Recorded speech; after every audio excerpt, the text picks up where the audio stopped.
Gamino. Album mako le bi ale live o tapun tap ale ya porum param ale F1 o drop nya because bi English kan kana wala fo ning Congolese so le be diam le bi what's a pass Congolese so le kana na live o to ila Congolese problem mo membe ba ilo sate ko no e kana wala satanya so please bi o what's up mayen ko naka sa dugla de mang don ho sa hari ak sa nagi they are from past yo da nga rich nak na da nga am alel nak dama don't host a casting. You know what? I'm gonna get married to pass. Maybe you never know. You know how I just need like Sudanese, Sudanese. Senior living, senior say. How I need they just have 400 cows. Na favor. Na favor. I need 400 cows. 400 lan. You got Ana 400 cows. 50 ana 50 dong ya. Wow, so low bugarak muko. Every 9 months. Wait. You guys, I need y'all to top today. Today is gonna be a different life a little bit because we're gonna be also speaking to Congolese. And if what'd you say? Every year. Oh, so someone just have 400 cows. I have to produce every pump. Am I not worth 400 cows? Ana yok kaw nga. You see, government money, you more night on chum lakat. I'm not like. Ignore my leg. Mukuru di kota kare. Kuroti. Mukuru beta kare. When it's time to taka maduma taka dang ma ignore. Itu ano? Remember been seeing so I say travelers boom. Means. Huh? I mean. Remember last time couldn't beefy. You guys, I'm the live tab. I'm the live tab. Let me share the live to these people. Means. Where's this girl? Kalan beef man. No. That was when seeding the conversation boom no couldn't hula. Boy means boy tulo wala ko ga diga sa. Tulo. Mom sa mo tamange def live bite. Hanga daf do waxon ne this that last time lum do nek rewa. Xamu ne So why xam nga bëgguma nit ñi jàpp ma beneen façon bi moo tax dara xaaral yeah, not feel you. may batu You guys, I'm not live on tab. I'm not tab. Ebadu janing te on time bori so I'm gonna jumala story clean so near story so request okay because ni Congolese sol nada ni galba diam la. Please ni Congolese sol nada alimba because my angla corner fala ali F1 or drop like heavy F1s like because English corner fala so alimba ali F1 or drop ni ba diam kam because Congo menkata Congo agraw tala so diamol ning but the R word iba ko lol fala kom kewal ba boy kam musol kan like woba fala back ni mekeku because wala kete la sate kono so mbalali bonte bala ka Congolese musola sign boy betrayal cham yalang African no nila la ko den ñom betrayal betrayal. You guys, please, F1's in the chat. Like, not a diamo start alimbala. Na F1 on the drop heavy in the chat. Hi, how are you? I'm good, thank you. What about yourself? I'm good. Early morning, yeah. I know. And I was up last night, and I was on Clubhouse with my old Pan African crew. So they were there going in on me. Like the other one was mad at me. Our friendship is over because of this live I'm about to do. No, if you have, I mean, it's fine. It's like I don't care. Like I'm gonna do it. Yeah, we have. I mean, you're doing a good job, and there are people who need your voice. So I don't see why. I'm going to share so that people. Okay, go ahead and do that. Yeah, I'm just gonna. Okay, go ahead and do that. Let me try to get more garments in here. Invite some nice sexy Congolese lady. Yes, I'm hey, inviting. Start gender. Yes. Okay. Gamino, jumale story killing so yani galbina na story killing for jumale story killing. Oh, you know who I'm also gonna try to bring an interview? Yes. This guy. No, I'm talking to them. You good? Okay. Also, write in the comments so that I can give you mod. Let me give a mod. Okay. Yeah.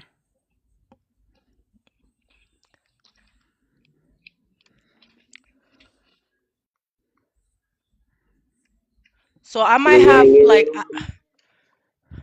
I might, because I do have some of my friends that do come up, that do come. So maybe one of them, I might bring one or two of them, but I'll just keep you guys. Um, That's no problem. you guys, now we don't need to drop F1s right now. When I'm speaking to the Congolese, y'all can drop F1s. Who's saying, am I sick? Is that, do I look sick? Nonsense. It's just that You're I welcome. Vaseline myself until I'm shining. Nonsense. Um, I'm taking the shine off. That's what I'm trying to take the shine off. It's too many shining. You know me, I did Vaseline. I don't. I'm an African. I'm a West African. We did Vaseline and cocoa butter ourselves. Nangaje dungala moget. Siya You pare guys, mo let's tap the kaya live. Tap. I need that 100K tap. So I'll imbala 100K tap. Like I said, be diamond but tough lale. yata. But angle diamond but tough lale be. So please, we're gonna learn about Congo. What's going on in Congo? And so I'm gonna need you guys to. I need that 100K tap, please. So that we can live also secure the mall TikTok kana mall baras. And then falang, what's that guy's name? Wakeo menka fa banyamo wa fala na president. Yara number dinner. So mbata falang trial na interview. Hopefully some of them. Gambian president. Mula kaya Remember, Gambian president. remember that guy, the one that wanna be president, menka the funny one. Or the Gambian one. Yeah, the Gambian guy. Oh, kung na po legalize.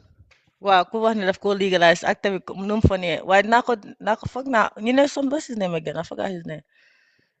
Um Mr. Job, yes, Mr. Job. Nako hindi, not hindi Mr. Job. Um I gamino ba Congolese solo interview la in the gas tela sa te kono membije. Nkata platform dole tanu me anko poka game ning Rwanda la kola ka faje. But mbaje kan nung e bagal oppress kan in terms of e bugo ne diamu e bagal parang parang kang e bugo e diamu, you know. So I felt bad. And then I wanted to learn about Congo. So I ko gala ko sinano jang yellow story for jang because wadula do de e man sona ke bula yellow story for be batandi kan nung. So be more be bala dro yela story for. I think this is something that interference karanoje, especially last time najele na model ko kam fara fe ka ko alnata na nyofa. So mbela ila nyofa mbola karana natan na abuka aman easy aman dia anin fala tal Africa no nyana kamalle ning jamano ko namba nka fam ba nyofa le instead of ka doku kana satel samba nyato yalo. Um all right, so just let me know whenever you guys are ready, we can start talking, yeah?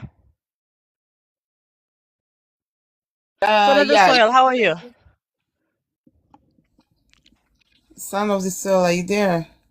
Oh, hello. Good morning, everyone. Nanga Def. Hello, You know how everyone. to say Nangadef? Okay. How are you? Good. How are you? I'm good. That's what's up. That's what's up. Alhamdulillah. And That's where good. were the Congolese ladies and Hey, gentlemen? hey, Alina, woman. Alina, Alina, Look at this Alina. Gambian man. You know, Gambian men, they don't know how to be loyal to women, you know? So look at him. He's already willing to abandon us. Chum? Alina, um, Alina, Dear Alina. Congolese people Come. on the comments, please share the live. Please share the live. Let more people come in. I know we started late, but it was too early for people in America as well. So please share the What live. time is it in Congo at the Have Bas, can you moment? mute up for a second? Your voice is even going crazy. Mute up. Anyways, um, give me a few to get ready. Okay, sounds good. You guys got me on the live tap. Alimbala, can we try to secure that 100K tap, please? Alimbala, let's get that 100K tap. Na live secure because ning madiamla in English la so live ning about tough la back and I'm falang anytime I gal mo you film for me ko imenya ka for because TikTok ta like la alimbala ali F1 will drop like crazy. F1 all hard me's, you know. Na enemy dol batala jane ba live report la me an koy bota the other side la e bukala fi niño le diamu so ni wole nje live de bina mol bad man na ba mo report na fe bada so na F1 all drop because of hotel like I said ne gal na la pulle diamu because nka jël platform dote because ye diamu e ka gal nte feke abuse jël because on gal yela story for so I want to give them the opportunity to be able to tell their story. Come F1 or we don't have to. Let's share the live too though. Let's tap the live, repost the live. If you know 27 shares, let's try to get to 100 shares. Gamin alim makwe. Gamin but tribal kelo feke kan ni watin kon ani live okay ay na ifen karanje. Yeah, any gamin alim lon tribal jamu kelo diata gale ka enjoy.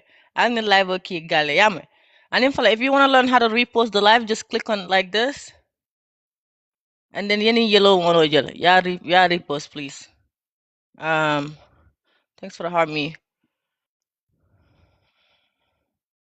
And I would try to bring Mr. Joe, men kalaftika president of Fakabanya money from wife and Sate Kono, for the sake of funniness and entertainment, matter for the national live with the Malia interview. Besides the Malaysia Damandi,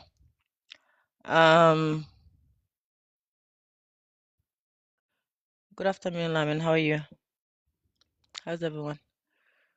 Not that I'm story killing African Gamin killing but let's say let's story for a quickly Jani like you all best style. It's a Rikosoki, that. Not that I said do my story Ali taria ala faji san. Ma vontere sajol ta sotale disia de onyama de. It's too late. It's getting too late.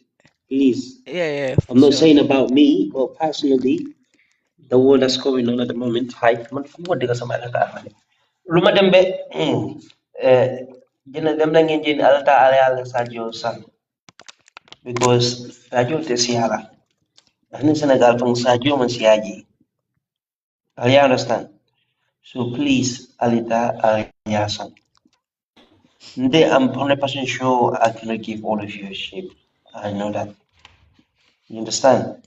So the best thing I can say, Alita Aliasan. Rumawa si so sa mo gawling yan them get this and half. Ngayon mo yung last minute, 2 days, 3 days, being man for money harina. No. Understand that? Because here we can still carry on. Si Boravi. Jaka hari bari bunyo jal da risk. Waaw ñaaka seen xar ñaaka seen xaalis ñaaka seen bakkan duñ ko def so du ñëw so ku si mën a jënd nga jënd léegi understand ngeen man damaa ñëw ne waaye dama leen dama ngeen tere dem jërë ngeen jëf You guys, if nin sota sa yola, please pass contact. Mo betol mati, na man betia na fuita intera sila fang. So aman kita pale falantino lo na kuota asai sai ta demanding, but aman kita pale mo betol so aba right price o dilela, anin fala ba sajo dile me ko niya demo ita fa ba fala alhamdulillah in terms of shaitan ta salabal. Because pass by ka shaitan de kan tel sifa dol yala. So sajo shaitan ta salabal. Nga pen do be mbulule mo mo yesa jo sambadi yala ni mo yodoku I mistake I do I ke ibamati I ke ifamati I ke anyone ha na yake punke fa fangole ba fala muna ito debe tango debe ani bo way nyata tara la Gambia you do it at the day of Eid sorry at the day of Eid that's when you do it yeah you do it on the day of Eid but I'm not gonna meet you. Are you gonna be in Gambia in December? Your election you're gonna be over there, right? Inshallah.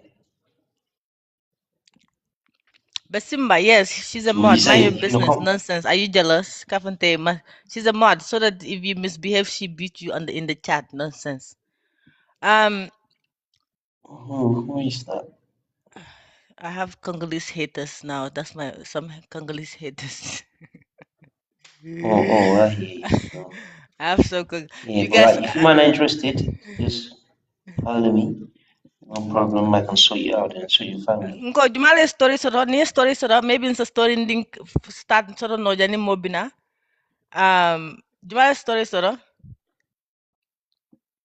Ni story be bra first story bambule na story clean full of jani la kewol ba prela. Jumale story soro. Bantalas just story soro. Okay nana ni nata yalang somta ka fal bam fake legend gamen kaman ngal ko man de handa man somta. Look man ne nata le netra like nata I don't know what happened. Blast my Hello, come Binta. story ti. Nam. Yeah, Binta, ibe nyadi. Bijankata mine story ti. Yeah, na story, uncle mo la katara jinol fokan. Nta wulu da santol to, Jinolu aning bualu ibe society konale.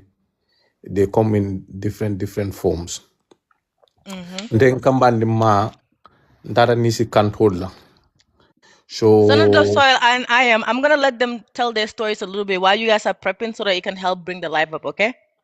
No problem. And just before you go into that, if you just want to give me 30 seconds, my Congolese people keep tapping in the meantime while she is getting ready, and the live will be in English. Don't worry, because I saw somebody writing to me, we are not understanding.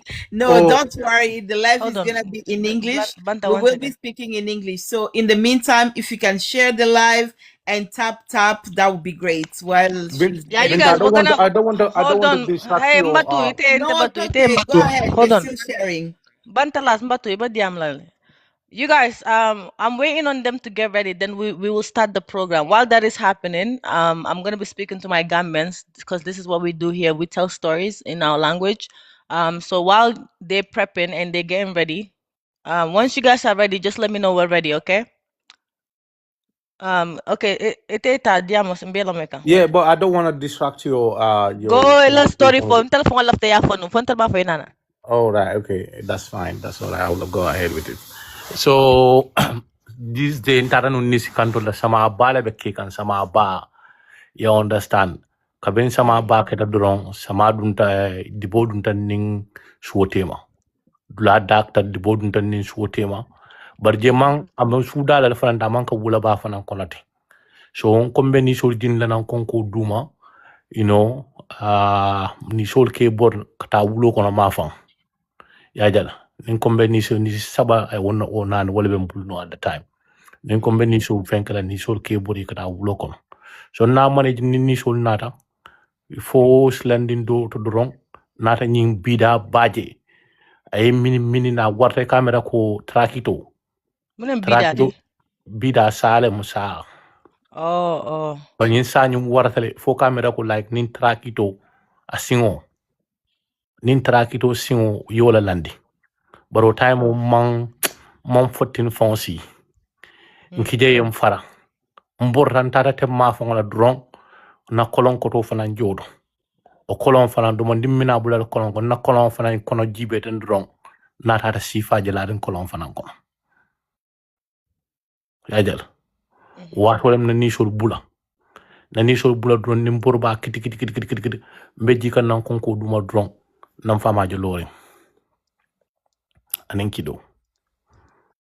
Ngai ko mfa sa ba katang wallal fenti tankang akonya ni sul wolle ngai ko nebule fele bor konko kono akonya na tu stela mina kan na ni sul muta ngai mfa do mon dimmina jola na nyin kolon kono ay kolon kono jibe akonya inna lillahi akonya nyin dafe mbala be nyin kolon kono nata ha ntara mfutara su kono bal na la dron man kontane mbalo ka dumbulu nyoto ularan dimo bala kando kamuda otumo na klibon kol ben na so kono malian olem e ka fa adama kita mfutata mama maye mfama ba maye sambaya mfutata dorong ay malian manyalke manjara nol foja akonya dindite bang ibe sima yara mbeje kotenke mo la nyanta kata tubabudu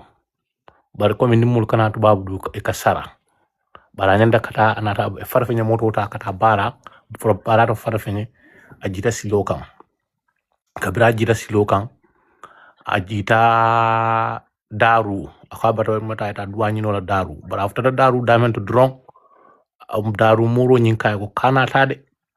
Akai ko kanata tujan. Ako ko nombita le mfama wol ben expect kan. But watara coming alpha kumo mo nyantele ya alpha kumo lo moy du mo nyantele ila hati clean ni la hat clean te be femfento ba alpha la silo noma tanatela. Mfama do ko mani borona ta konye kariya kol kenan de akabe futala correspondant ta mela. Eta kama. Na Nishol City, nisi Sereto, nana cousin do commando ba America de, aninda fango do commando, ni serendi Sereto kantata. Dada for halfway, mfutata fore soma. Eo finti da molka na nimboro. Ako molie ko na la alkotoma je siring garasot la katol la badu. He was a liar, ama moji. Asida na Sereto kan barka, ba asida Sereto kan nina nyinen ka femfena dura baka diam. Abaka femfemfo.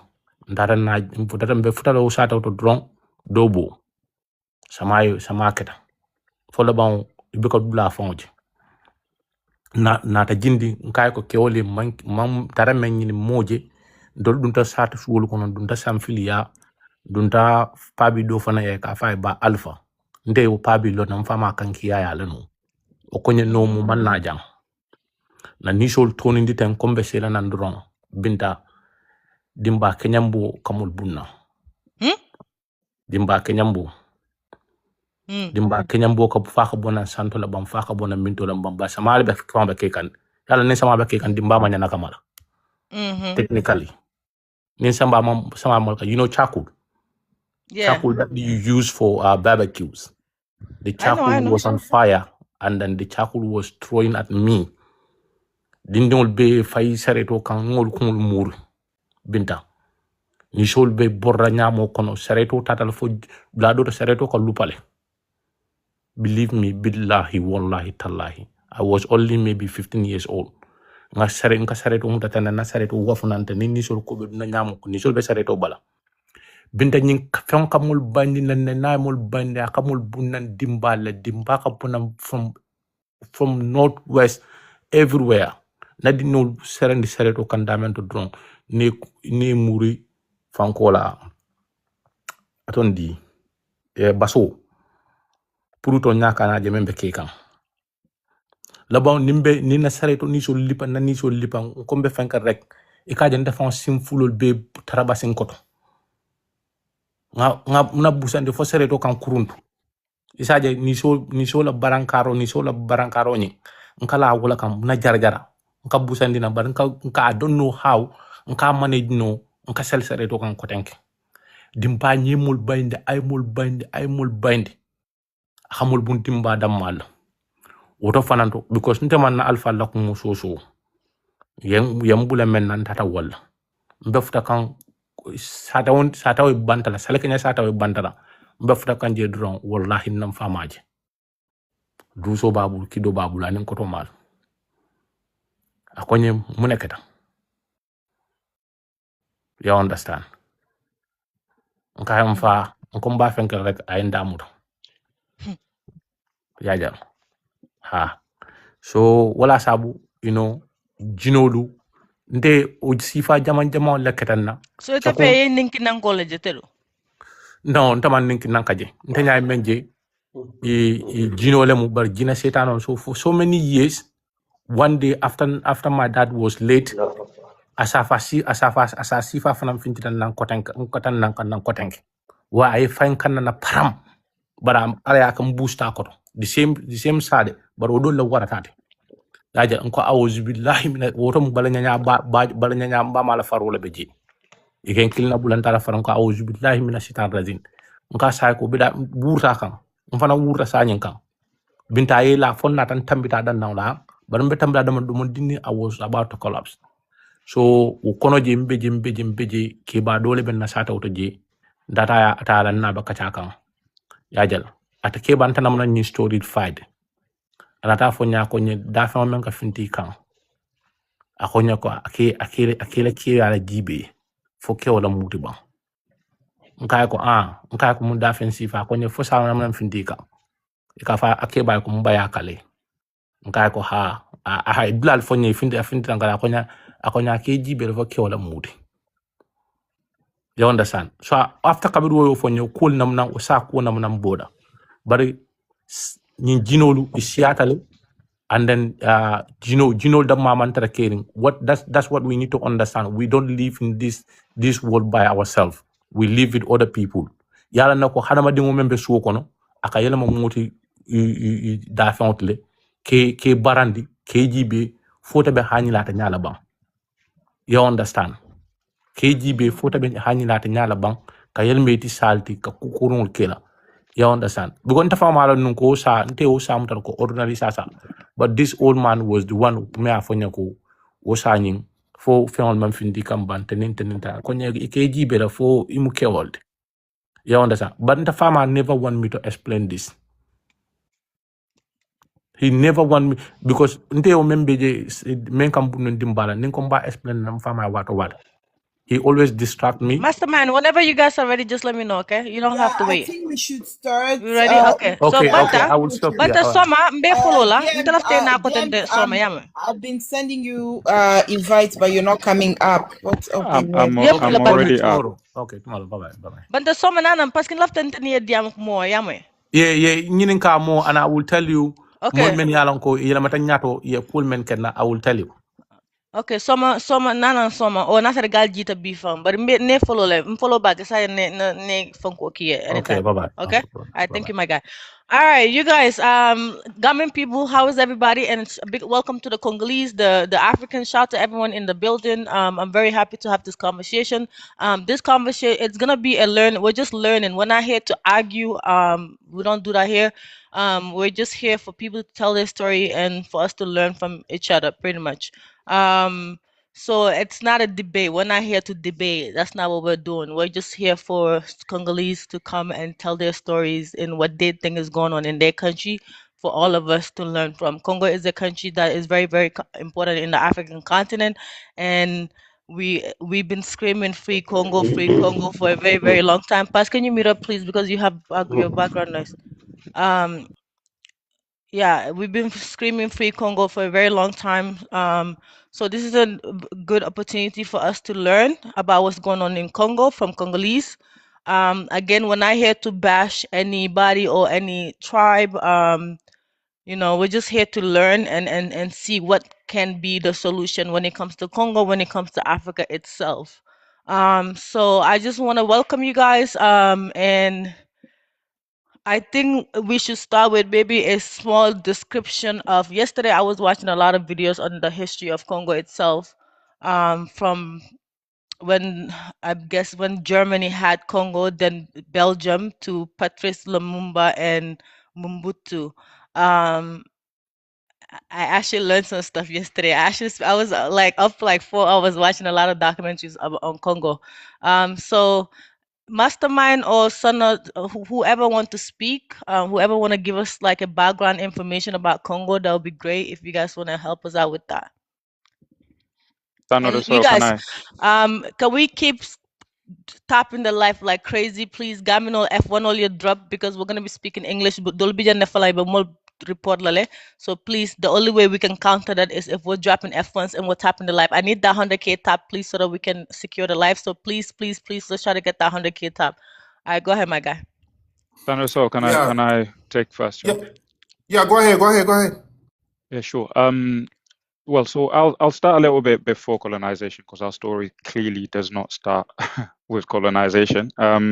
So Congo as we know it today, the landmass of Congo as we know it today was it was basically made up of many different kingdoms, chiefdoms, and these were basically based in that landmass, and these are the people that are known as the indigenous Congolese people because that landmass was taken and put together to make what the country that we know as Congo.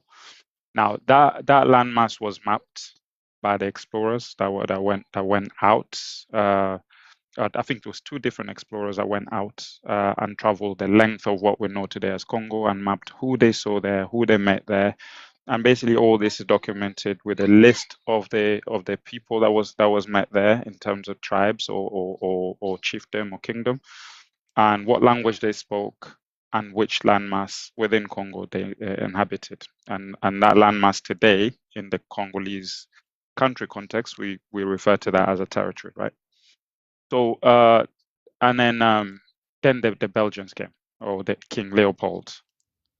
So King Leopold owned what's known today as Congo from 1895, and he owned it until it was taken away from him, and then it became the Belgian-owned Congo, right? So before that, it was actually owned by one person.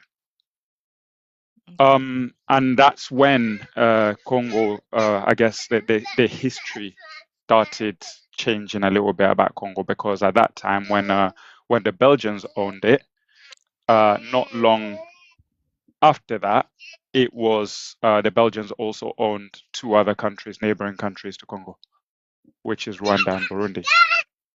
And then the name of Congo at that time became, or the name of the three countries became Congo, Belge, Rwanda, Burundi. And that's in the 1920s or late 1910s. So let's say like I think it was 19, and one of the other brothers who helped me out here, I think it's 1919 or 1920s. When Rwanda, Urundi became part of Congo, correct. Yes, it would have been 1920s. Yeah, basically it was after the World War, the First World War. First World War, and then they took the Rwanda and Urundi. They defeated the Germans, and then they took their colonies. Correct. So now we go all the way until independence, as then Congo gained its independence on 30th of June, 1960.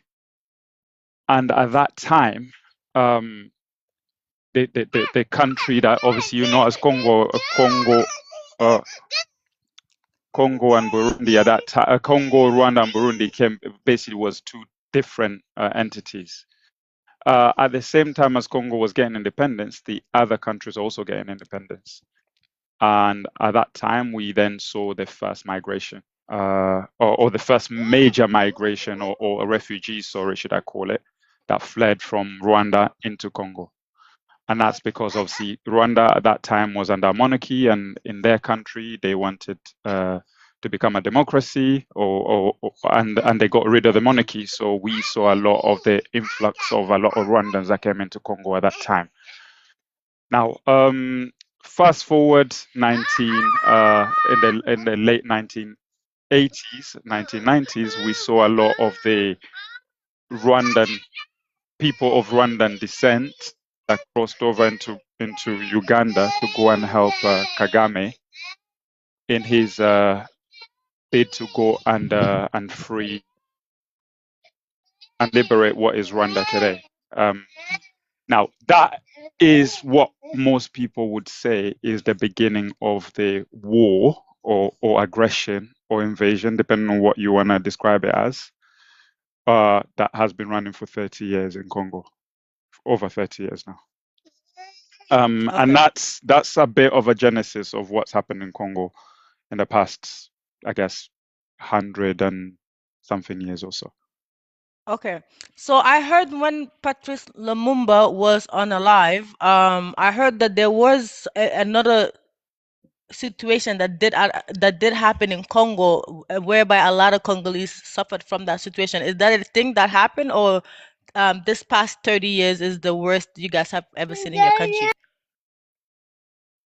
I don't know if anyone wants to answer that. Yeah, I can try to answer that. Listen, I very much agree with what my brother DMs just said. Yes, to put things into perspective, after 1961, actually before that, there was Katanga secession, I believe is what you're referring to.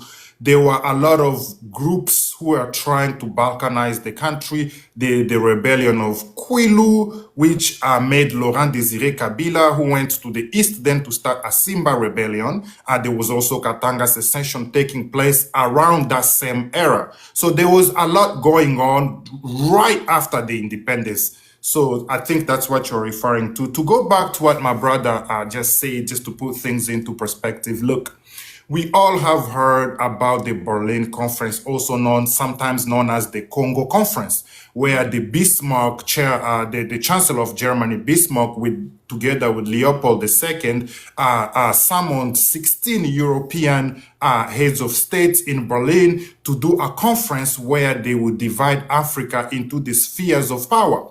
Now, Congo in particular was given to Leopold II as his personal property. So from July 1st, 1885 to August 1908, Congo was a personal property of Leopold II. Now, there were atrocities that he committed, right? He was cutting off, amputating people if they did not collect rubber. He was unaliving people who disobeyed his orders. So they were writers, right? I have a book here, The Heart of Darkness. I have books like Washington Booker T, who published about these atrocities that was committed by Leopold II's militaries in Congo. So they started writing about this, and then this book reached Europe.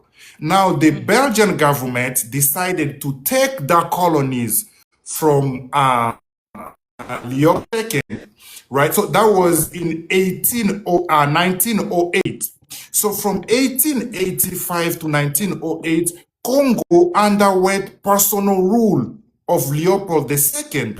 And then from 1808 to 1908, they took the colony from Leopold II. Now you would think the Congolese people will now have control of their own land, but that was not the case. So 1808, Congo was now the Belgian colony because they took it from Leopold II and gave Congo to the Belgian government. So from 1885, 1808, Congo underwent again colonization of the Belgian under the Belgian.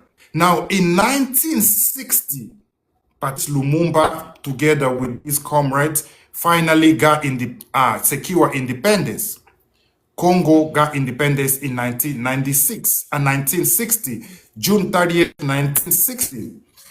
Shortly after independence, 1961, Patrice Lumumba assassinated, right? Because of what I was telling you earlier, there was Katanga secession, was a Kwilu rebellion that was taking place. Some people were going for Balkanization of the country. So Lumumba was seeking help. He went to the UN denied him. Now he was going to the USSR at the time. Of course, the US did not like that because they thought Lumumba was a communist. They did not want Congo to become a communist country. Remember, that's where they got the uranium that they made, the atomic boom used in Japan, Nagasaki, and Hiroshima, right? So they wanted to continue looting Congo. They thought that if Patrice Lumumba is now allied with the USSR, Congo will become a communist country. As a result, they assassinated him on January 17, 1961. So Congo underwent assassination again of its sovereign leader, elected Prime Minister Patrice Emery Lumumba. And then 1965, coup. Mobutu had a coup, overthrew the government of Kasavubu. So Congo, now they install Mobutu, who then ruled the country for 32 years. Congo underwent under dictatorship. So I want you to understand these steps. We are talking personal rules, 1885 to 1908, 1908 to 1960, colonization, 1961, assassination of the sovereign leader, and then 1965 to 1996, dictatorship of Mobutu. And then in 1996 is when the current events that's ongoing on what my brother DM was talking about took place. This is where we're now seeing regional players getting involved into Congo. 1996 is when Laurent Désiré Kabila, who is a Congolese national, together with his comrades, Rwandan Tutsis, we are talking Deogracias, Bugera, Massasu, and others, would start AFDEL, Alliance Force pour la Démocratie of Congo.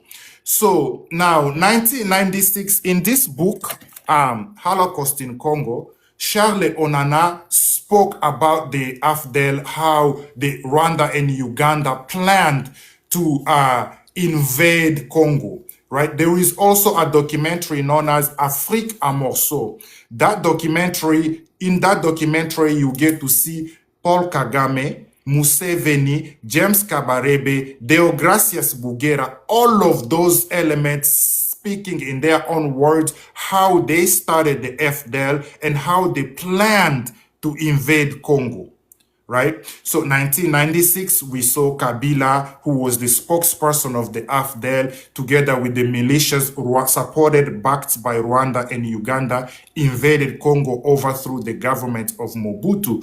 And as a result, we see now the ongoing war that we are seeing right now. All of these militias, acronyms, you see, CNDP, all of them, it's just a branch of M23 with different acronyms. I will land there and let other people. I have a quick question also.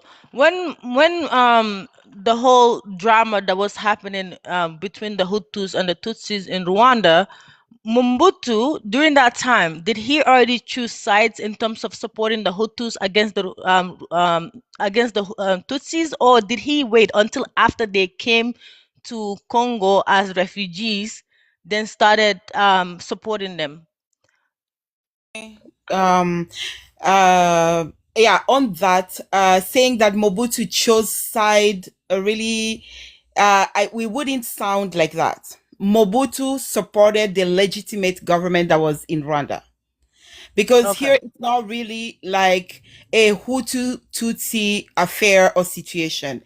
It's the government in place against a rebel movement. So technically what is happening in Congo right now. So we can't put it, I mean, it was politically used to go into the Hutu and Tutsi side, but what Mobutu was supporting, Mobutu was allied to, with the government in place.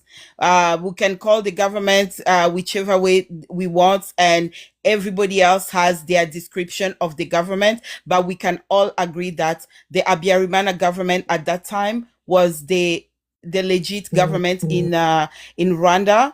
And the Rwandans who fled in 1959 were coming back to take over Rwanda. They invaded. So it wasn't really a Tutsi Hutu thing as a such. It was a rebel movement made primarily or mainly of Tutsis that fled the country in 1960 when the Hutu took over, because we have to remember that for a very long time, during the Rwandan monarchy, the Hutus were treated as slaves by the Tutsis. So when things changed in the 1950s, the Tutsis, most Tutsis did not want to be ruled by the Hutus, because for a very long time, they were their slaves and they were the masters. They were the masters. So at that time, most Tutsis fled in neighboring countries such as Uganda, Congo, Tanzania, and Burundi.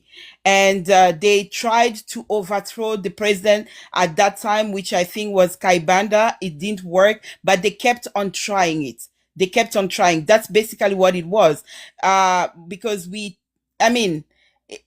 a way, you can see what the Hutus did. They've always used tribe, but at the same time, there is politics behind. For a very long time, for many centuries, the Tutsis were the masters, the Hutus were the slaves. When they took over independence, it turned. The Hutus were the leaders. So the Tutsis did not want to stay there, but they put it to sound like, no, they don't want us here. But they, forgetting what they did to the Tutsis, to the Hutus when they were leading. So I'm just gonna stop there. Maybe somebody else wants to add.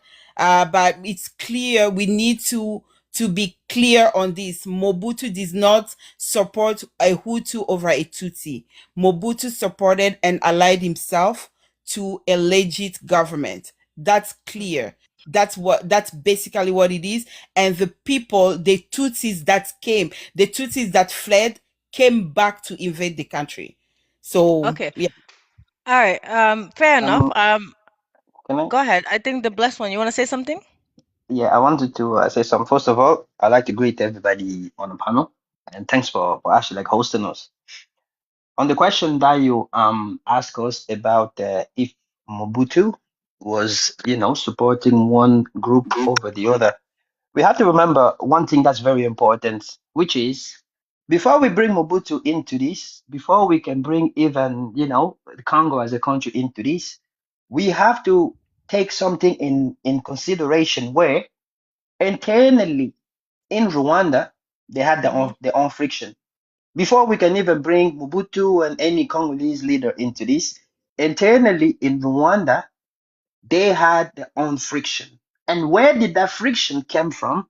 It came from one tribe always wanting to dominate the other tribes, which means if you look at the most of the Rwandan monarchy, the majority of the people that's been the head of the states, the people that's been the Mwami or the kings in Rwanda, has always been one tribe.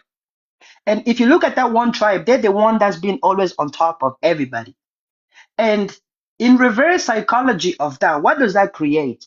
When you have been oppressing one kind of people, which are the majority of your population within your country, and when you constantly be bullying them, treating them as slaves, putting them down, and what does that produce in reverse on that?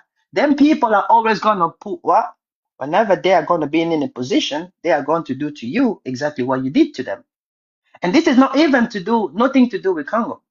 And when we come back about the issue of Congo, it will bring us back into after the Africa was, they were split after the Berlin Conference.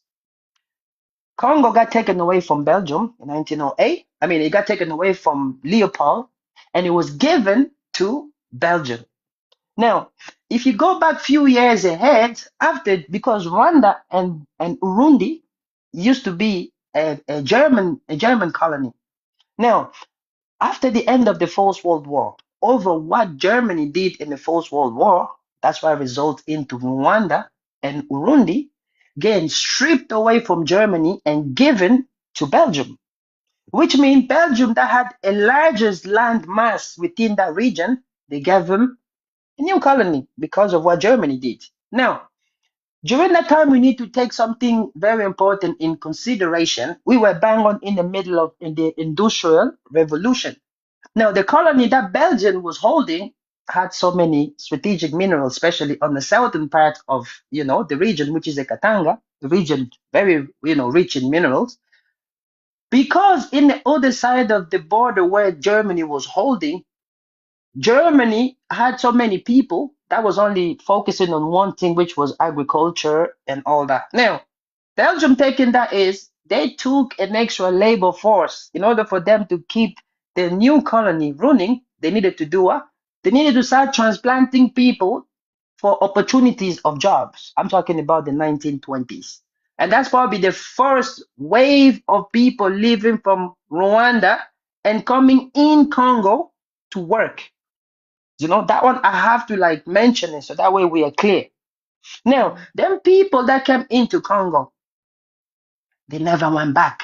Because if in your country there's no opportunity, you go on another country where there's opportunities, what do you gonna always attempt to do? You are always gonna attempt to do what? To stay in that region. And that will bring us into the forced transplantation. And the name of that operation was called Transplantation of Banyarwanda people. Banyarwanda means those from Rwanda.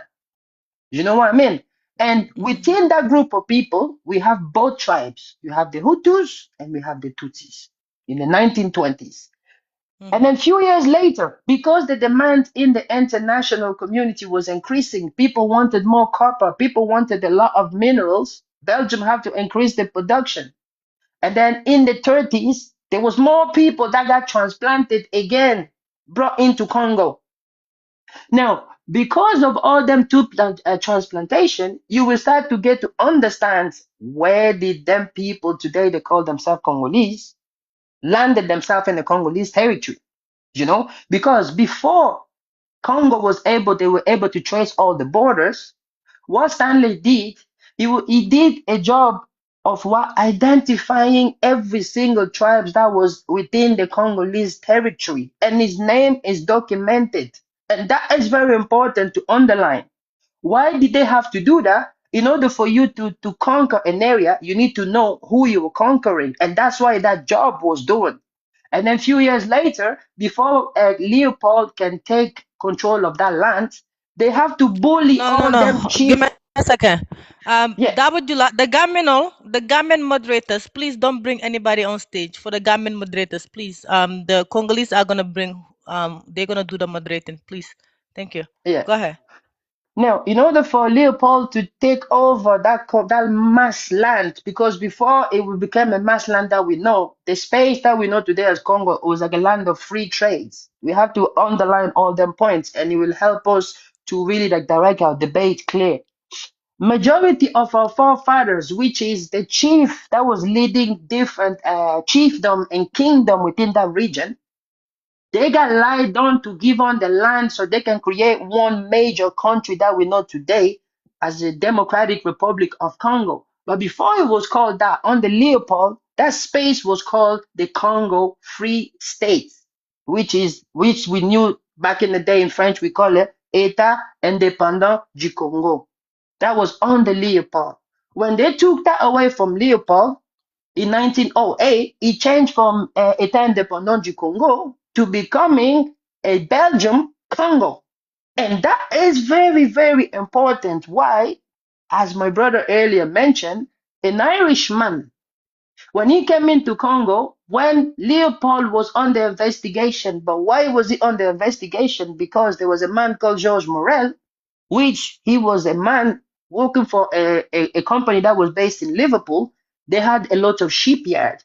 But every ship that was leaving from the Congo Free State and going back into Belgium, as it was leaving Belgium, it was gone with a lot of pew-pews. I can't say the word here. I don't want to drop the line. But Yeah. as it was going back into Belgium, it was coming back with what? A lot of ivory and a lot of robbers. Why? Because during that time, in the middle of the industrial revolution, where we start to see cars, we start to see a lot of things, rubber was needed, in a massive scale. And that's where King Leopold made the first atrocity that we know, like my brother said, the heart of darkness. Well, according to the estimate, Congo lost over from 15 to 20 million of Congolese, specifically in the northern part of Congo and the center part as well, because that's where the rubber was.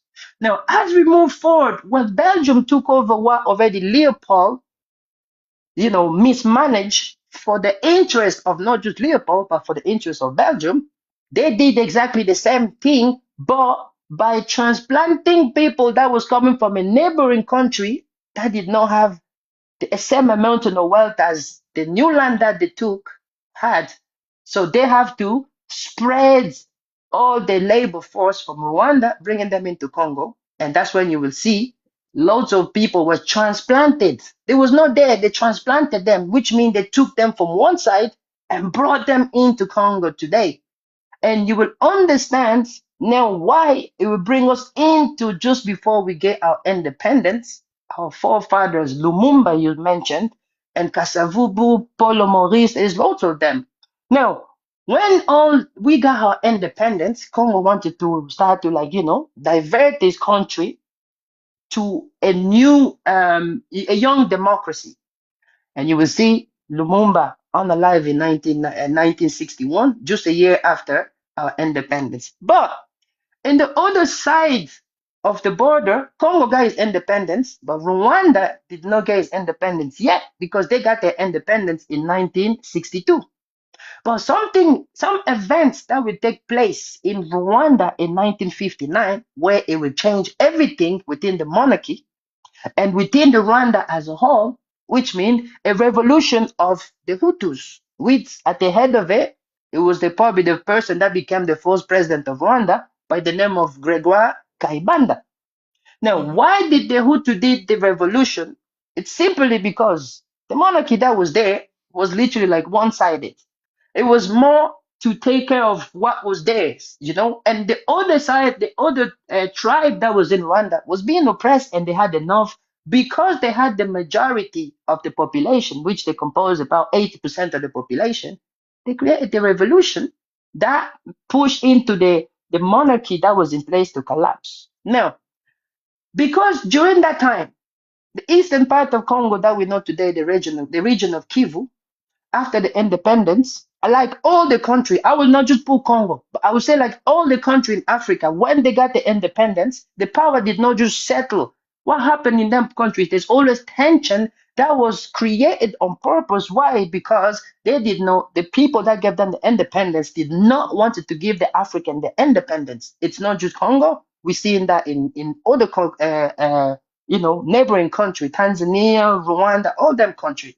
But in Congo, when we got our independence, because the tension that was taking place in Rwanda persisted, we had now probably the fifth wave of transplantation of Banya-Rwanda. But this time, it was one specific tribe majority because the person that took power, because of the internal tension. Tu peux faire ça court parce que tu vas trop loin, s'il te plaît. No, I'm going to just land here and then I'll let somebody develop. Now, during that time, there was people that left Rwanda to come into Congo in the 60s, you know? And then in the 70s, we seen the same wave of them people being transplanted again, coming into Congo. And during, when we get in them transplantation, which means there's people that's living one country being concentrated into another, and what does that create? They start to get comfortable. You know what I mean?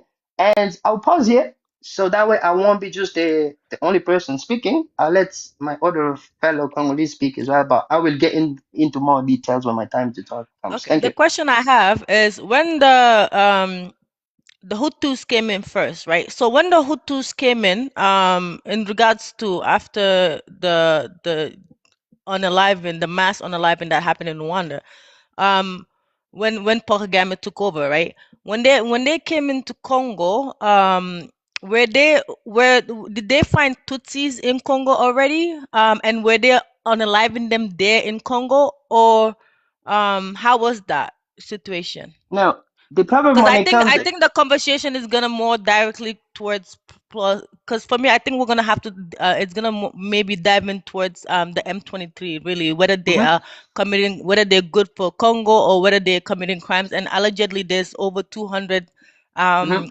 rebel groups in Eastern Congo, so I don't know if there's truth to that. So I don't know if you guys can also, if anyone can speak about that. When it comes about the Hutu that fled into Congo after what happened in Rwanda, but the real question I will really want is, why did them people left Rwanda coming into Congo? But what people do not mention is, why did, when the Congolese government wanted to send them people back into the country, it became a problem? Because the Congolese government, under our Prime Minister Kengo Wadondo in 1995, before December, the Prime Minister of Congo literally sent in the United Nations to mobilize the same funds like they did when them refugees were fleeing Rwanda to coming into Congo. The Congolese government went to the United Nations with the same proposal, because Rwanda got peace, everything is fine now. Let's send them refugees back into Rwanda. And do you know what happened? The refugee camp where them people meant to go was already, located. But the funniest part is them refugees, them going back into Rwanda, did not arrange the people that was in power in Rwanda. And as a result, the BOMP, the refugee camp that was allocated for them people to go back into the country. And then you will understand 1 year later is what they call the First War of Congo, when, like my brothers and sisters said here earlier, the AFDL under Kabila, which was majority supported by Paul Kagame, Museveni, and at the head of that rebellion, there was a general that was Rwandese by the name of James Kabarebe.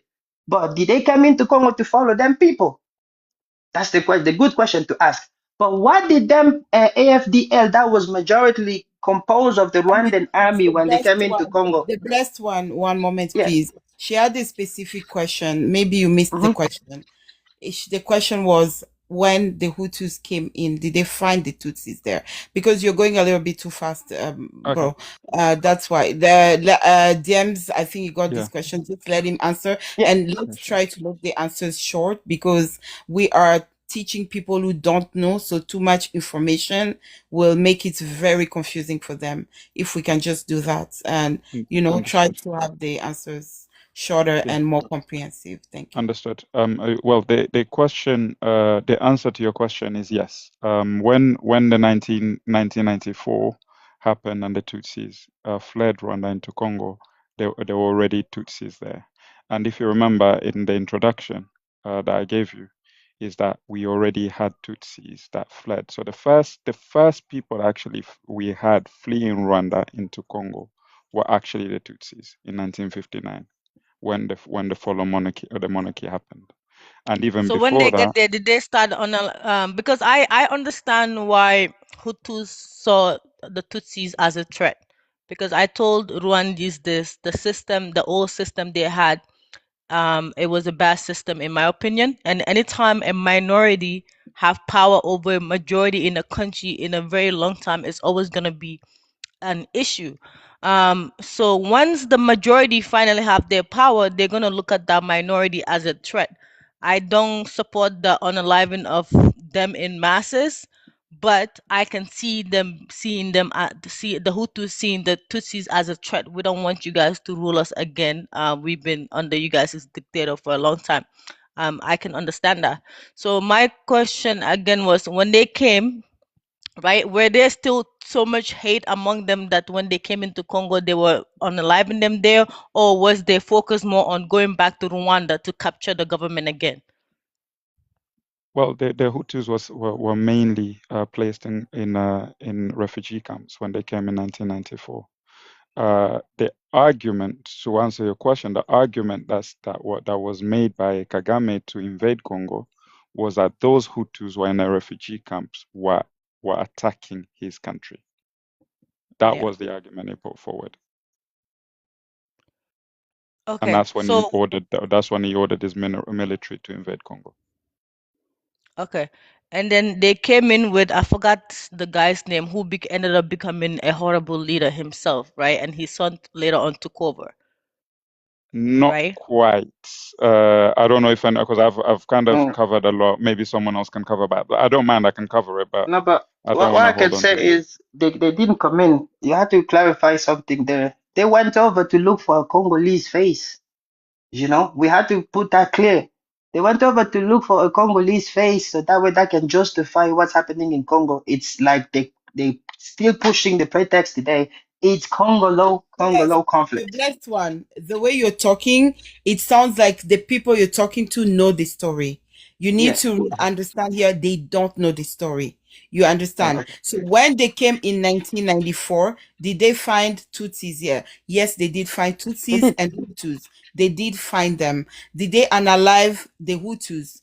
Yes, they systematically unalived Hutus. Yes, they still brought their hate that they came with, their fight that they had in Rwanda. They were fighting amongst each other. But we also need to know that Kagame systematically continued to unalive the Hutus, even in Zaire, the current Congo, following them in the different refugee camp, following them all the way to Central Africa, Congo Brazzaville, where they were fleeing. So we just need to mention that before we come to the Congolese face, because let's bear in mind that people that we're talking to don't You're know. right, sis. And that's what I was going to introduce to you, by the way, host.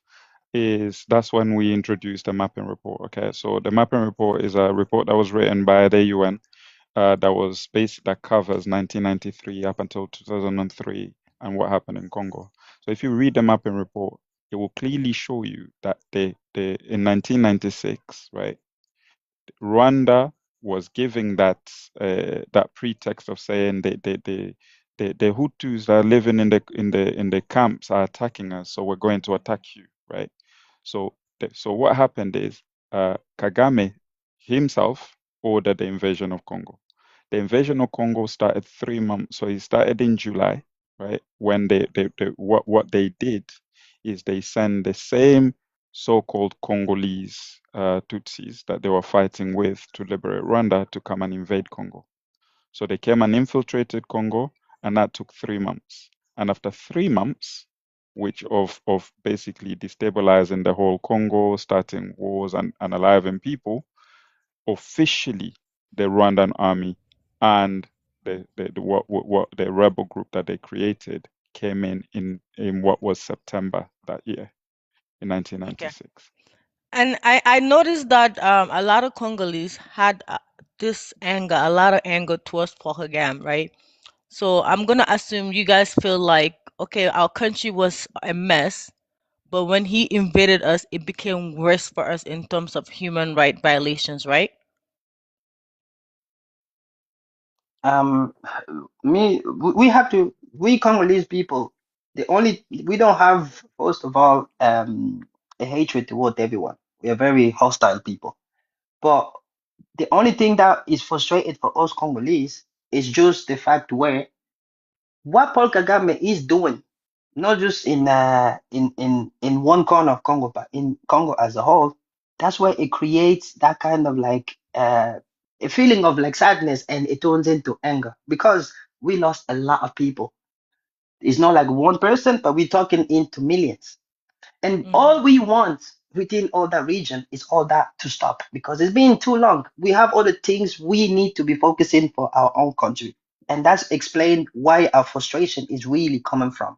Because we are the people that have been aggressed, but yes, we are the people that's receiving the blame as well at the same time. You know, it's we becoming for Paul Kagame is like Congo's becoming a subject of mockery. You know what I mean? He can come in and out whenever he wants. But the funniest part is, how come one person that is establishing himself as so-called a good leader, a person that have the best army, but yes, he's still using the same excuse over and over and over and over and over again.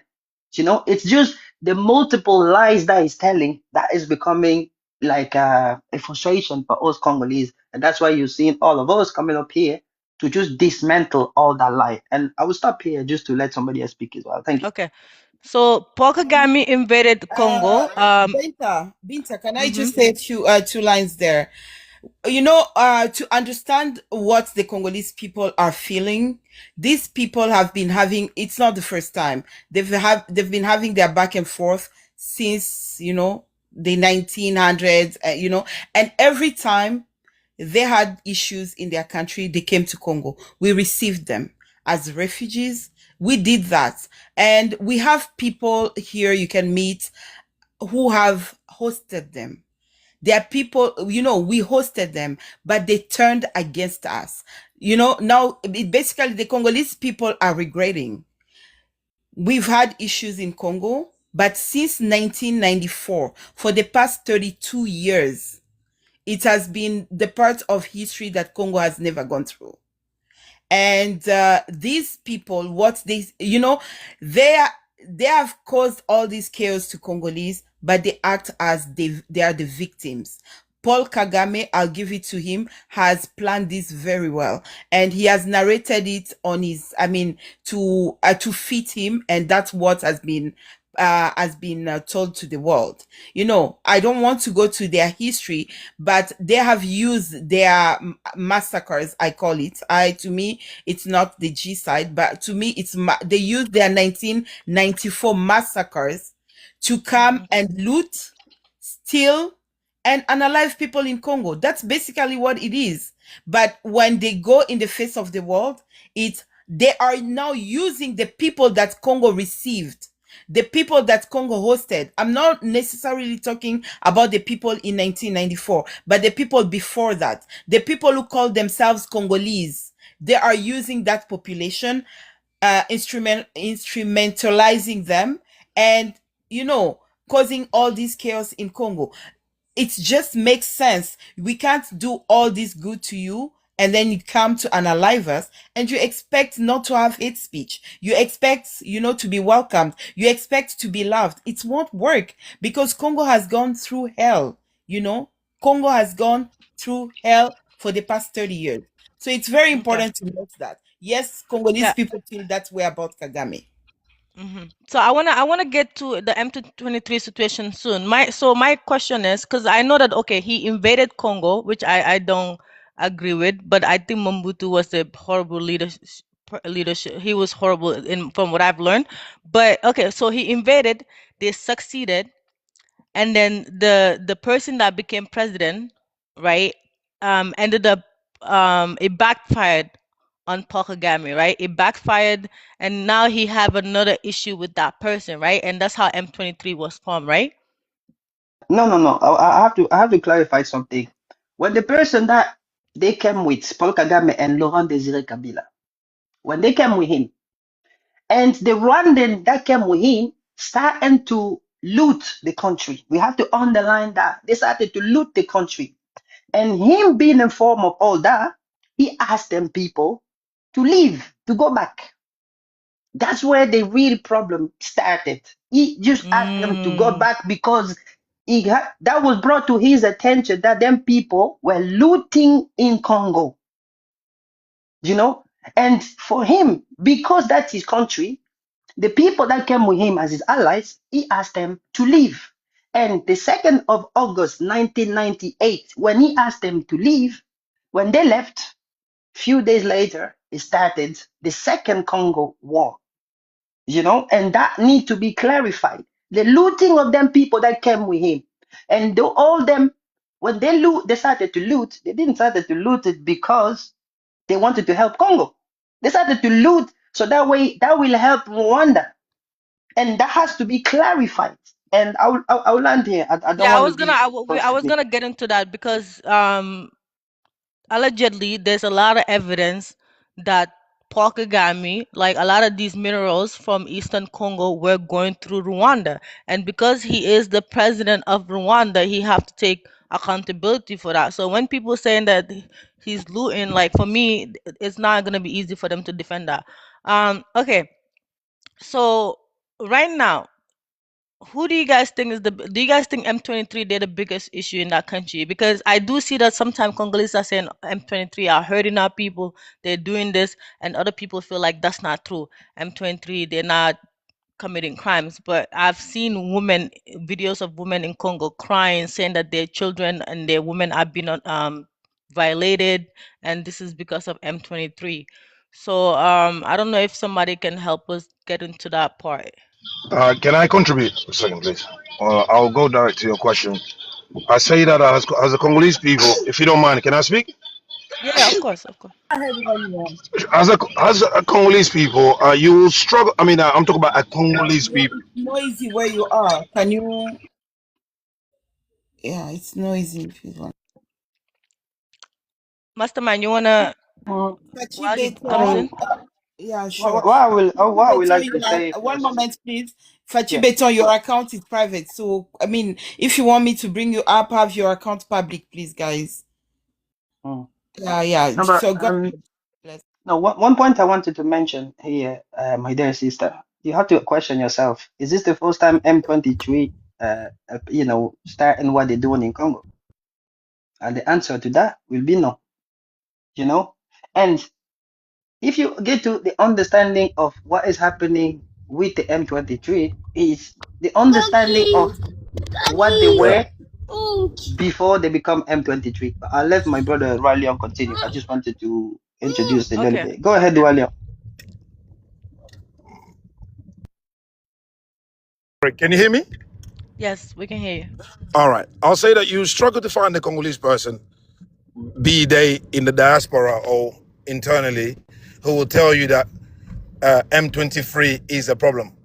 It's not the problem, sorry.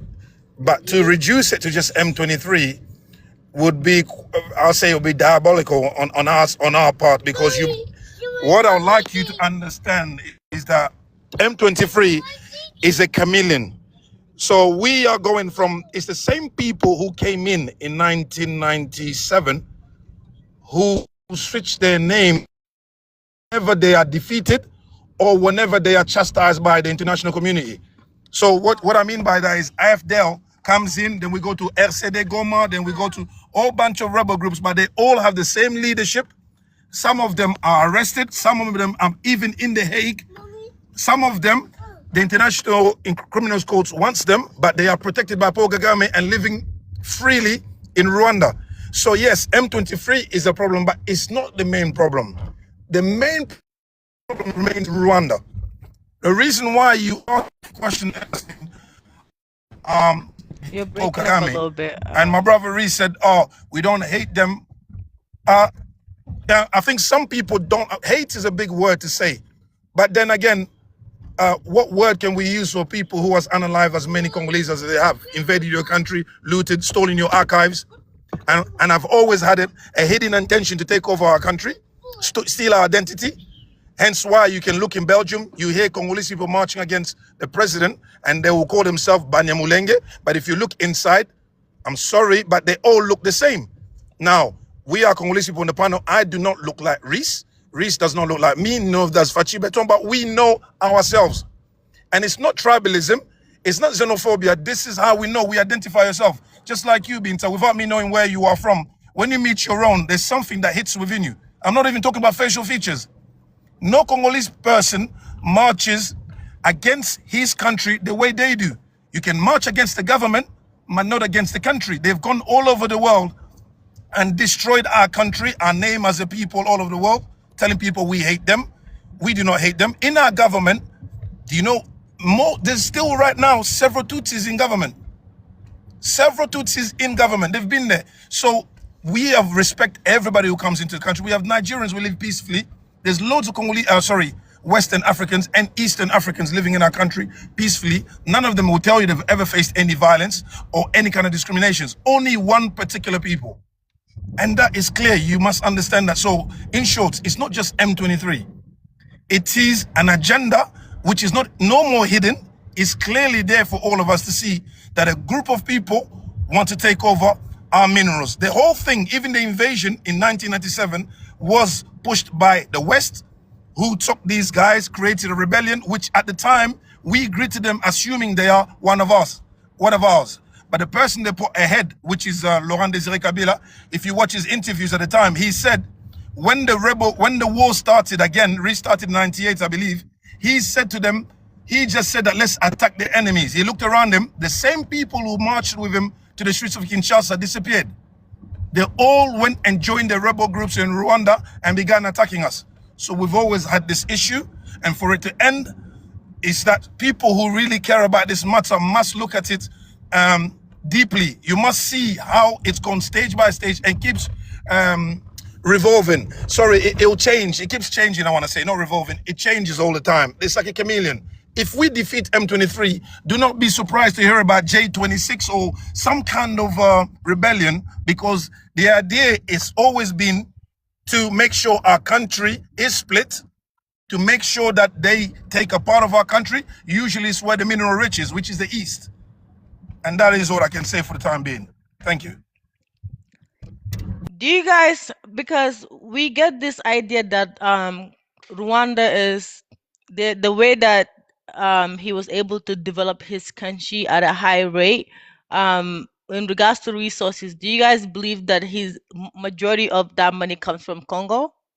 Because if that's true, that's selfish. Like, I don't support that. 100%. Like, I think that was one of my issues with Paul Kagame is if you're stealing from another African country and you're building your country with that, I cannot respect you.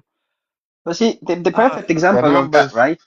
There is a CEO of Intel in 2012. They were talking about how can all the giants, you know, in the world that are in need of the minerals, how can they, what the system that they have in place, so that way they will not fall into the trap of buying minerals that's coming from, you know, a conflict zone.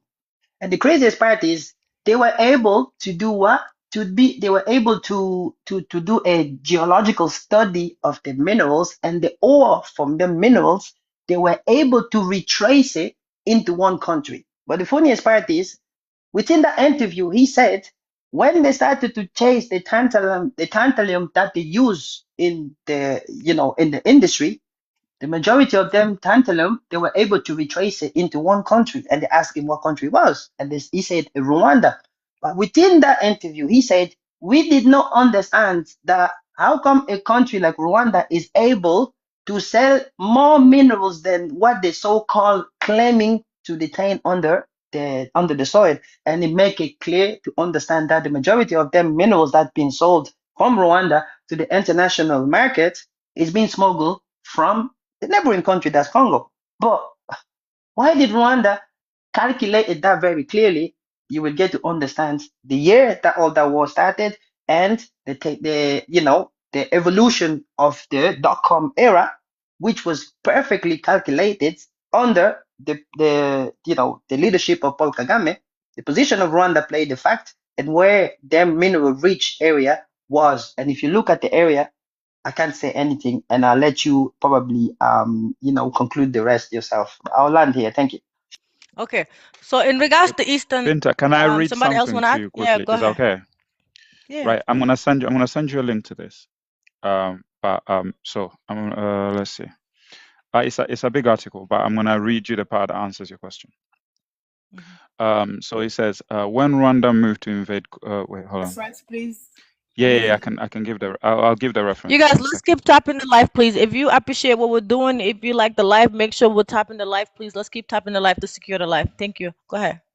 Right. So it says this. According to 2005 report on Rwandan economy by South African Institute for Security Studies, Rwanda's officially recorded coltan production soared nearly tenfold between 1999 and 2001, from 147 tons to 1,300 tons, surpassing the revenues of the country's main traditional exports, tea, coffee, and for the first time, part of the increase in production is due to the opening of new mines in Rwanda. That's put in quotes, by the way. The report said, however, the increase is primarily due to fraudulent re-export of coltan of Congolese origin. That is part of this. So if just to give you reference, this is part of this is an article on GPF Global Policy Forum, and it is the title is titled Kagame's Hidden War in Congo. I can send you the link, but it's part of the New York Review of Books. I can send you the link anyway for you to look up. But that answers directly to your question. Okay. And the same thing has happened as well. Sorry, and the same thing has happened as well since they've invaded again this time around. You can see the increase of the sale amount that they're selling of all the free tea minerals. It's even beyond, like, it's not even a questionable thing. Everybody, the international community know this, what Rwanda's doing. The Clinton administration were backing Rwanda to a point where they were covering them diplomatically. There was judges in France that were looking to open cases to that implicated the Rwandan RPF in massacres in the east and in Rwanda, and the Clinton administration blocked it. The French blocked it. There's so many documented cases of US intervention to protect Kagame because of the minerals, because of the deal that the Americans have got and the West have got with Kagame. Kagame provides them the minerals for next to nothing, and they allow him to develop his country through foreign aid and all these visit Rwanda deals and all these stuff. Okay. Would you allow sorry, me? No, go ahead, Odoche. So sorry. Yes, Binta, I'm Rwandese. I'm Hutu Rwandese. Just want to talk a little bit about the I've been trying to find a Hutu Rwandese to speak. I haven't found one in a long time. Yes, but okay, go ahead. I'm here. Right. So for the question you asked, for you to understand why the M23 is in Congo, so you need to understand why Kagame was trained by the Americans before he invaded Rwanda. So Kagame was in Uganda military, and before they invaded Rwanda, he went to the US to be trained by the Americans. So for the Americans to train Kagame to invade Rwanda, they didn't want Rwanda because Rwanda has nothing. It's a landlord country that doesn't have anything. So we don't have any natural resources. So they wanted a bridge to Congo. And the fact that Rwanda had some other people that fled into Congo at the time, so the American knew that they can use those people the way they were using Kagame's from Uganda to invade Rwanda. So and what is happening in Congo right now is exactly like what happened during the Rwanda War, because the Rwanda War lasted like for 4 years. But when they're talking about the G side of Rwanda, they only talked about 100 days. But they don't talk about how Kagame, when they came into Rwanda, they unlived Hutus, they did whatever they did until they took power. And the preparation, whatever they call the G side of Rwanda, was done by the Kagame's people. It's not the other government. So, and when you see the Tutsis that are crying around right now in Congo, saying that the people are being unalived, and mentioning Tutsis, specifically Tutsis, and they forget about other tribes. Imagine you demonstrating that you are being unalived, but I never seen any recent report that talking about how Tutsis were unalived in Congo. But you forgot about more than 20 million Congolese that have been unalived. And the other thing is that the fact that this international communities have protected Kagame all these years, the past 30 years, you can see in Africa, any leader who tries to stay on power for more than 2 terms, the Americans or any other European countries, they start shouting. Never did the same to Kagame, never did the same to Museveni. Why? Because they were their people, they were using them to loot Congo. So it's very clear when you see the report and that have been hidden, and the way they conducted these cases of Rwandan, the former Rwandan leaders. You can see exactly the agenda was just to try to support this minority group, because it's a tiny group that they're supporting, that are so that they can get whatever they want in that country. That's what I can tell you. Okay. So can we say that currently, is it only M23 that are violating humans in Eastern Congo, or there's other rebel groups that are also heavily doing the same thing in regards to just fighting over mines and displacing Congolese, or forced labor, or So do Can you I guys answer think this? is yeah, go on, B-Boss. I'll go after. The three, well, the main rebel groups that are destabilizing the east of Congo, we got the ADF, yeah, they're in the Ituri province, yeah. We've got the Red Tabahara, maybe I'm not saying it properly. They are a Burundian group backed by Kagame. The Rwandans will lie to you, oh, there's nothing to do with us. But the UN has even documented it, that their leaders are all in Rwanda. They were trained in Rwanda and they were pushed back into Congo. And the funny thing is, yeah, you see these I don't like to call them Banyamulenge, but but these Banyarwandans, they protesting in Europe saying that Tshisekedi is unaliving them. But the Red Tabahara, when they came into Congo, they actually unalived that community. They massacred a lot of them.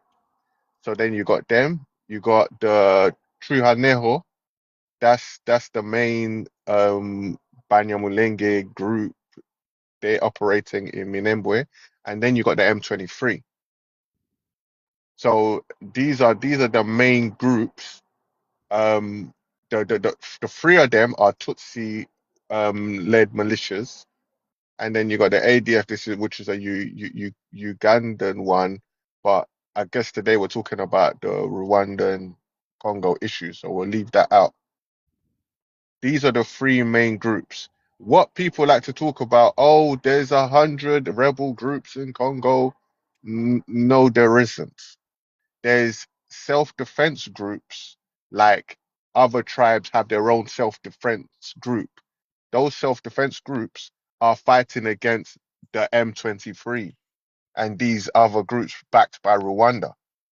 We know Congo is a vast area, and there is areas that are lacking state authority. So the local population have taken upon themselves to bear arms. They are not rebel groups against the government. They are self-defense groups. People will say, oh, they involved in this, involved in that.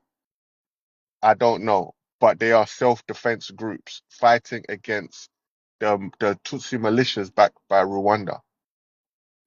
So the rebel groups that trying to overthrow the government and create a state within a country are the M23, the Trihaneho, and these Red Tabahara, backed by Rwanda. Those are the All rebel three, groups. or just two?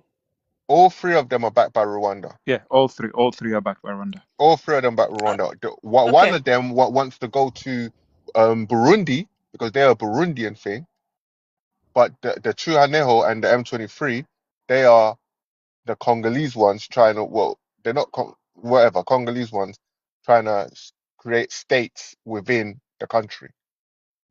Can I just add one bit to understand, and I know the reason why you asked that, because you mentioned a bit earlier when you said that you've heard that there's many rebel groups in Congo. Now, it's all, I hear this a lot, so you're not the first one to say it. But if you go back to Zaire in 1994, right, before the issue of Rwanda, there was not a single armed group in Congo, not one, right? We get invaded in That's interesting. I didn't know that. 1996. I did not know that. That's crazy. Literally not one. No one is gonna say to you, and if they do, they should tell you who the armed group was in Congo in 1994. Now we get to 1996. By the way, and I can read this part just to solidify. I know a lot of people say it's not an invasion, but it is very clear in every single report you read. It's called an invasion, right? In the same article that I read to you, right? It documents the invasion and how it happened and who backed it in terms of the West, right? So just to read this part, it says, in allowing the Rwandan invasion of Zaire, the United States had two very different goals. The most immediate was the clearing of a million Hutu refugees from UN camps near the Rwandan border, which had become bases for vengeful elements of the defeated Hutu army, Interahamwe militia, and the agents of Rwandan genocide, and then when they. But anyways, I could read the other part. It goes on to speak about the United States. But like I said, I can send you a link to this and you can read it. But to go back to your question about the armed group and to clarify. So when in 1996, when Congo was then invaded, what you then found is different areas, right, that the Rwandan aggression got to. Those people decided to defend themselves, and they picked up arms, right? So, for example, I am from, although I was in Congo, I was living in Bukavu because that's where I was born and it's a major city. I'm originally from a more rural area called Fizi. So when they go to Bukavu, the people of Bukavu decided to defend themselves, right? And they were fighting back.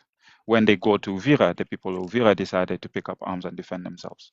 When they go to Fizi, the people of Fizi, and so on, right? Now, what the people that speak about the different 100 armed groups, what they're referring to is the different groups that decided to pick up arms and defend their area against the Rwandan invasion or aggression.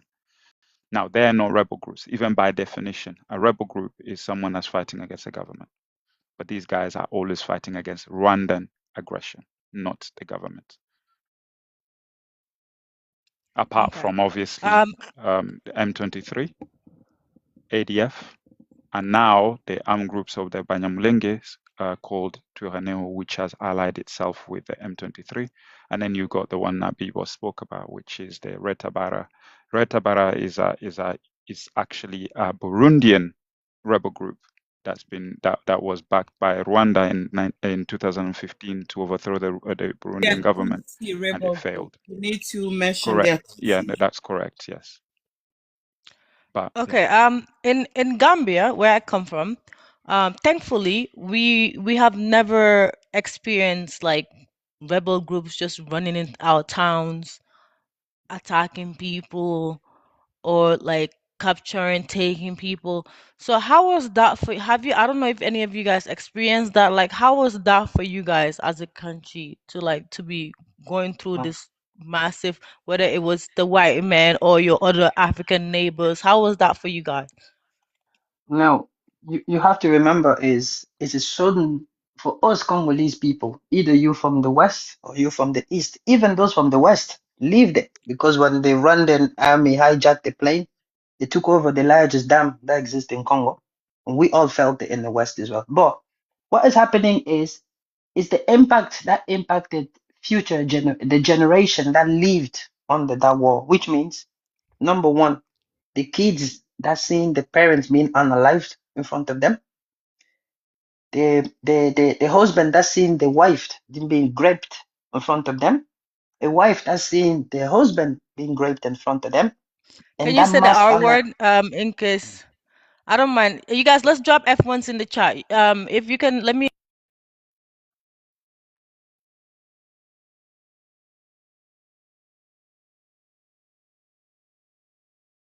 Tapping, maybe she got a call. Keep tapping. But I No, I'll think be back. I just wanted to put this in my background. Sorry. all right. All right. Okay. So Now okay, go ahead. the And instead of impact. saying just say the R word, No, abusing I women. used Or you can. It's fine. You I guys just drop the F1 if he used. That's fine. Go ahead. You're good. now what I used was the fruits grape. You know. for you to use the word. Oh That's yeah, fine. yeah, yeah. I'll use the R word. Okay. Now the effect of that is a sudden change that we Congolese are not used to it.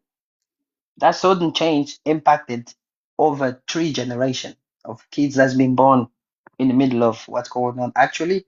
And the one that's the biggest issue is the psychological effect it's leaving within our people, which is it changed so many things with the people.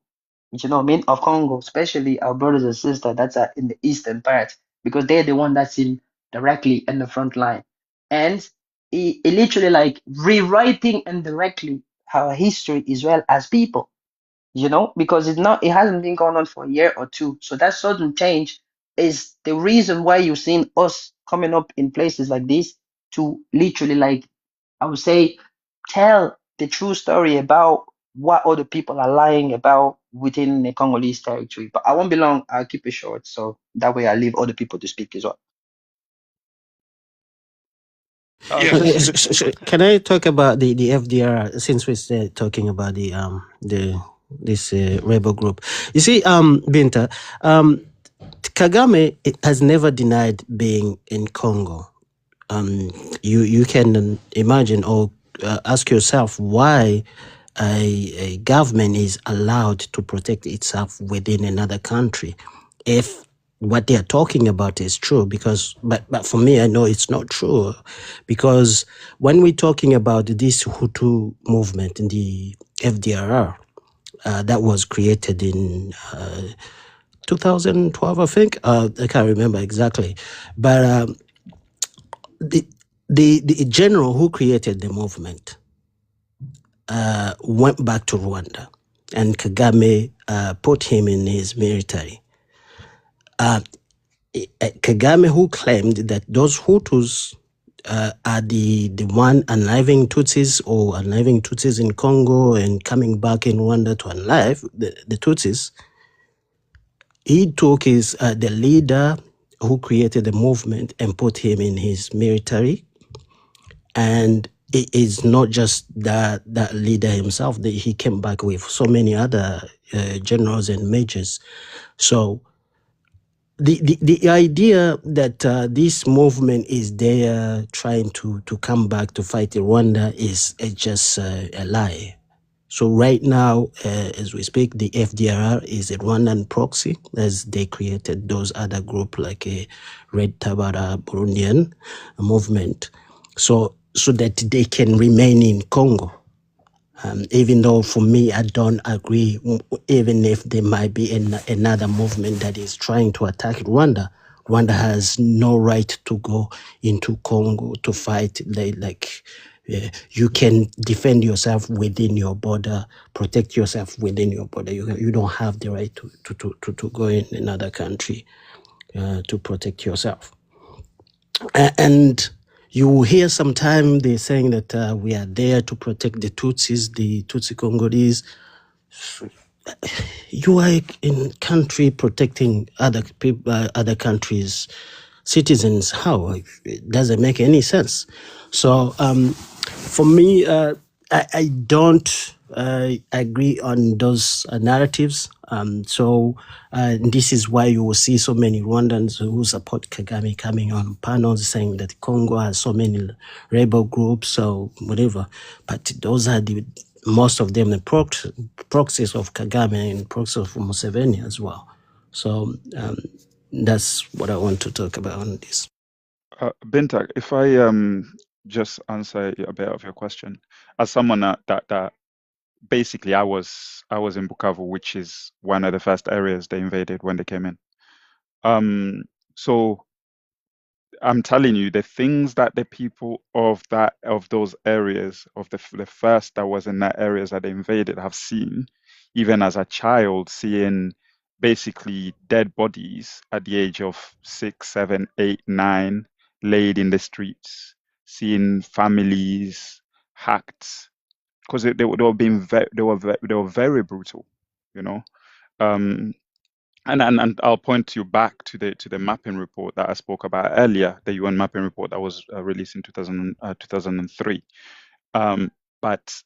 So I'll give you an example. So like I said earlier, I was born in one of the major cities in the east, but my village. So what happened in my village in 1998, just before the new year, they went there. They basically found people in the church, and some people in churches. They locked the churches and they basically burnt the church down with people in it. Right?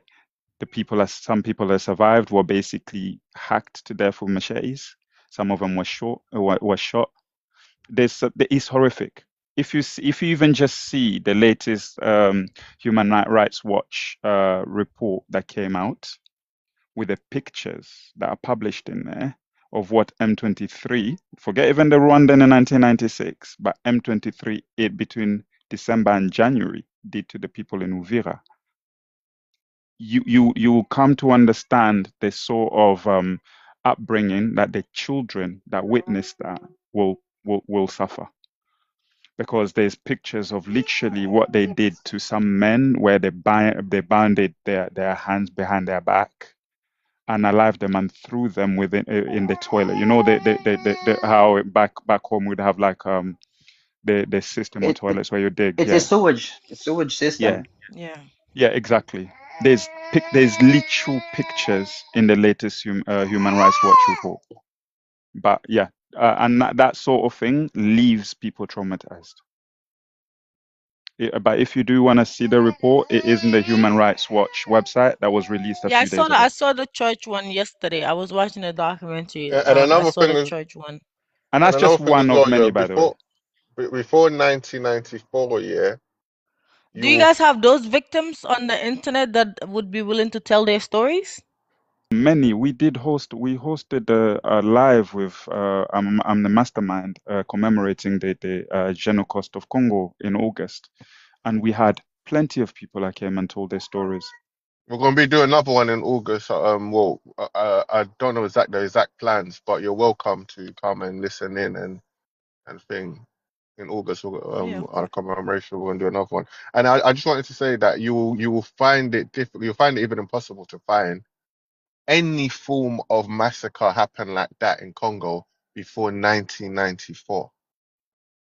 1994, the stuff that they were doing in Rwanda, they transported it into Congo.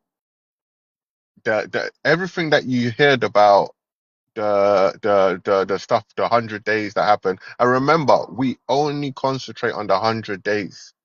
Since 1990, they were doing this they were raiding Rwanda from Uganda, the Tutsis, Paul Kagame crew. They were raiding Rwanda and doing the exact things to the Hutus that they're doing in Congo. Yeah. Then when they took over the country, they done it all over again, and then they transported it into Congo. So they use sexual violence as a means of um like making the population not want to return back to the areas that they've kind of occupied. The level of sexual violence that they commit towards women, yeah, especially, yeah, and men, they do it to men as well, but young women, and it's gone beyond just, oh, you know what, some soldiers might have gone lost their mind and done something. No, it's systematic. They want to destroy a whole generation, transplant their people in, and then when their people come in, they're gonna be the majority in the area. So they target young men and women. And And this is stuff that you can you can research, you can do. This is factual. The way the Now, young I saw women a have video been of a young abused. woman. She said they took her to their camp, and I believe she said 10 to something men were violating her a day. Um, it's crazy how these are other black men or that are doing this to other black people. They are Tutsis. Like what you need to understand is, yeah, when in Rwanda there was they call it a class system, but it wasn't a class system. The Tutsis were ruling over the Hutus, which are the Bantu population. Yeah. And they had them as their servants, their slaves. When the Belgians came in, or the Germans actually first came in, when the Germans came in, they saw this and they were like, okay, we're gonna support you lot to keep doing this.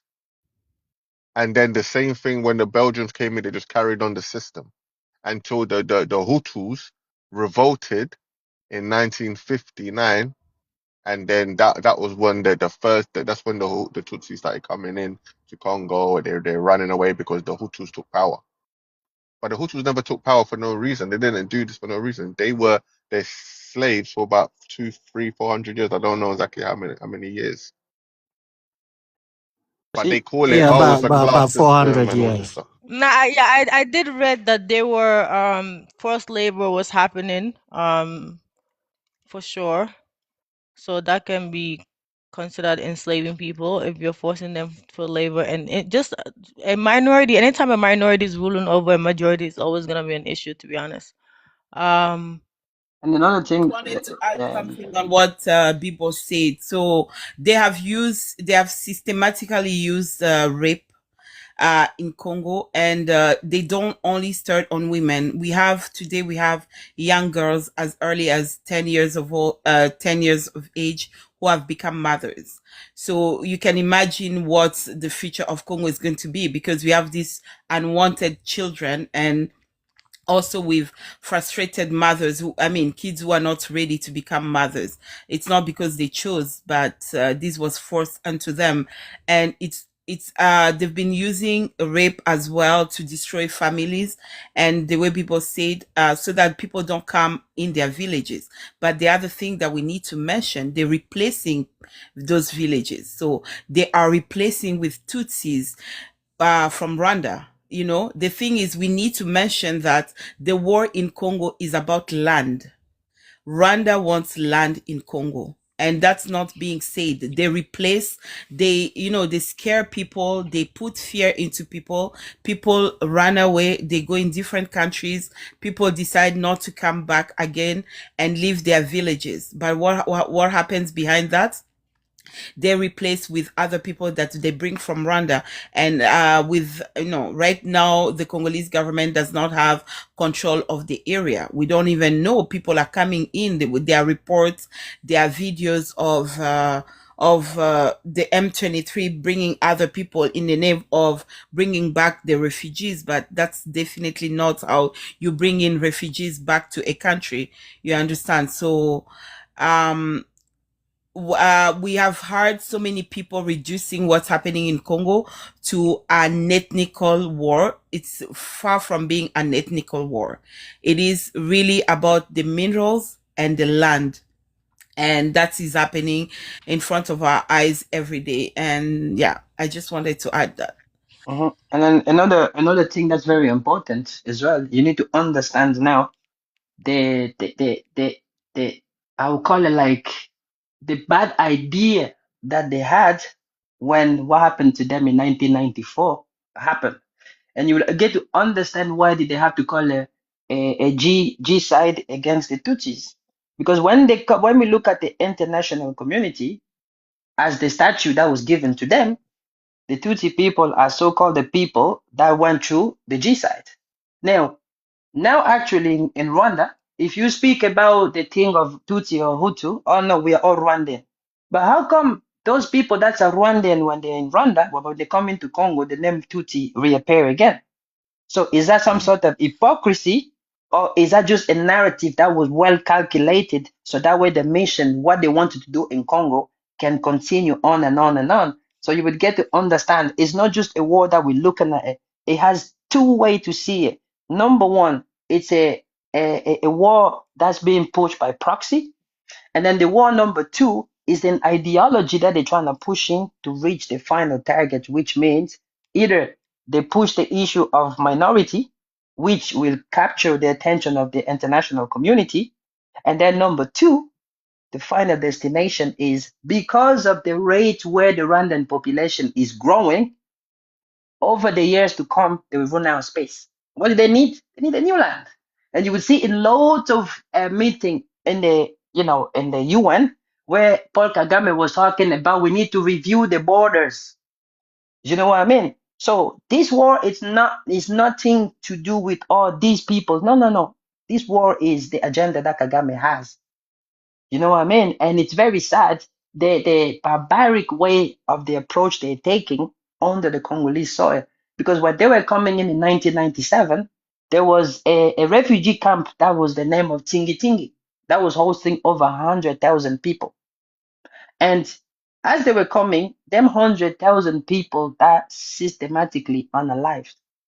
By who? By the army that was bringing that movement, which was 100% Rwandan army. You know what I mean? So when we Congolese are telling about that, we don't need to go left and right. We are telling you how it is. And that's why you would see a lot of people in comments, they're trying to like distract people. No, what's happening in Congo is real. These children that been born as young as like 2 years old, that's being like, V. And that is horrible. No human being deserves that. You know what I mean? And the real question is, what will the future of the women and children that's living in that parts? What kind of mothers they're going to be in the future? And those that's going to come after them, that trauma, how many years is going to live in? And that's how us human beings need to start seeing that. You know what I mean? Because at the end of the day, when we are all pushing the campaign of, against the violence against women, but in Congo, certain a rebel group are using that as a weapon of war, and all that need to stop right now. And really like we need to not just to tell our story, but we create an awareness on what's happening in Congo as well. And that's exactly what I wanted to add. Thanks. In your neighboring countries, I'm gonna, because I don't know Central Africa too well, but I've been learning. So Burundi, Uganda, what's the other one name? Burundi, Uganda. Are there any countries around you guys whereby the Tutsis are a majority in that country? But the only countries basically who have Tutsis and Hutus is Rwanda and Burundi. Those are the countries where they come from. It's Rwanda and So Burundi. in both countries, they're minority, or they? I know in They are Rwanda they were minority in both minority. countries. They are minority in both countries, but currently the minority is ruling in Rwanda, and in Burundi it's the Hutus who are ruling. But what Kagame wants, and that's basically why a Red Tabara was created, it's also to overthrow, to turn the government in Burundi to have a Tutsi government. So he's supporting a Tutsi right now to take over Burundi. Exactly. Yes, How about Uganda? that's what they want. And also to add on that, Uganda, the Hutus and the Tutsis in Uganda are just like in Congo. Those who came, the people who came from Rwanda.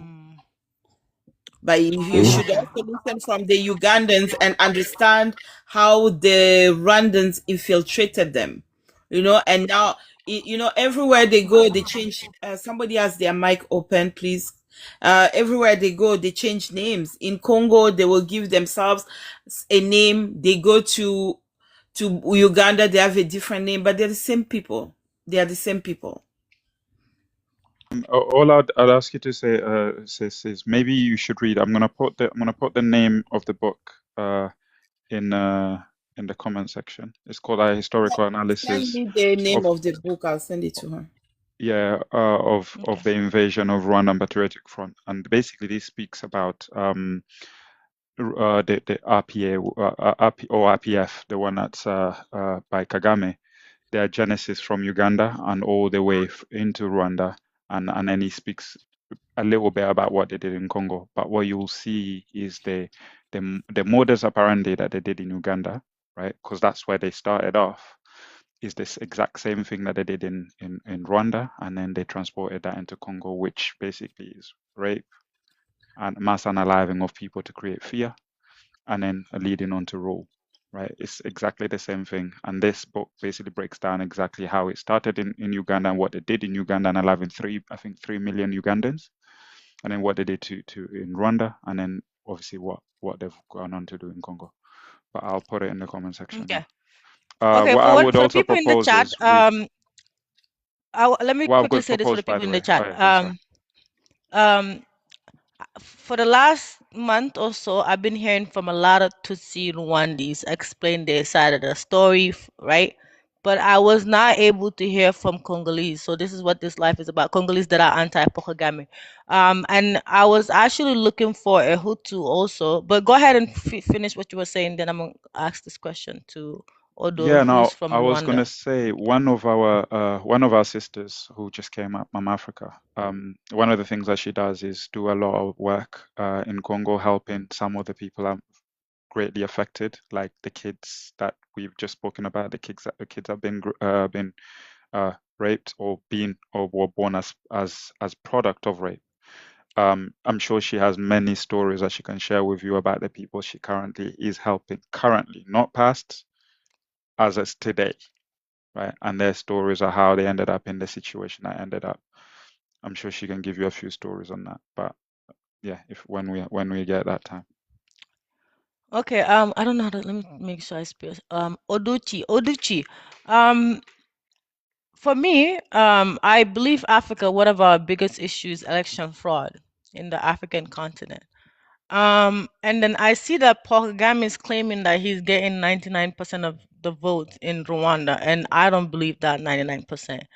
And then it's only Rwanda Tutsis or ex-Tutsis that have been defending him like, oh, we love him. But I'm like, if I don't know, for me, I don't believe it. So what do you think is going on in Rwanda? And I'm seeing that a lot of anyone who speaks against him goes missing, even in different countries. So in your opinion, what's going on in Rwanda when it comes to Paul Kagame? Is he we know he's developing, possibly with Congolese funding. Um, how is he treating his citizens in regards to everyone, in your opinion? Yeah, Binta, I'll tell you this. It's not just Hutu who don't support Kagame. There's so many other Tutsis, a lot of Tutsis, even within the country. So the only Tutsis that are supporting Kagame, you will see them here on TikTok. Most of them, the way the people that came with him, those who were in exile in Uganda, those who were in Burundi, so in exile. So and I'll tell you why these people support him. You see, when 59 happened, when the Hutu revolution happened in 59, the Tutsis who went in exile were the elites, the Tutsi elites that were closer to the kingdoms. So the most Tutsis remained in the country. And that's why you see when they're talking about the genocide of Rwanda, they're talking about those Tutsis that were within the country. But when you go through the reports, what happened in Arusha courts, this international criminal court, you will realize that all these were manipulations.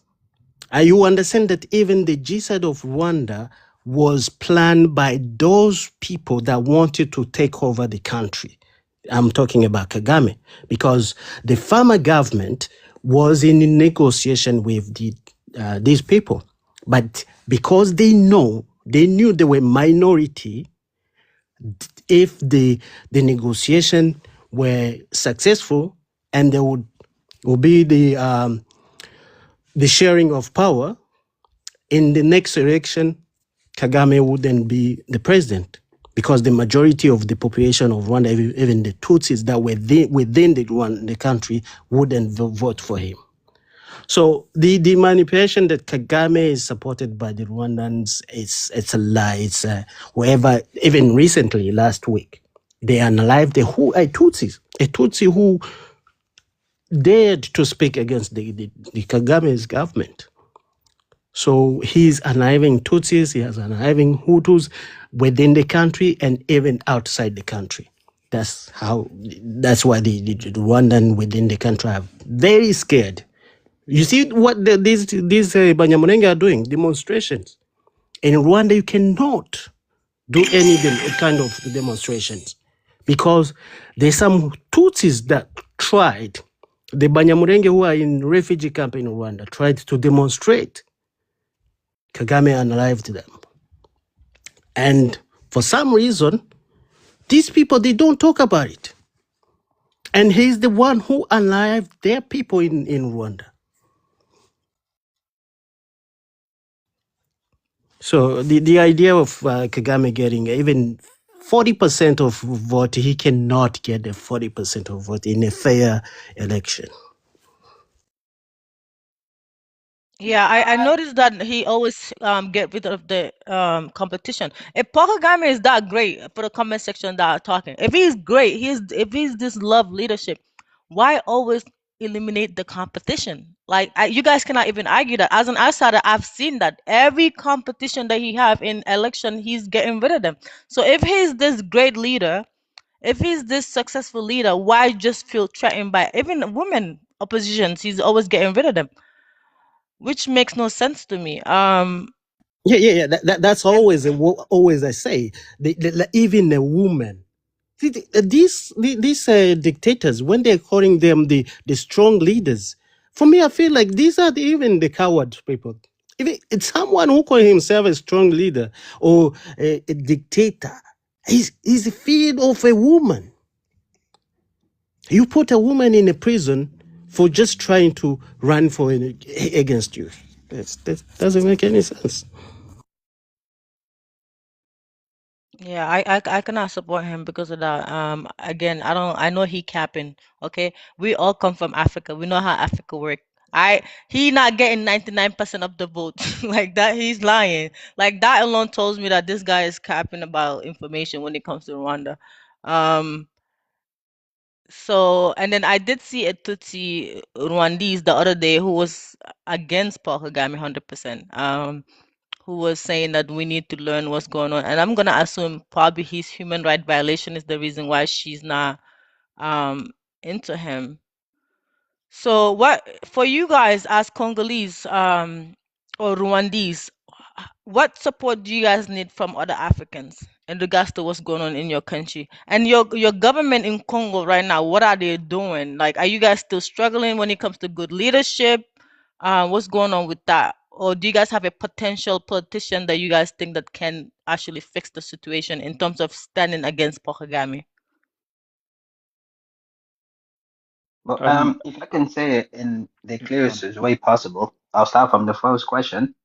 For us, the Africans, we just need to, first of all, start and to see what's happening in Congo as a threat for the all of Africa, because a peaceful Congo, a strategic position that Congo holds today, can serve as a great trade route for the all of Africa because we link in the north of Africa to the sub-Saharan Africa.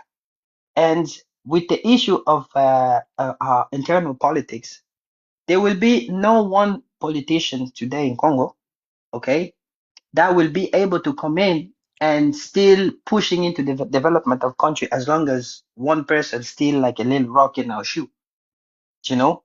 And as we speak today, let's look at, for example, what happened yesterday in Belgium. Our president, the current president, who in all his interview accepted so-called the people that they calling themselves Banyamulenge. He is the one that stood up in front of the Congolese, everybody, and told us they are our brothers and sisters. Now, if a current leader is accepting news in front of everyone, then the real question is, why are they turning over and protesting against the very person that told you guys were Congolese? Which means, as long as any politician that will come in Congo today, if this issue of so-called Banyamulengers and this issue of Paul Kagame is not sorted, we will always continuously go through the same roller coaster because they're constantly going to be living on borrowed time until the next leader comes, and the same cycle will continue. But right now, this issue of Paul Kagame is in order for Congo to really position himself, to take a different direction. I believe us Congolese people and our politicians, we just need justice for Congolese people first. Because when that justice is going to come in, Congo will be seen different. Because that will create a new era of politicians in Congo. Those that exist and those that's to come as well.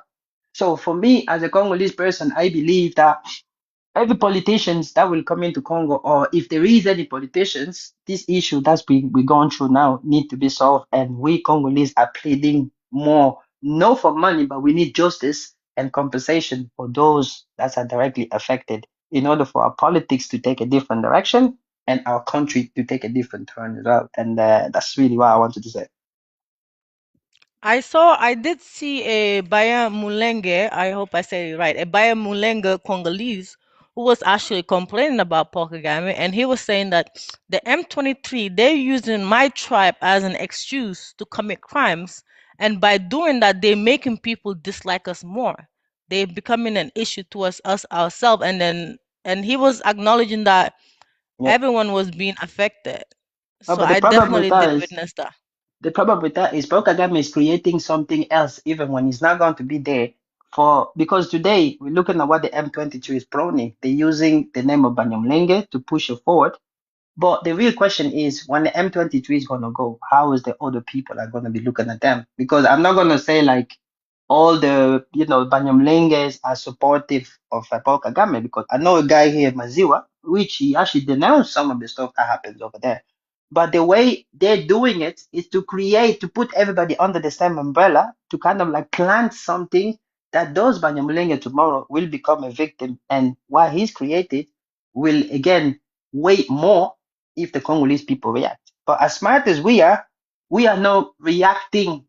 We are going through the legal route so that way justice could be served for all the Congolese. You know what I mean? And that is very important to underline as well, because let's put it this way: Uvira, when Uvira went under the hand of M23, we say it is so-called a Congo and Congo war. But how come all the celebration was being made in Rwanda? They even made a song for it. But yes, it's a Congo and Congo issue. But how come all the celebration in churches, they even clapping hands? Uvira Tombe, they were clapping the hands. But does that not just showing you exactly the true intention of what's happening in Congo? It's not a Congo and Congo war, but it's people that's trying to use the Rwandan that was living in Congo to suit the narrative, so that way they can achieve the main goal. And it's really like it's reaching the stage for us Congolese. We just want peace. We just want to focus on our country, how to develop it, because we know what the world need today, what the industries like the IT industry needs today. The answer for that is in Congo. The strategic minerals that we have, all that is the really thing that we want to focus to develop our country. But as long as Rwanda knows that's what they want as well, that's why they are constantly going to be wanting to destabilize Congo in the eastern parts, but by using the narrative of Banyamulenges. And then if you look at it in the long term, you will understand why the genocide against the Tutsi was created like that. So that way, when they come into Congo, they will use so-called the Banyamulenge that they will call Tutsis again. So that way they can keep on going on to the narrative. And that's really like the main issues. And we are smart. We understand that. And that's why we're taking different approach. And they don't know they are creating something, but they're falling into their own trap as well. But that's really what I wanted to say. So currently, in regards to Congo, you guys' military, your government, what do you think is the issue for the Congolese government to not be? Because I know corruption is a huge issue when it comes to Africa. When it comes to our leaders, sometimes they come and fail us and cares about their pockets and their families' pockets.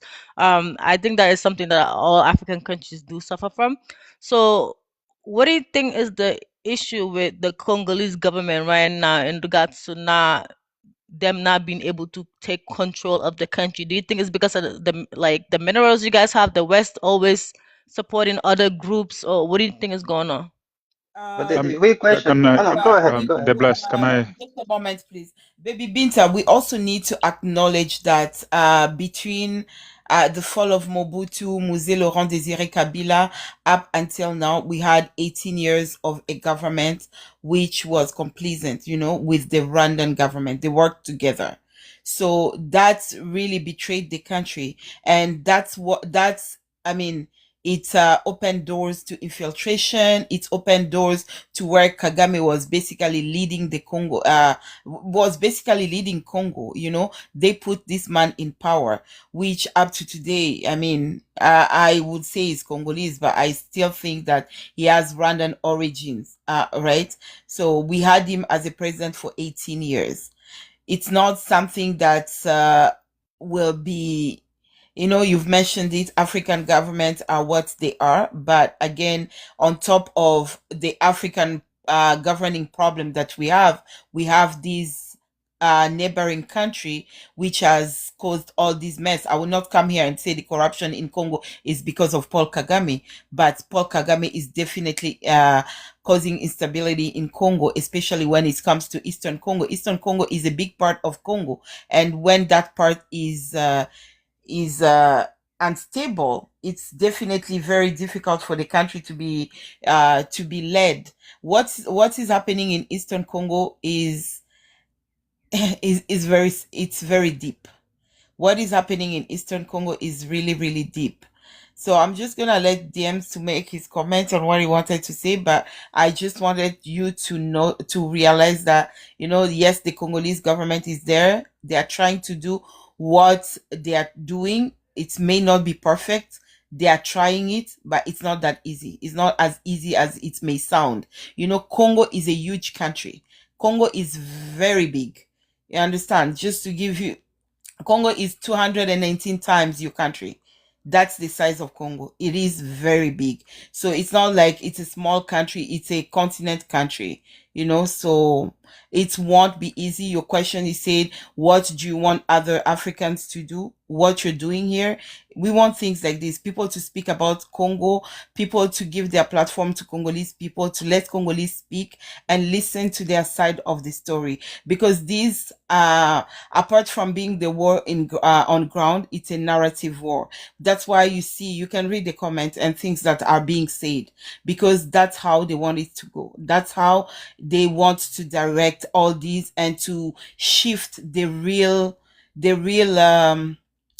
story to whatever you're seeing here online. So yes, Congolese people would like other Africans to use their voices for what is happening in Congo. James, you can go ahead. Yeah, so three things I wanted to say. So first thing is to answer your question about what we would like the Africans, other Africans, fellow Africans to do. So one thing that I want to point out is that what Kagame has done, he has made himself look like a Pan-African to other Africans through the things that he says in the media. And by what he says, a lot of Africans, my fellow Africans, they all believe that. And this sounds good, liberate ourselves from these imperialists. Sounds very good, doesn't it? And a lot of people have bought that. And now he has this image of a Pan-African.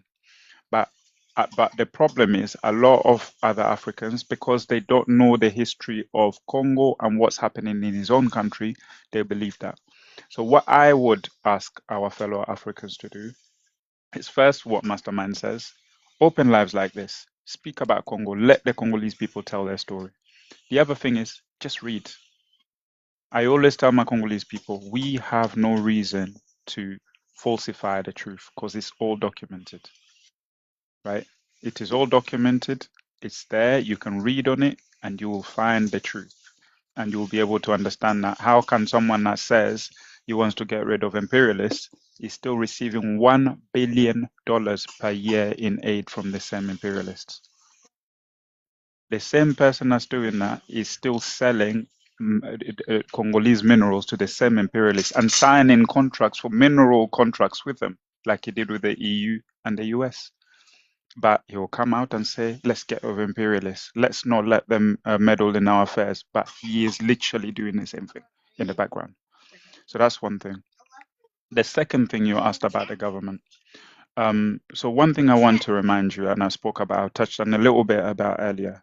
So what happened in late 1989s, the Tutsis, a lot of them that we received in the 1959s and a little bit earlier from Rwanda, they left Congo after living there for 30 years to go and join Kagame's rebel group that came to overthrow Rwanda and take over Rwanda. Those same people came back in Congo as part of the Rwandan army and have been fighting in Congo since. Those same people have been the one that started all these rebel groups that we spoke about today. For example, if I speak about the current leader of M23, the general in charge of M23, a guy called Sultani Makenga. Sultani Makenga left Congo as a 16-year-old in 1990 to go and join the RPF in Uganda. The same person became a sergeant in the Rwandan army. The same person has been a leader in every Congolese rebel group since. And what the Congolese government was doing, they would sit down with them and they say, okay, fine, we will stop this. Let's put you in the army. So they will take all the army, the people that were fighting in this rebel group, they will put them in the Congolese army, right? And then 2 months, 3 months later, or maybe a year, they will go again and create another rebel group to carry on that destabilization of Congo and make sure that Rwanda keeps getting their minerals, right? And they've done this 3 major rebel groups, 3 different parts in the last 30 years. And today he is the leader of M23. Like I said, he was a sergeant. So as a Congolese, how can he leave Congo? So as a Congolese, he left Congo, went to Rwanda, and he was fighting their fight. I am not going to tell you what I believe, but you can come to the conclusion yourself. No, right? I know. We need to clarify so that, people are following, right? They need to understand. So these are people calling themselves Congolese. They call but themselves Congolese, but their history is they left Congo as 17-year-olds to go and join the RPF while they were still in Uganda. what is RPF, DMs, please? RPF is the rebel group that was founded by Paul Kagame and his Tutsi brothers that fled Rwanda in 1959 into Uganda, and they were formed to come and take over Rwanda. And that same So person, as Congolese, they were like pretty much supporting the Tutsi brothers they were in not. Rwanda. But the point that I'm trying to make to you is that 1959. It's not only Uganda that received the Tutsis from Rwanda. We received Tutsis from Rwanda. Tanzania received Tutsis from Rwanda. So now the question is, these Tutsis that left Congo and went to join their other Tutsi brothers in Uganda, were they ever Congolese to begin with? Yeah, they look at themselves more as Rwandese. Yeah, That's just and like how did let's say who told them they are No, not Congolese? How as did they Rwandese, become my dear. Congolese? They look themselves as Tutsis, not as Rwandese. They look themselves as Tutsis. In Congo, they're still Tutsis. They will claim Tutsi this, Tutsi that. In Rwanda, they are Tutsis. In Uganda, they're Tutsis. You know, anything that But happens to a Tutsi in Rwanda who's not Congolese, you said you're a Tutsi and you're Congolese, that's fine, we give it to you. But anything that happens to Rwanda, but because it's happening to a Tutsi, they will leave, you know. So you're from a different country, you're going to fight along with a terrorist group of another country. It's got nothing to do with your country. So we are first as Congolese. They present themselves as Tutsis, as Banyamulenges, unfortunately. You know, anything we will do about Congo, any cry we will have about Congo, they will come as Tutsis. Even the marches that people have been talking here, they marched in the US, they marched in Europe, they marched in some African countries. They didn't march as Congolese, they marched as Tutsis. And most of them were, I mean, they talk Kinyarwanda. Well, they talk the same language. They're the same people. They talk the same language. They're the same people. They want to enforce themselves as being original from Congo, which is not the case. You know, they are linked culturally, they are linked ethnically with those ones of Rwanda, you know, and it's very complicated. So to Congolese people, are we dealing with Congolese people or we're dealing with Rwandans? We don't know. You know, we don't know. Kagame, whenever you give Kagame a platform or his ministers a platform in the UN, in wherever it is, they will be given 5 minutes. They will spend 4.5 minutes to talk about the Congolese Tutsis, how they are being treated. These are people you're saying they're Congolese, so they are not your countrymen. What's your problem with them? You have other issues to deal with in your country. You don't deal with your issues, but you take the platform to use to talk about citizens of another country. That's where the questions come. You know, we raise eyebrows, we start questioning ourselves. That's basically it's. I don't know. You know, we can't be. No, I get it. It's just like, let's say my tribe, the Mandinka tribe, at some point we were heavily in Mali.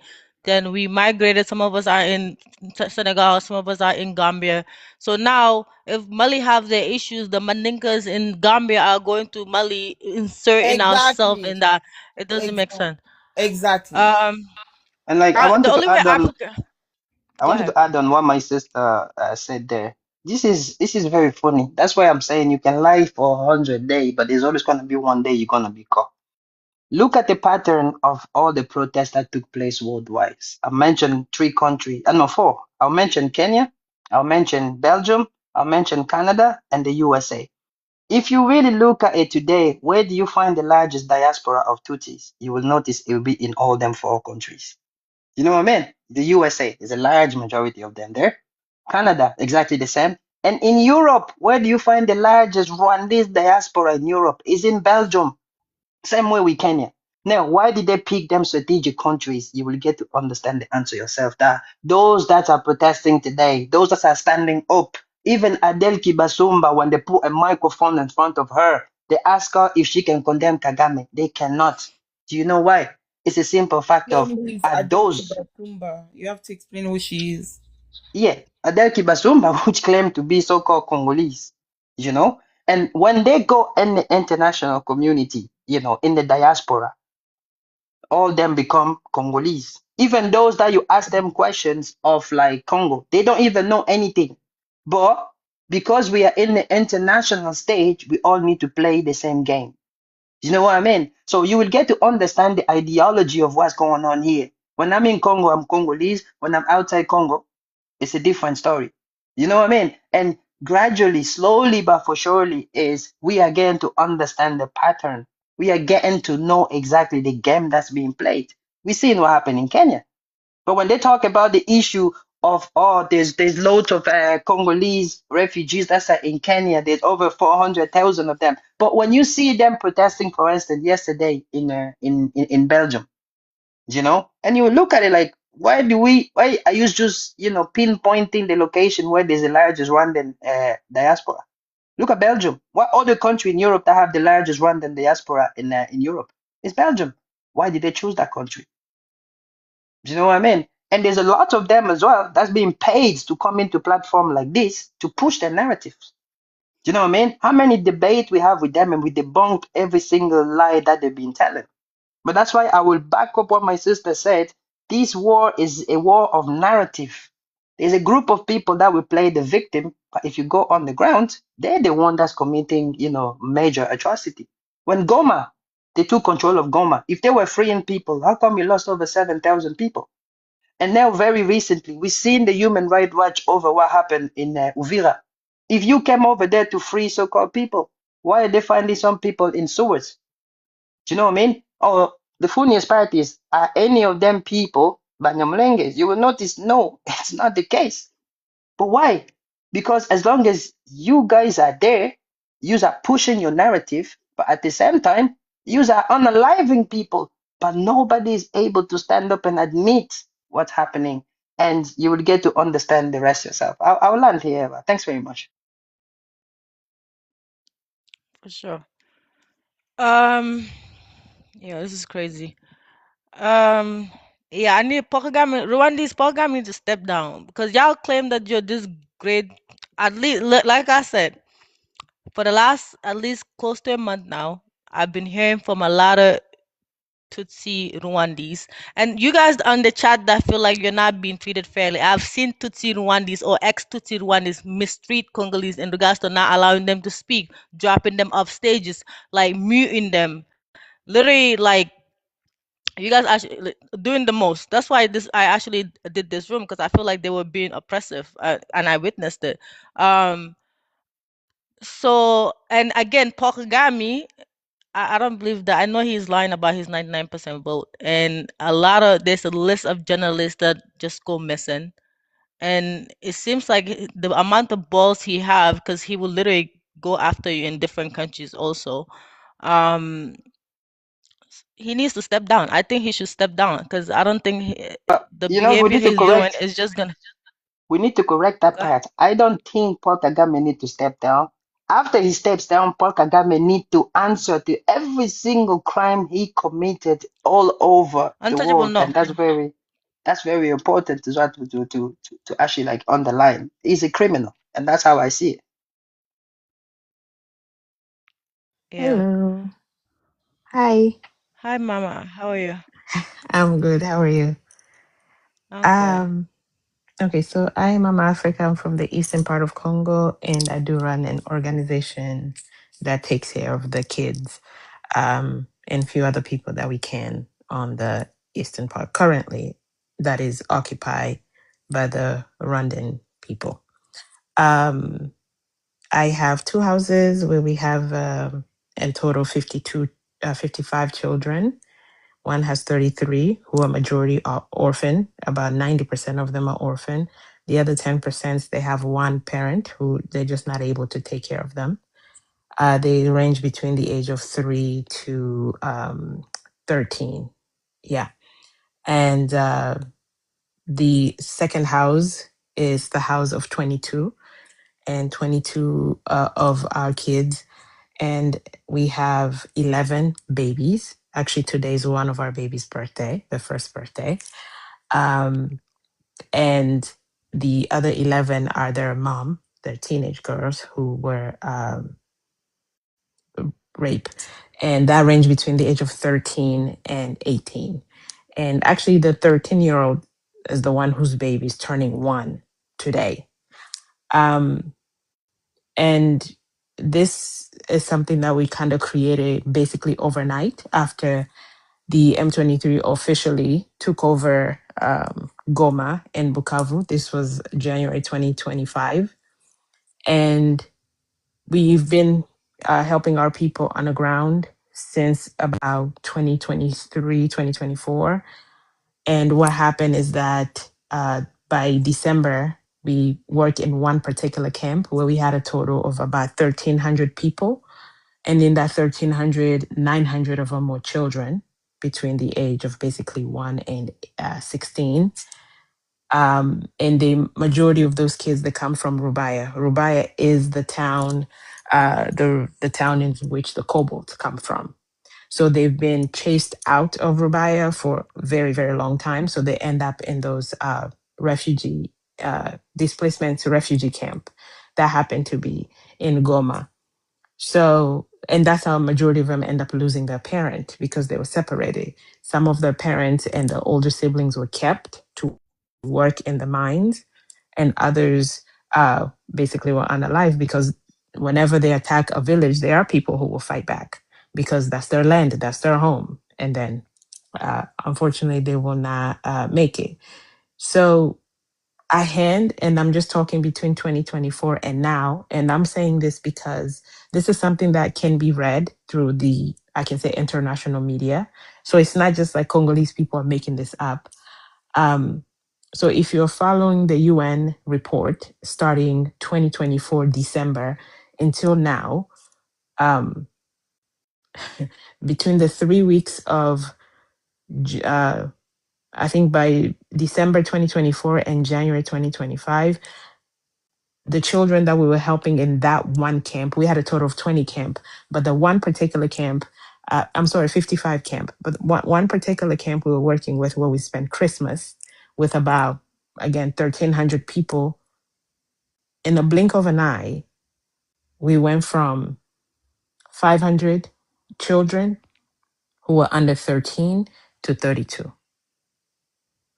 That happened in a span of about it's less than 3 weeks.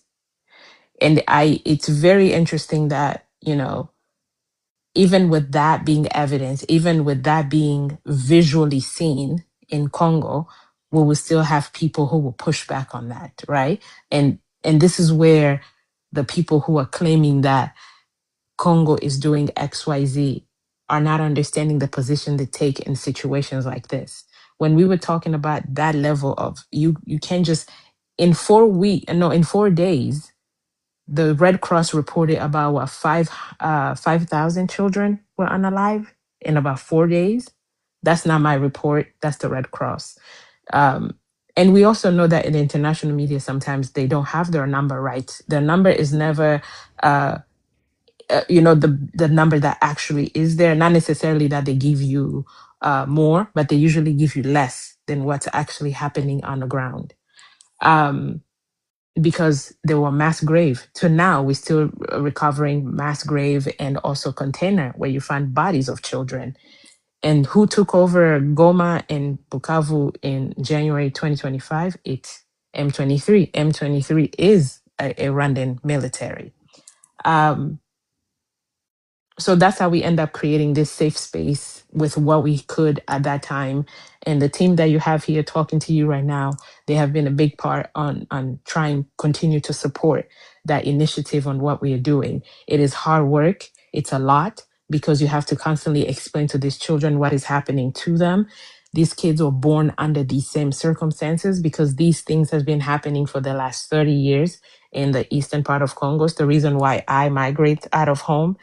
At the beginning of this, there are people who were able to leave and there are people who were not able to leave. I spent about 5 years in that genocide. So it's one of those things that I left it, but I'm still part of it to a certain level because my family lives there. So that's what we do. We have hospitals that are full of people who are constantly under attack. And there's no peace in Goma. There's no peace in Bukavu. all this region that they have taken over, it's not peaceful. It's not peaceful for the everyday Congolese person, you know. We have children that get kidnapped every single day.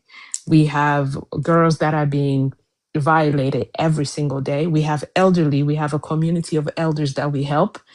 Our oldest grandma is 103. Her entire family was wiped out. She's the only one left. They took her land. They destroyed her village. These elderly women have no grandchildren. They have no children. They're by themselves. No one is taking care of them. They have created a space in which even the everyday person cannot help the people who actually need help. Like if you're cooking, you can't give to your neighbor because then you become a target of this Rwandan regime that they're trying to create on the East. Now, coming from the tribe that I come from, I'm from the Bashi tribe. The Bashi tribe have had a long, bloody history with the Tutsi when they were a kingdom. This was before the Belgium, this was before the German, before any invasion of that. They have constantly tried to annex the eastern part of Congo to their land. Again, those are the things that can be verified historically. These are not things that no one needs to make up the death toll or the death of Congolese people at the hands of Rwandan just for the fun of it. That's not, no. And you don't have to believe Congolese news outlet or what can be called bias, but you can believe I guess the international media can give you that. About March 2023, the UN reported, or the WHO, I believe, reported how every 30 minutes, a girl child is raped in the eastern part of Congo. Every 30 minutes. That also can be verified because the 20 hospitals that we have in Goma are overwhelmed by these numbers. Our organization cannot support everybody, unfortunately, because we do not have the capability or the capacity. But this is the reality. And everything I'm naming can be verified if you look it up. It's not me speaking from an emotional stand, which I should, because these are my people. And every day we have to look at these children and figure out how to help them. Our house has been broken into by the M23 because they thought that we were housing rebel children. Yeah, they have broken into the house before.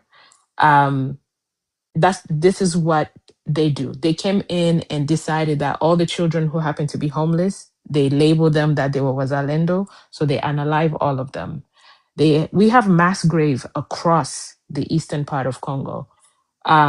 We have so many people who can barely speak because when you speak, you become an enemy. This idea of replacing people is not just an idea, it's a reality. There are always, trucks of Rwandan that goes between, that comes from Rwanda into Goma. We share a border.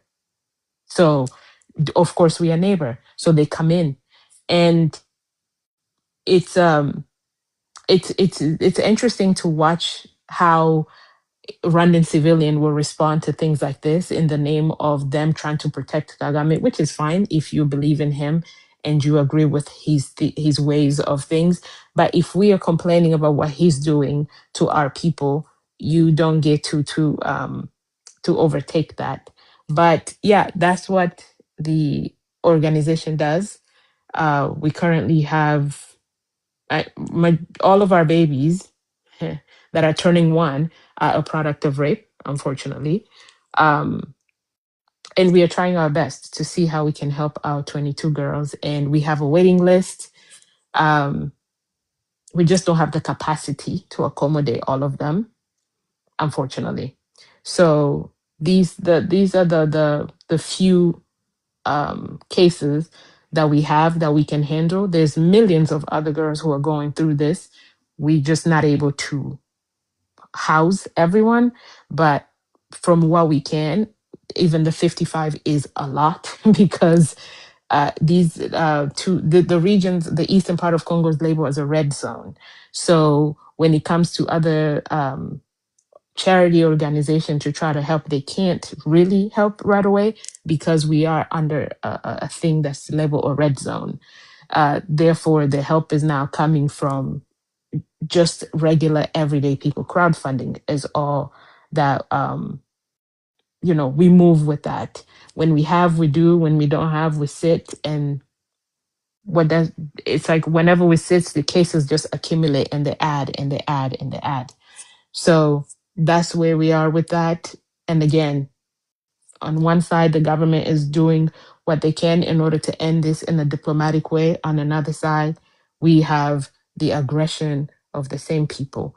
And to give you like I guess an image or a perfect situation, an image that's happening, the same random people who would tell you like, hey, Congo is not telling the truth or about this, about that, that their people are being Congo's attacking them. There's no in history where Congo has ever crossed over to Rwanda to attack them.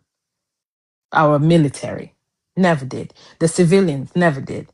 But for some reason in their history, we are the aggressor. I don't know how. And if their country is functional and Kagame is doing great, I don't understand why he cannot take his Tutsi brothers and sisters who are somehow being marginalized in Congo and take them home to safety. What's wrong with that? That's their home too.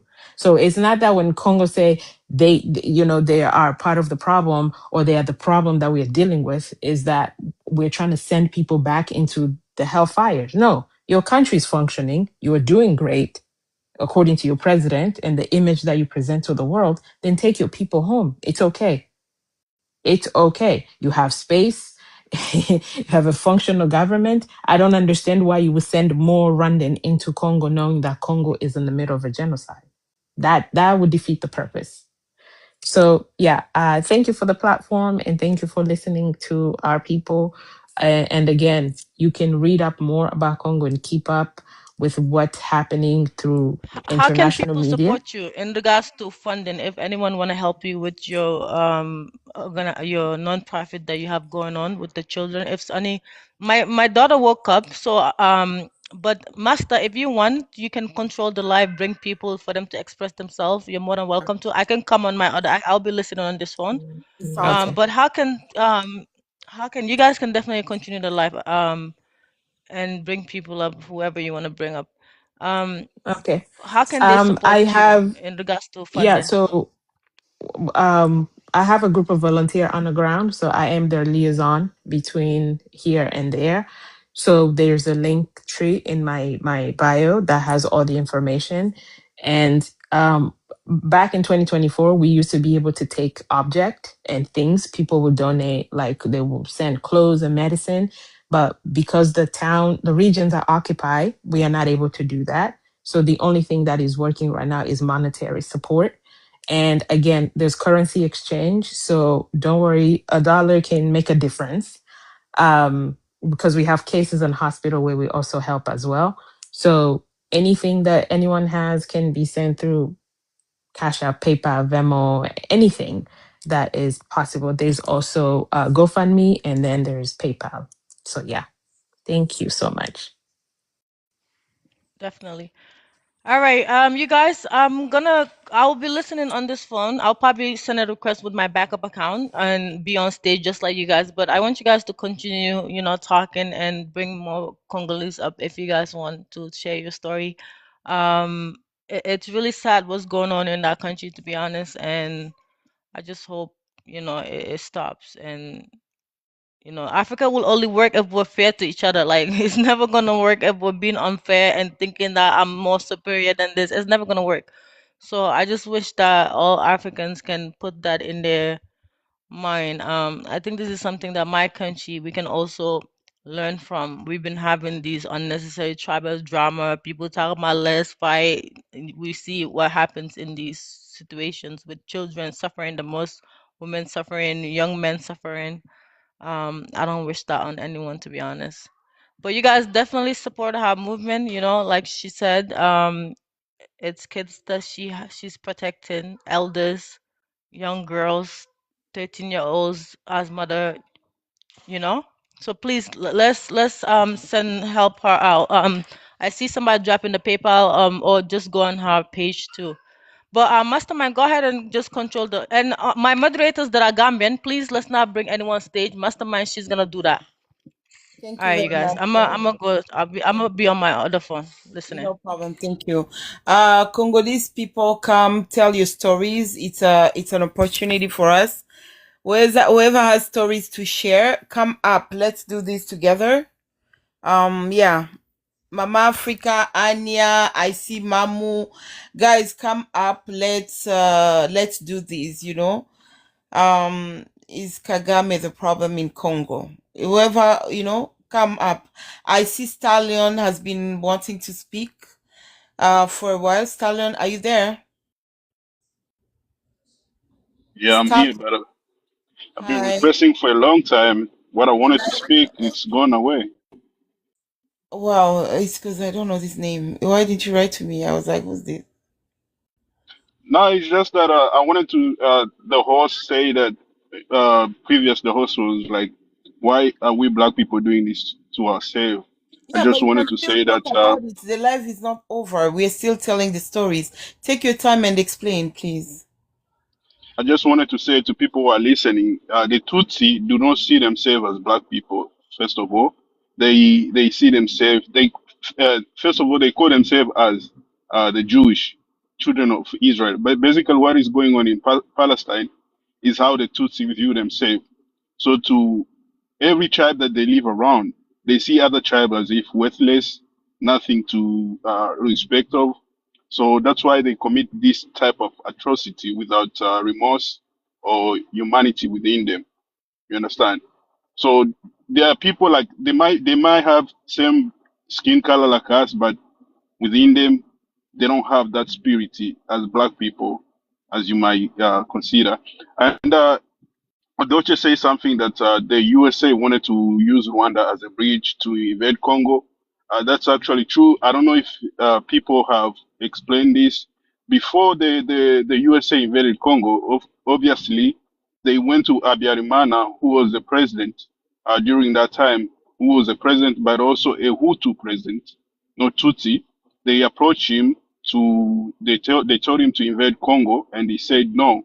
Congolese are like my brothers to me. They are like my family. I cannot do that. Anytime I have a problem, Congo will be there to help me. What Abiyarimana didn't realize is that the animosity that has been going on in Rwanda for centuries between Hutus and Tutsis, the USA is going to use that to their advantage to actually overthrow him and bring in a Tutsi to take over.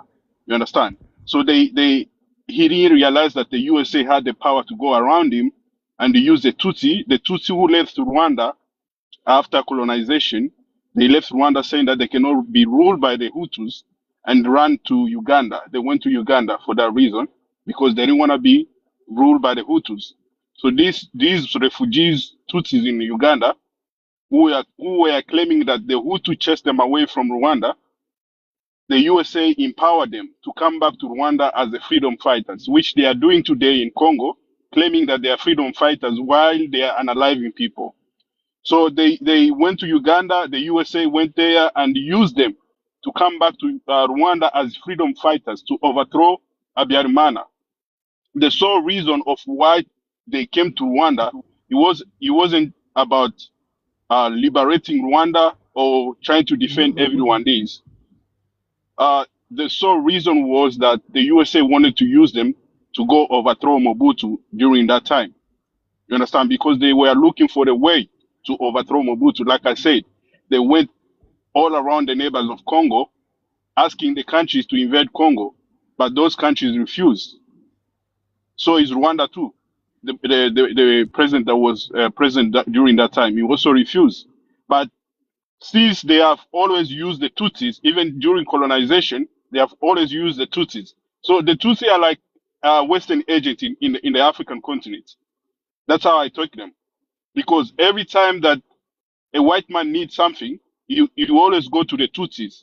You use them, empower them, make them victim, and then all of a sudden, they get what they want. So when they invaded Rwanda, like I said, the goal was to go into Congo. It wasn't about saving Rwanda. It wasn't about the genocide and etc. It was about going after Mobutu. This is what people need to keep in mind. The so-called genocide against the Tutsi in Rwanda, that's a fake genocide. They fabricated that, but the main goal was Congo. And then if Kagame is in power today, he's in power because of Congo. Congo is the one that's sustaining Kagame in power, nothing else. Otherwise, he would have gone long time ago. So the plan was that before they invade Congo, it was difficult because they couldn't use the Tutsis. Congolese will notice immediately. They will say that, no, these are not Congolese. How come are they coming claiming that they are coming to liberate us? So they use a face, a Congolese Moment, please, face. Stallion, 1 moment, please.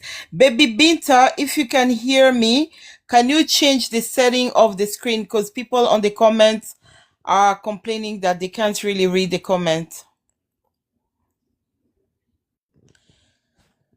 BabyBinta, if you can change the settings of the picture on the screen, please.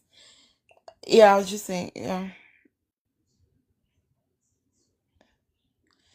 Can you make it smaller just on one side and have, because, no, I don't know. You want, okay, this, but no, we want to have Kagame's picture. Nah, it's not me. It's not me. Somebody. Oh, you want Kagame's Yeah, picture? have Kagame's picture there, but if you can just put it, reduce it, have it up with people, everybody on one side and then the picture on the other side, on the left-hand side. Okay, let me change the setting to, let's say this. That's perfect. Yeah, so we can have Kagame's picture on the big screen, on the big side.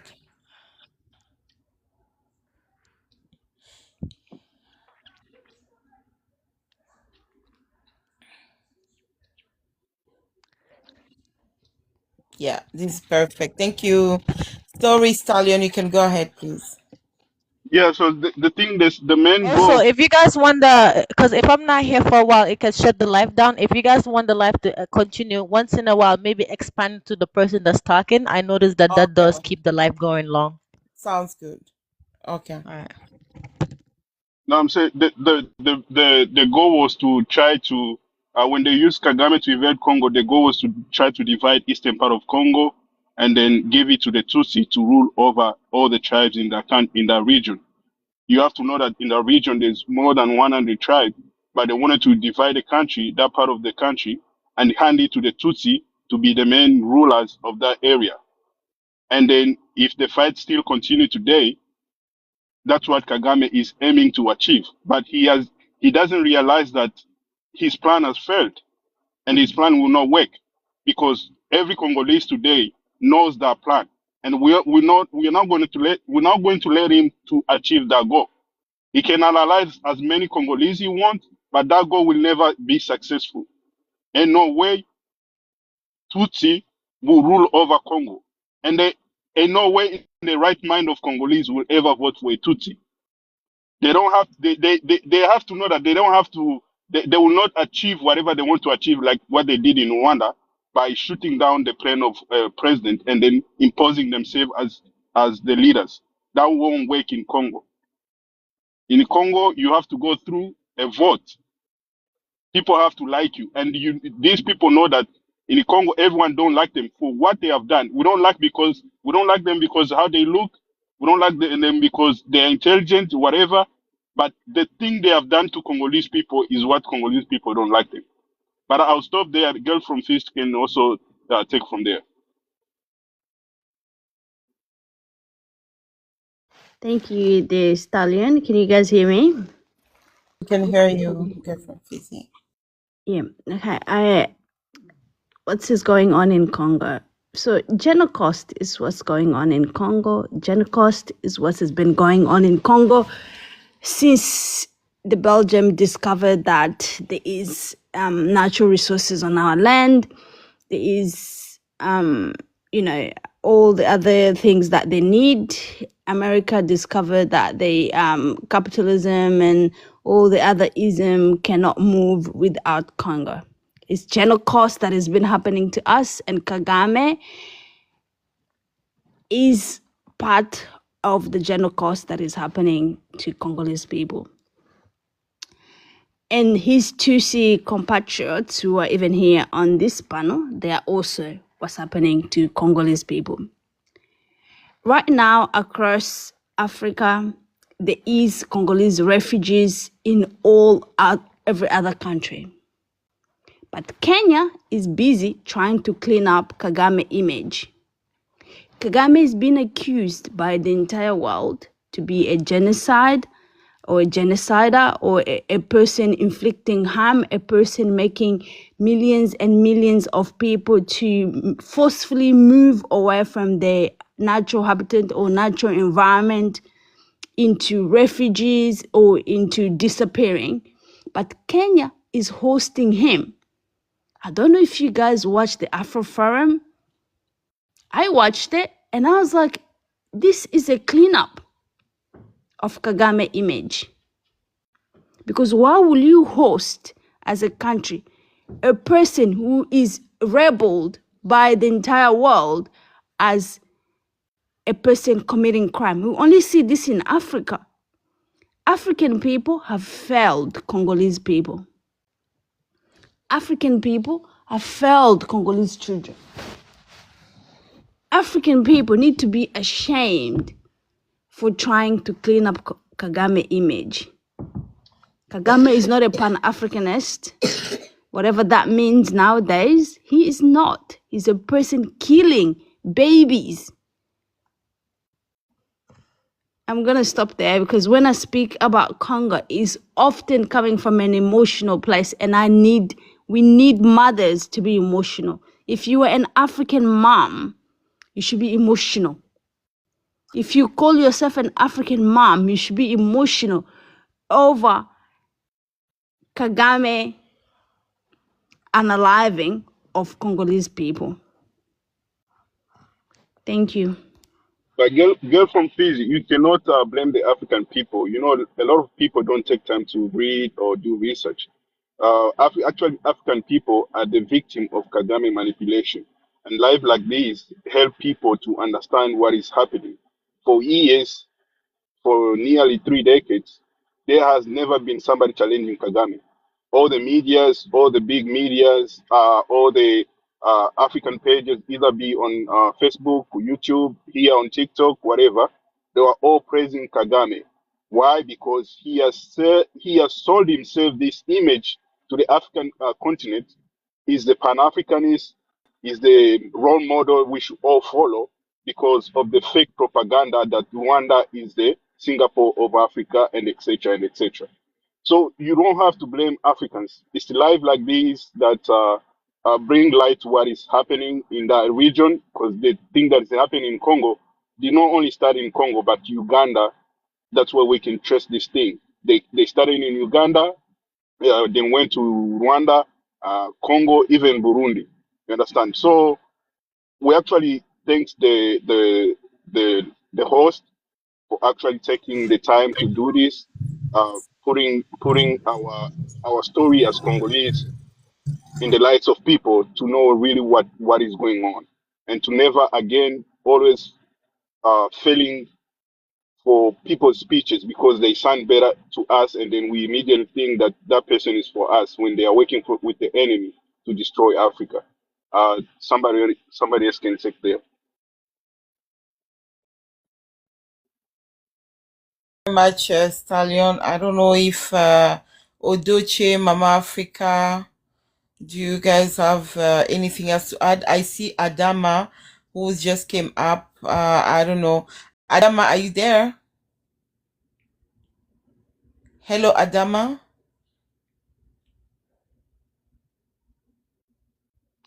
All right. Yeah. Let me just speak a little bit. You see, it's funny how Kagame spent so much time in the past. Sorry, Adam. Yeah. So he spent so much time in the past blaming friends. Oh, this is a government that supported a genocide government. The Habyarimana government, and now this is the country that is doing his bidding. You see what happened in Kenya recently is just this guy, Macron, is trying to make sure that Kagame's image stays like the way it was in this past 30 years in Africa. So he is already known in so many other countries. In Western countries are starting to leave him because they know how many atrocities that he has committed, which has become so obvious to everyone. So the only country that is running into right now is France, that he accused of supporting the G government. So this shows that Kagame is in his last leg. Imagine running into seeking a support from a country you always accused of creating chaos in your own country. He screamed so a lot.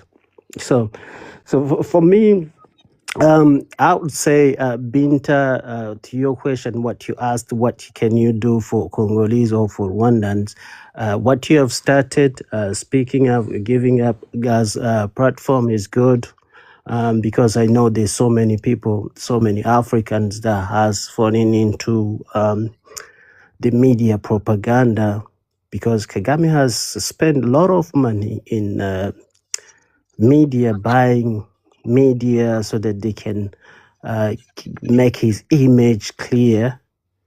And this is why you see so many Africans don't understand what is going on, because the Western media has been portraying Kagame as a hero. So I know he's spending a lot of money also right now, to especially to try to buy influencers like a Binta, so that people online can keep spreading the lies about the image, try to clean his image that is already dirty, because he's already known right now, thanks to TikTok and Congolese people that have been exposing him.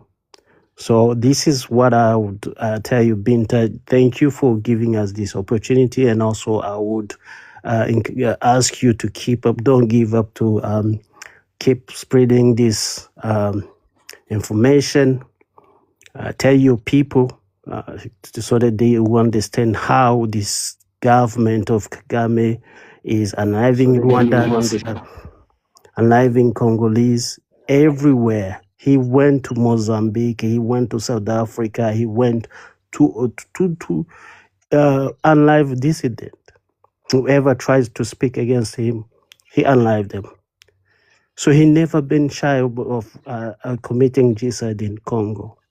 Because he knew he had support from the West for the past 30 years. This is why he was so arrogant always whenever he was talking to the media. But now that his image is becoming very obvious to everyone, that's when he start crying and say, "Oh, the president of Congo is the one who is doing this." You did this to yourself. No one told you to go and hive people for this or past 30 years. So don't try to say that what you have been doing for the past 30 years is it just started when Kisekedi, who has only been on power for 8 years, almost 8 years, is the one who did that now. And this is what I don't understand about this in Banyamurenga as well. You've been Kabila under Kabila. You never talked about your unliving. But right now, you running in Belgium street, Kenya. Why didn't you speak when Kagame unliving your people in Rwanda? Why didn't you speak when Kagame unliving your people, sent Red Tabara to unlive you in Minembwe? So you only speak when you are against your government, but you don't see the real threat for the entire region. But because of your own agenda, This is the reason why you well, yeah. So sorry, I'll finish from here, but thank you again, Binta, for this opportunity. I also wanted to say that, when the M23 took over the city of Goma and Bukavu, the media platform were actually, what they were publishing is that the M23 has defeated the Congolese army, the SADC army, and the UN, and etc. But that's not true. The way they came to took over those cities, this is what people need to know about what these terrorist team group are doing in Congo, and they're taking over the cities. They're actually corrupting generals, giving generals money to leave position for them, and they come in and proclaim that yes, we have won and defeated the army. But in that process, there's no gun. They are not firing guns to actually defeat the army. You understand? So when they invaded, they were saying that they are going to Kinshasa, but where are they now? They are stuck in Goma and Bukavu. They are not advancing. That tells you that they don't have the manpower to do what they are doing. But instead, for them to maintain control of those areas, they are instilling fear in people, analyzing people, intimidating people, so that they can continue to control and then do whatever they want to do. They are not fighting with guns.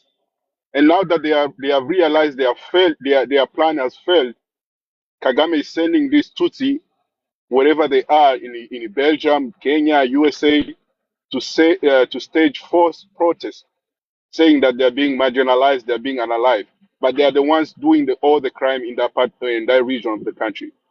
I'll stop there. Then Salvatore can take over too. Yeah, Salvatore, you can take over. You can go ahead, please. Salvatore, are you there? Salvatore? I don't think he's next to his phone. Hello, Ceci. Are you there, Ceci? Awa, are you there? Hi, Awa.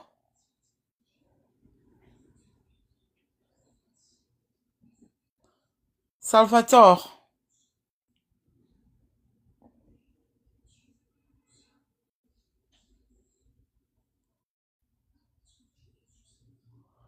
Bring. Isatu, are you there? Hello, Isatu.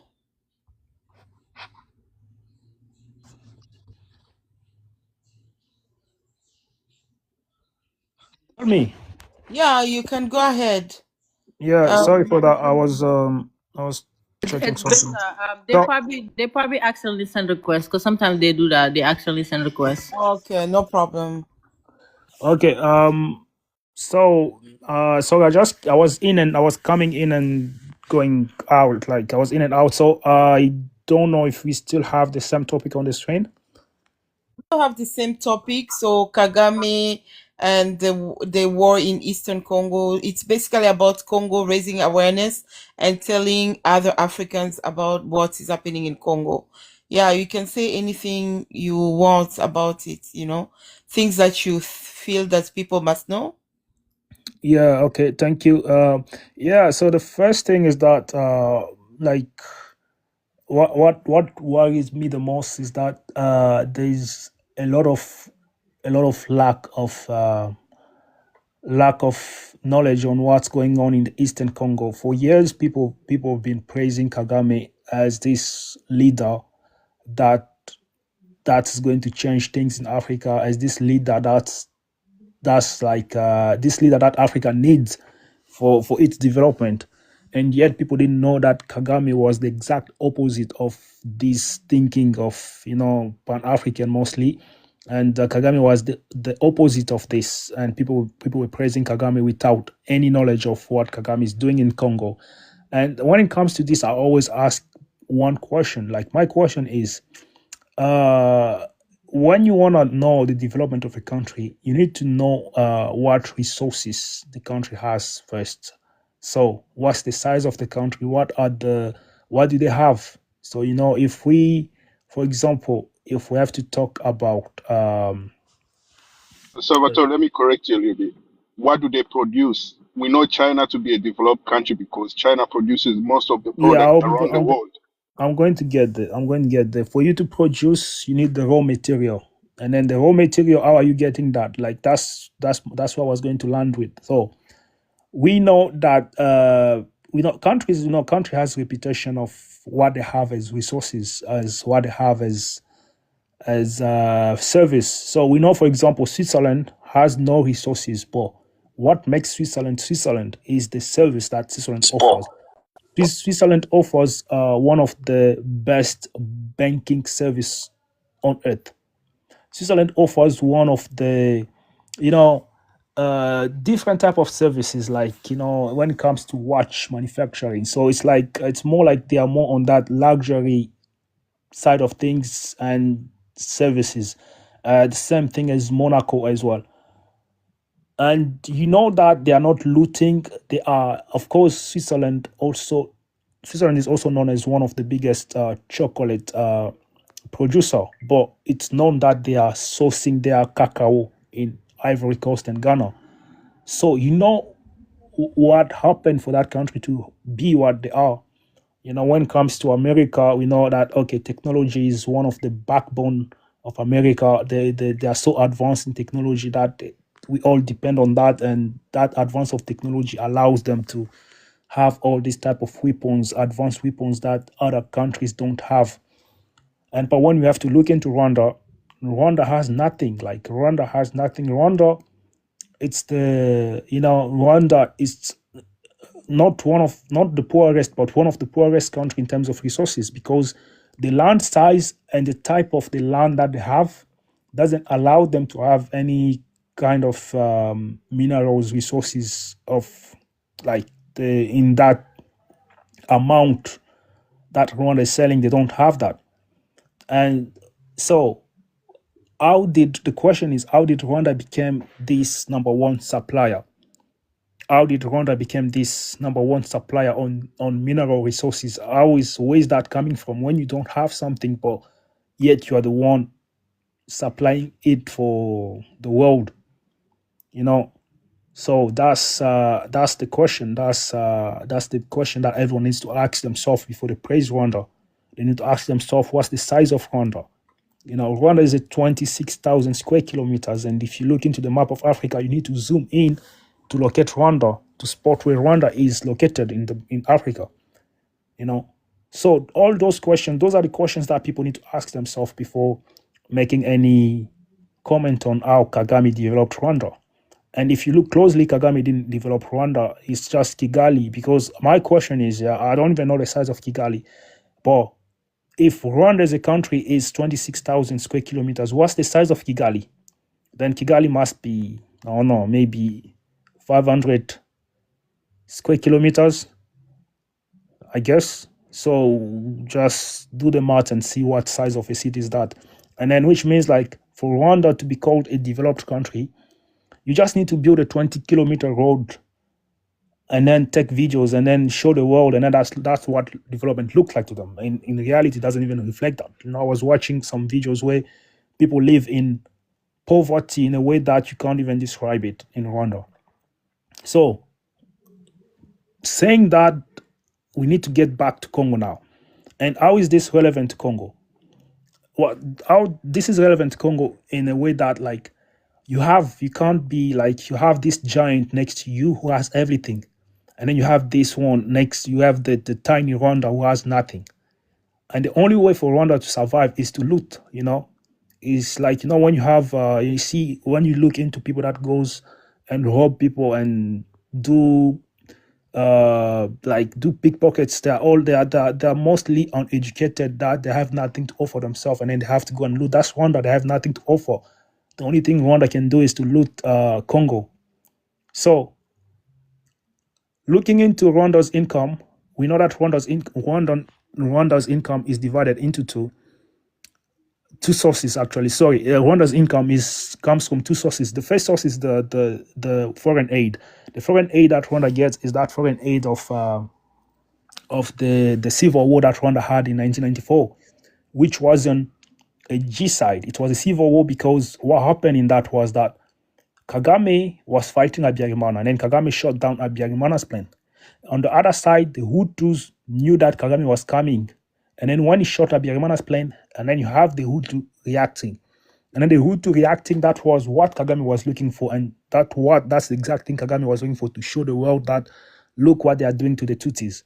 And then Kagame came in and unalived the Hutus. So which means like they were unaliving each other based on whoever is in power. So that doesn't make it a genocide. That makes it a civil war.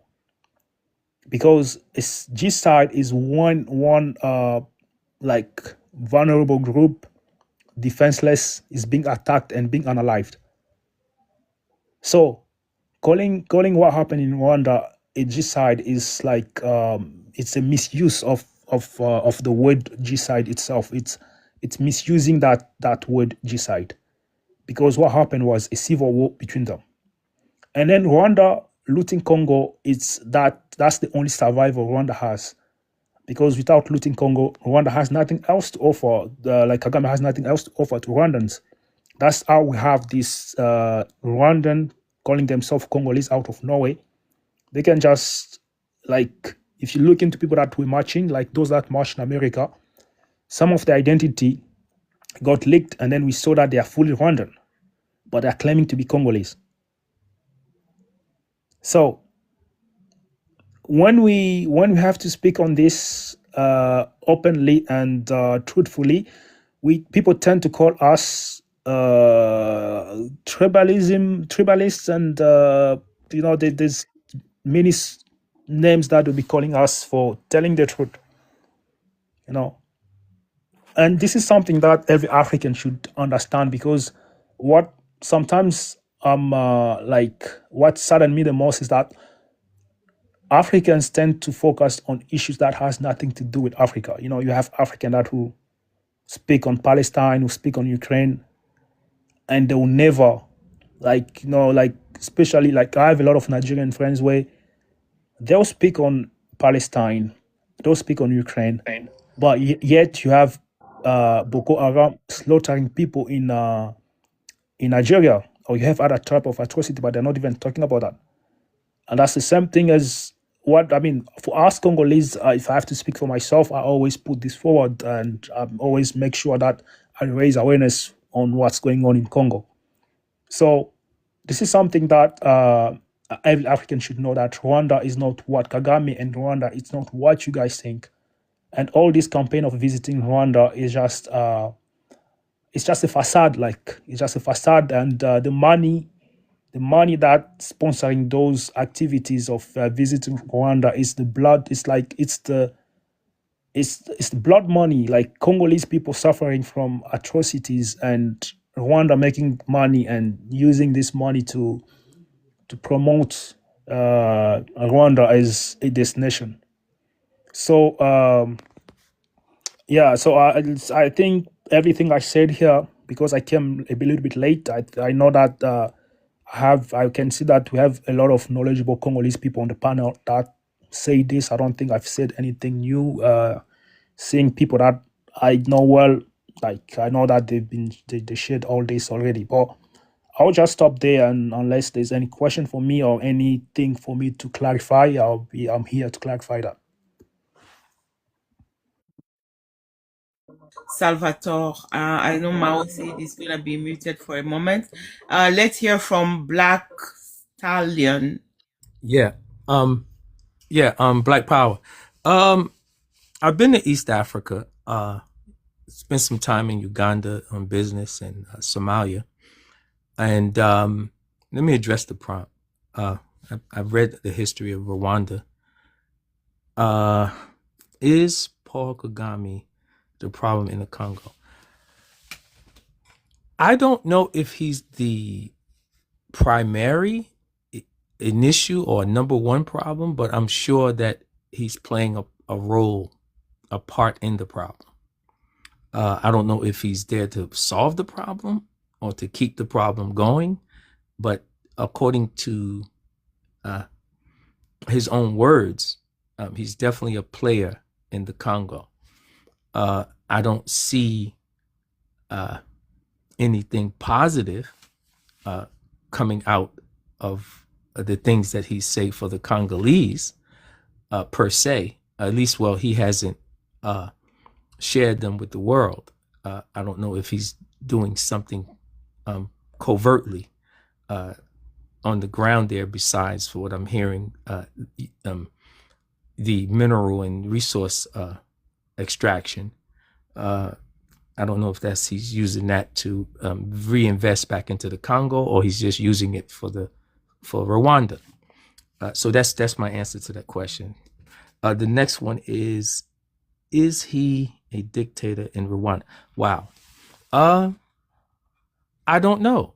But I was told that he was. When I was in Entebbe Airport by another Rwandan sister that I met in line, checking in, getting our visas checked. We had a long conversation. She was telling me some things about the lack of freedoms there. So I don't know if that you would just say that's a dictator, because I think there's two types of dictators. I think you have the righteous dictator, and then you have an unrighteous dictator.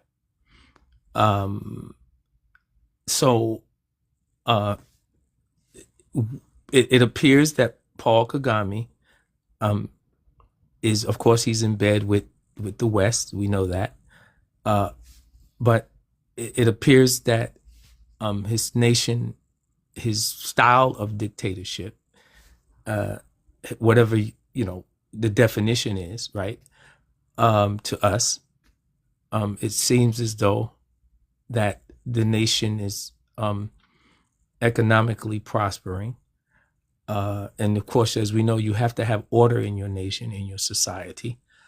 But I know he's not a true Pan-Africanist. I do know that. But I think that, from what I'm hearing, and by the way, one of my partners visited, he spent a month there, and he came back and told me it was a beautiful city. Kigali is beautiful, he said. It's very clean. He said 60% of the women is part of his parliament, his government. So I have to applaud that, right?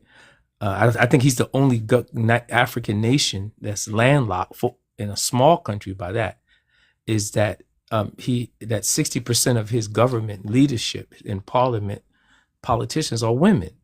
So I find that fascinating. So that's probably one of the reasons why Rwanda is doing good too. I think because the women have a major key roles in the country. Women have a say, or it's just for the image? I'm sorry, I didn't hear the question. Do you think that those women he put there have a say, or they're just puppets? It's just for the image? I think it's both. I think that first, I think it's for image. Let me be honest. I've been listening to Paul Kagame for at least 20 years. And secondly, I think that he is intelligent enough to know. Well, one thing is certain. He talks highly all the time about his childhood and how much he loved his mother and how his mother really was there and took care of him. So I'm thinking his respect for women compared to other African leaders based on their behavior, because I don't know any other African country that got 60% of their women in political positions in government and in parliament. Maybe you guys know another country, but it seems like Paul Kagame is going down in history with that one. But yeah, if that answers your question, but thank you. I land with that. You say they respect women. Have you ever wondered why? I have a motion, please. Okay, yeah. Go ahead, Salvatore. I'll go after that. Black Stali, have you ever heard of Victoire Ingambire? No, no, I haven't. You haven't? Okay, I'll tell you who Victoire Ingambire is. And she's not the only one to be a victim of this because, like, there are other women. So, do you know the reason why Kagame is this person that knows how to play with minds? Yeah? Let's look into the destruction of Congo. He's the one causing all those chaos and all those unrest in Congo, and yet he's the one preaching Pan-Africanism. So just to blind the rest of the world that he's not that type of person, so that you don't think of it. That's the same thing with Victoire Ingambire. Kagame is that person that oppressing women in Congo, oppressing opposition like leaders, and at the same time, he has women into parliament and into position of power to make it look like this person promotes women. So who's Victoire Ingambire? Victoire Ingambire, she's an opposition leader, and she's from the other tribe, the Hutu, because they have two tribes, Tutsis and Hutu. And she got arrested simply because she was reading a book of how to be like a revolutionary book. And then she's been locked up for, I don't know, is it 7 years plus or something like that, just for reading a book. Yeah. And she's been like, she suffers some humiliation that I can't even describe here. And she's not the only one. There was another opposition lady as well, but that one was a Tutsi. I forgot the name. Like, she was arrested, and like the nudes pictures were published all over the internet just because she opposed Kagame. And what do these two women have in common? They were challenging Kagame in an election. Imagine someone that stayed in power for something, Diane, but her name yeah, was yeah, Jan. She was a Tutsi. Yeah, so which means like the oppression of women in Rwanda. It's so like even recently there was a march that we just saw a video where women were getting beaten in Rwanda like dogs.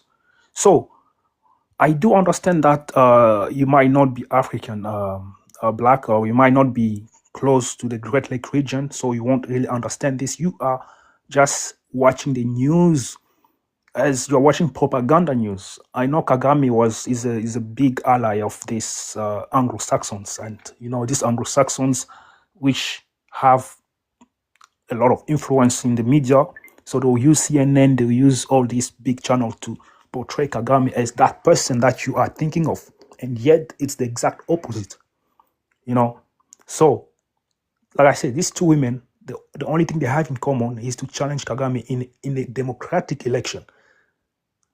A person that stayed in power for over 30 years doesn't want to be challenged. And the last election, he won the election with 99%.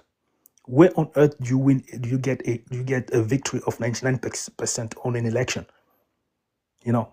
So I'll just leave it there because I think other people have something to say on this. Thank you, Salvatore. Basically, the question I wanted to ask is exactly the same question he asked. Did you have anything to say, Black? Yes, of course. You know, being a Black American, being Black in America, you know, I've been to 7 countries in Africa.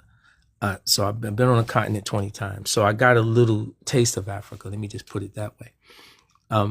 But I've been having these conversations about Paul Kagame for many, many, many years. Like I said, I read a book about the history of Rwanda. The only issue I got a little pushback though. Before Paul Kagame was born, according to history, misogyny, meaning the males that don't like females, misogyny was present in that part of East Africa, as we all know. So, brother, so are you saying that Paul Kagame, who venerates his mother, talks so highly of her, loves her so dearly the way he talks, grew up his entire life, and now today, being around, you know, he's, you know, how he grew up was very poor, as he said, in some camp or something. He was when he was giving him an interview. And so, are you saying that today, that same Paul Kagame, who has witnessed the abuse of women his entire life and watched his mother suffer, is don't respect women and and abuse women. And before he was born, this was going on.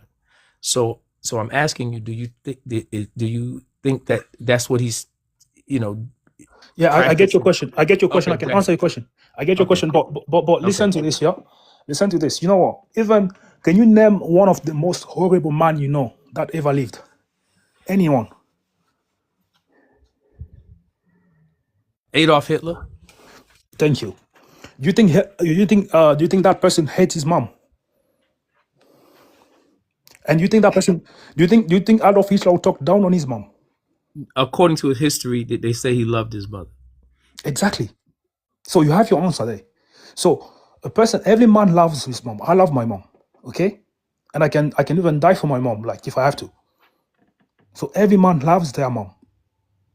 So that man there you just mentioned had a mom, and I don't know if the person had sisters, but had women in his family, and the person had respect for his women, but for the women in his family and his surrounding, but had no respect for other women, like the J women and so on. So that's the same thing. That's the exact same thing. So And honoring his mom, you know what the guy did to the other tribe, the Hutu tribe. Are you telling me the Hutu tribe are all men? There are no women in the Hutu tribe. So I think you haven't. I'm not even going to go into details because you just answered my question by naming Adolf Hitler. Thank you. and then Bill Moka, like when you say that he loves his mom, while in Rwanda is giving contraception to the Hutu women to try to control the population, basically trying to dwindle the Hutu population. This is not known to the public, but if you from that area, if you come from that area, you will know what is going on because you cannot expect stuff like this to be in the public, right? This is like a secret. You understand? So when you come up here and say he respects women, that's just he put women in the government. That's just imaging because he knows that he has a very nasty history. So what does he do to clean that history, to keep that history in the in the eye public clean? He create this propaganda. Kigali is clean, the most cleanest country in Africa. Yet in Africa, you have more developed countries. You never hear of Namibia. You understand? Namibia is one of the top countries, ranking country in the world, with the best road among the 10 best country in the world. But you don't hear the noise of Namibia coming up here and say, Namibia is this, Namibia is that, Namibia is that. Ask yourself why. Why it's always Rwanda in the media? Are there no other Africans doing good? I can name few. You go to Botswana. Botswana is one of the best country. Yet very with the good life expectancy. You understand? People there are living good. The education there is free. Universities are free. Would you tell me in Rwanda universities are free? Obviously not. But all the time you hear Kagame this, Kagame. And that's where you know that this guy is for the propaganda to make him look good. He's working for the enemy. That way they put his image in the media always about Kagame. Kagame is doing this, Kagame is doing that. He takes money paid to the foot soccer club. I know in America you say soccer, not football. He paid the soccer clubs to advertise Rwanda that, Rwanda that. But yet in Rwanda you don't have proper ways, proper sanitation or drink clean water to provide to your citizens. But yet you have millions of money to go and throw it to the clubs. Would you tell me that's a smart leader or he's doing propaganda to keep his image clean, Mr. Black? I agree with you, brother. Like I said, I don't refute truth when I hear it. I have a spirit of truth, but and I'm not defending, of course, the president of Rwanda. I've never been to Rwanda. I told you I had a partner that spent a month there. Of course, I'm sure he doesn't have this internal knowledge of the political situation there and what's in the heart of Paul Kagame and what his intentions are. But I am aware that of wolves in sheep's clothing and people in deception. But I did say that I know he's not a true Pan-Africanist. And of course, if you're in bed with England and America, then we already know there's something going on that's not righteous. But let me just say this, to you, brother. Do you think that Paul Kagame time is up? Meaning when it's time for the next election there in Rwanda, do you think it's going to be a major improvement and change in who's going to come into power after he's gone?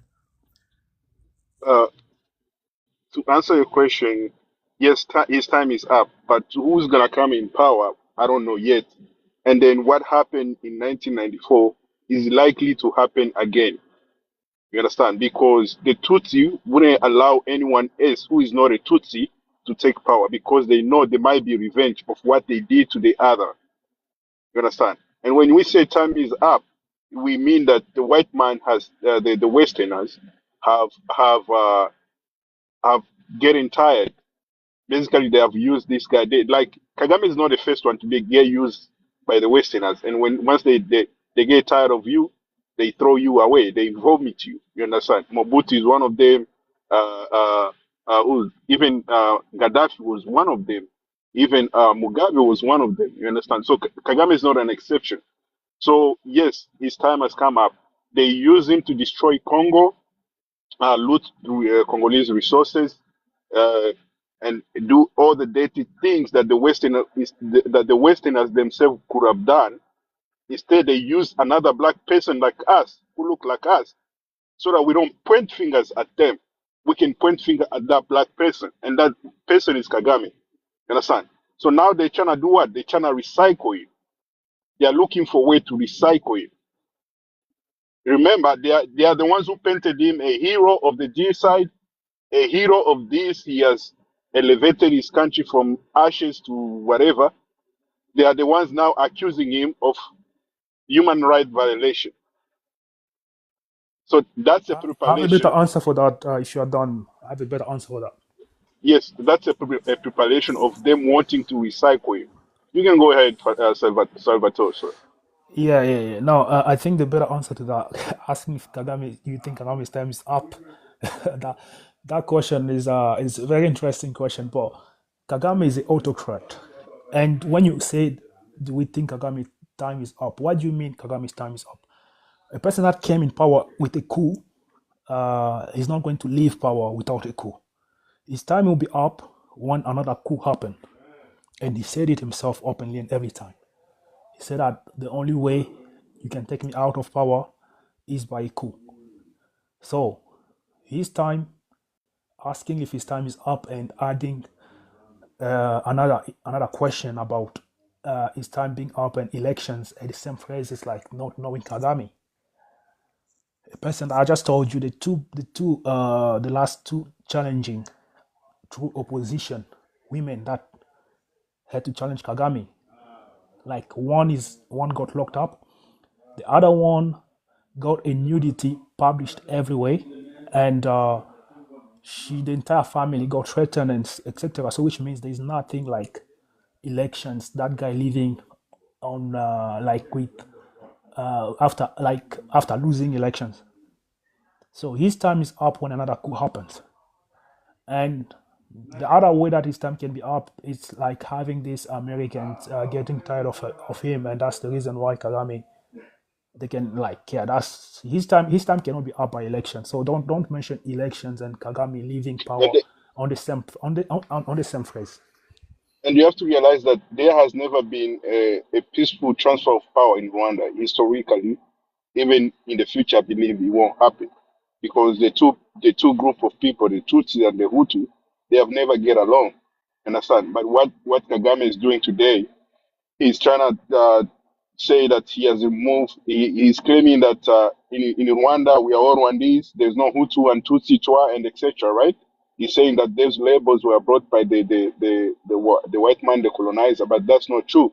But what he's doing is that he has removed those labels because he knows he's a Tutsi himself.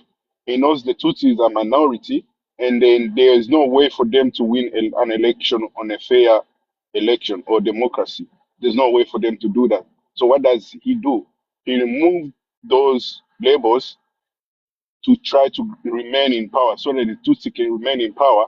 That way, the Hutus can never come up forward and point fingers at the Tutsi, saying that you guys have been ruling us for years, you are not being fair.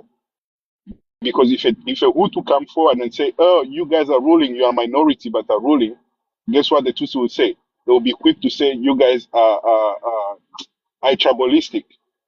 Basically, shut the Hutus to not challenge them. That's what is going on in Rwanda. It's a lot of things that is going on in Rwanda. People just don't understand, but they are getting the propaganda version of Rwanda. That's all I wanted to say. Yeah, let's also have Adeline speak, guys, so that we turn the mic. My dear Inyenzis, please tap the screen. Thank you very much for being there and busy on the comments. Thank you, the Inyenzis. Please tap the screen. Thank you. Thank you. Go ahead, Adeline. Please, you have the mic. I don't really know what else to say. Black, the book you're reading, The History of Rwanda, is it the one from Routledge? That's the one you're reading? That one that says from monarchy to post-genocide? Yes. Yeah, Yes. that's a Yes. pretty good book. But if you want to understand our favorite genocider, I recommend reading some other books also. So I'll just open my camera and show you. So this here, this is another book.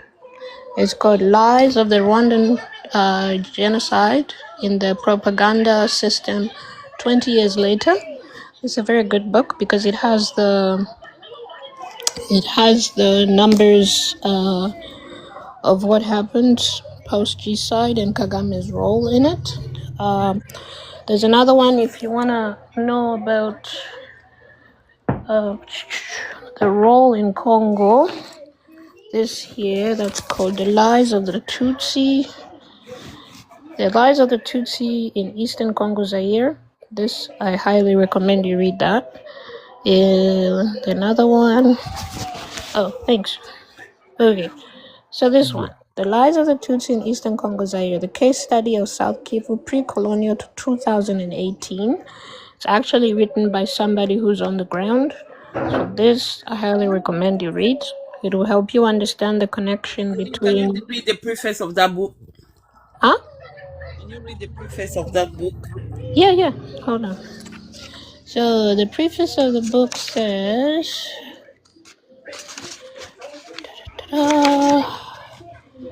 let's see.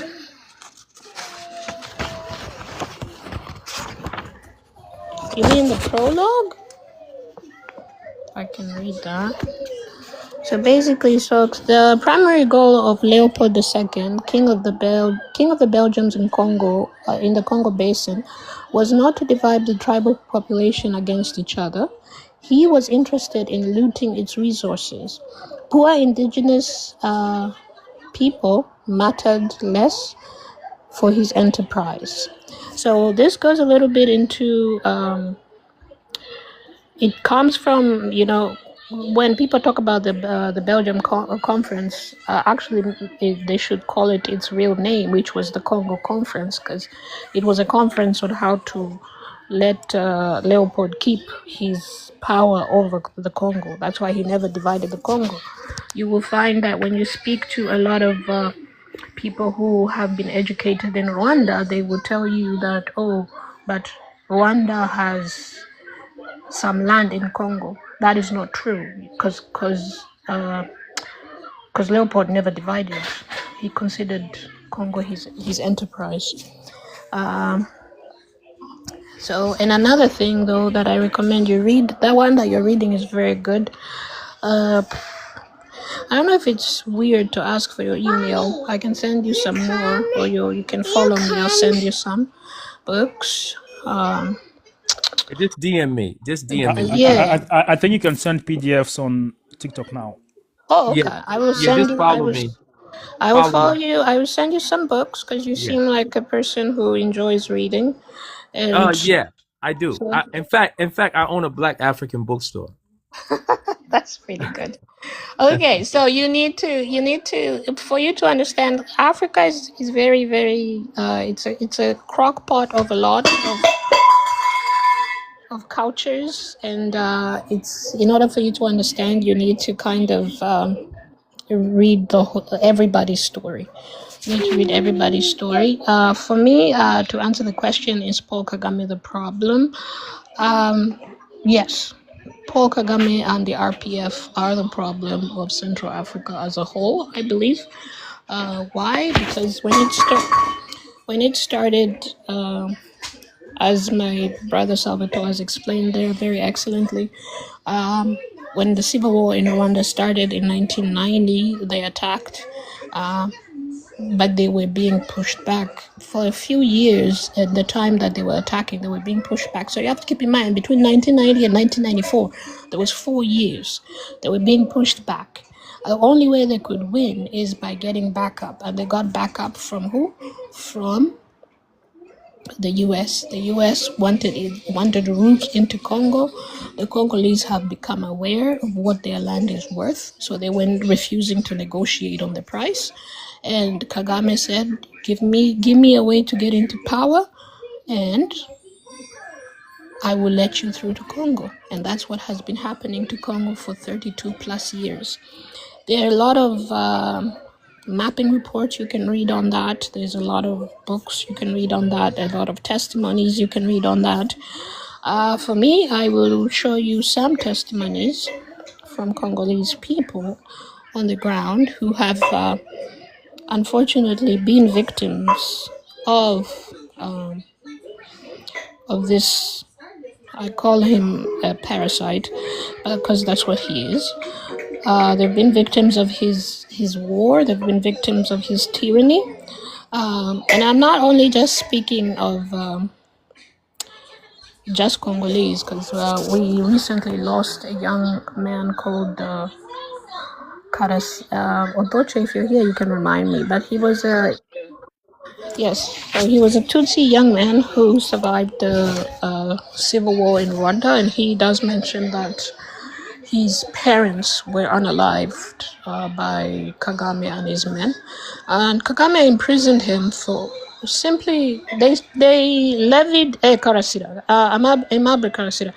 They levied 5 charges against him. One of the charges was he's questioning what they did, is their narrative. The second charge was he had more than $100,000 in his bank account, and they put him in prison for that. So like these are phony charges that they put on people just to they charged him for money. He had money and they wanted to know where he got the money from, and they charged him for that. So that's one of the reasons they sent him in prison. And he spent 5 years there, 5 good years, and miraculously he just he died. He was a university lecturer. He was just asked simple questions. Even his younger brother was not allowed to speak at his funeral. Like the younger brother's microphone was taken away. He was labeled crazy. So these are the kind of things that happen in Rwanda. Like I appreciate that you respect. Sorry, Adeline. I just want to add on what you just said. Yeah, go on. They knew where he got the money. This is why when I was discussing with you, he was saying that, he was feared that when he got out of the prison, he won't survive. I say, this guy was going to be richer than he was before, because this guy was loved by many Rwandans. So the fact that he got the money from the people who live abroad, because everyone was contributing to support this guy. This is the reason why Kagame unalived him. So this is why they put him in jail. So they knew how he got the money. So it's not just something that they thought that he committed some fraud. They knew that it's just a crowdfunding that Rwandan contributed. Because he never changed his story. Whatever he said in the beginning is what he kept. Also to show you, show you, because you were speaking about Rwanda and how Rwanda is a country of a mirage, because it's not exactly as you see it. It's usually what they want you to see. So if you go on Google and you type in rwandanlivesmatter.site, you open it,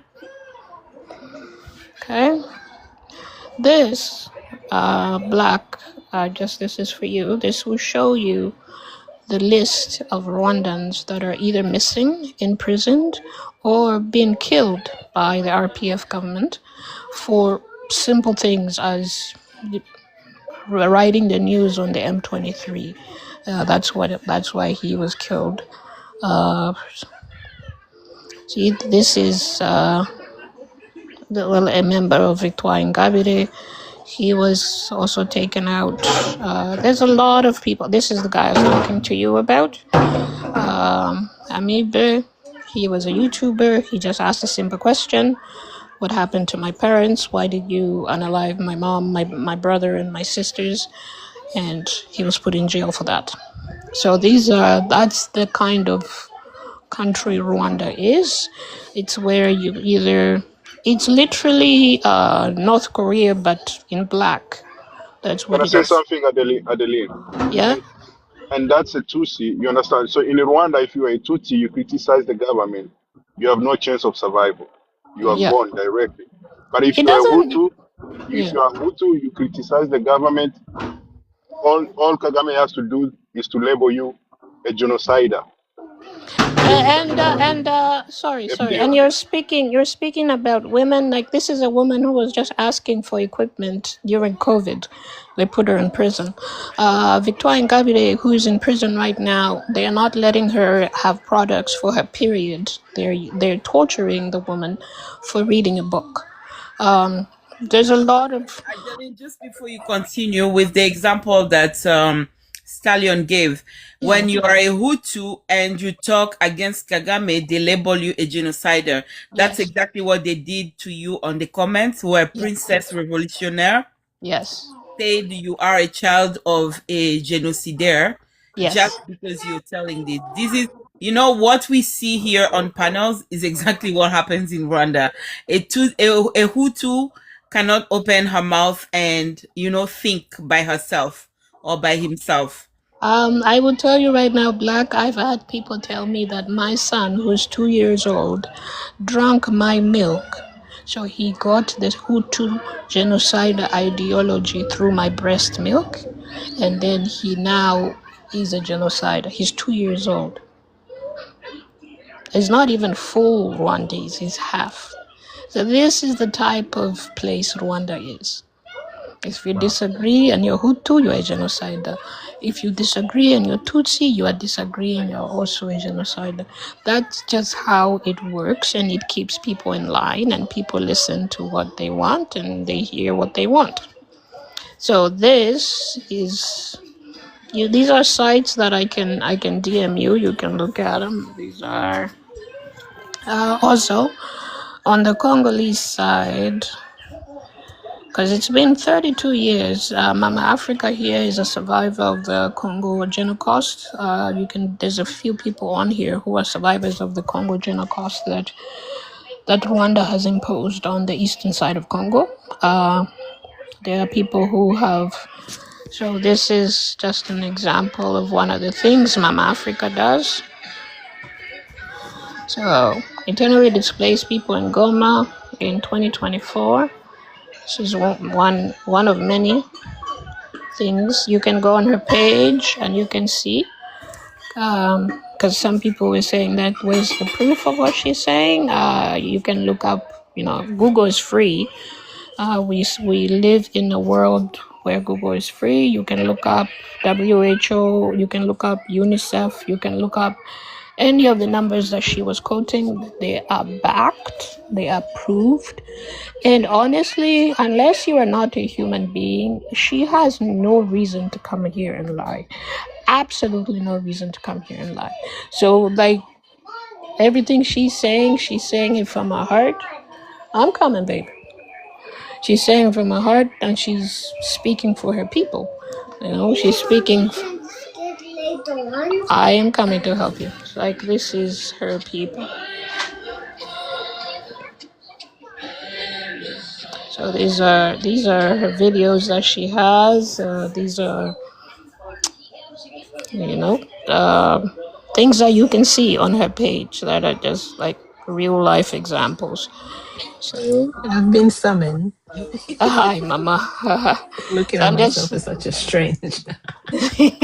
Hi, Mama. Hi, Oh, Mama. hey. Hi, Mama. So, yeah, so this is her page. Everyone who's here, I assume, has TikTok. You can look it up. You can speak, listen to what she's saying, listen to the things she's showing people. There's also someone down there called Anya who speaks for her people. I'm not saying people here don't do that. They all do that. Um, so if you want, you can go on my page too. Okay, let's go. Mommy duty is calling. But anyway, thank you guys. Come, mommy. Come, mommy. Thank you, I'm Adeline. Um, I, Everybody, uh, thank you so much yeah, for I, they mentioned me. So sorry, yeah, that's why I, I have a allergies, so I'm in and out. But yeah. Hey, thank Mama, you. Yes, Mama, I got a question for you. for me. Well, yes. Well, Okay. I have a statement and then I'll make a question. Okay. I on YouTube, as you know, there's a organization You by the guys, can I quickly say something? Then I'm gonna get off again. I wanted to say, Mama, are you able to talk about your nonprofit again, with the children? Because I think that's very Sure. important for people to hear. If you can Absolutely. explain why you started it and things like that. Yeah. All right. So the nonprofit is a year old, and a year ago, as we know, and you can verify, that's when the M23 took full control of the eastern part of the regions on the eastern part of Congo, Goma and Bukavu to be exact. So for us, we've always been volunteering in the displaced people, the internally displaced people who are the who've been running away from their villages and hometown that have been occupied slowly. That thing, it was growing. So what happened is that we were working in a camp first, and then as the as the M23 took over fully in January of 2025, they kind of dismantled those camps. This camp hold about close to 7,000 people, and we happen to have about 55 camps, and the last one we were working in had about 1,300 people, and 90% of them were children under the age of 16. So that's when they dismantled that and took the entire city under siege. We went from having that many children that we were helping 3 times a week. We were able to provide them with breakfast. They will have porridge that is very nutritionist because they were all malnourished. So the team of volunteer, that's how Ubuntu came about, and this was around January because we went back to the camp and there was nobody there. The camp was completely empty, including the tent and everything that we had helped them build, so they can be able to at least rest a night. So this group of children from that particular camp, we just the volunteer happened to bump into them on the street as they were just looking around, as residential people were looking around to see how to help other people. So they happened to bump into them. So we were actually 31 kids, and then one of the children who also lost their parents just kind of tag along. So we end up being 32 kids. And then 3 months later, we found a boy who we had a sister with us. So that's how we now are 33. And that is for the first house. The second house, we have 22 children. And 11 of them are between the age of 13 and 18. Those 11, we came across them between the month of February, April, and May, because as we were taking our kids, the 33, to be checked up by the doctor and the hospital, and the volunteer try to help the people in town and see what they can do, we came across the hospital that had a very large number of young girls who are the victim of sexual violence, and that result in pregnancies. And majority of them sometimes don't know they're pregnant because, again, they're very young. Our youngest was 12. And then by the time they get sick or when they find out, that's when they, by the time they go to the hospital, have a chance to be checked, that's when they find out they're already 6 months or 7 months pregnant. So what happened around April, we came across, around March, we came across one of our girl named Alliance. Alliance has been in the hospital at that time for about 6 months. So 6 months prior to that, she had a child via C-section. She was 16. She was sexually violated when she was 15, and they used tools to actually destroy her organs, I can say, for just to use the terms that are friendly.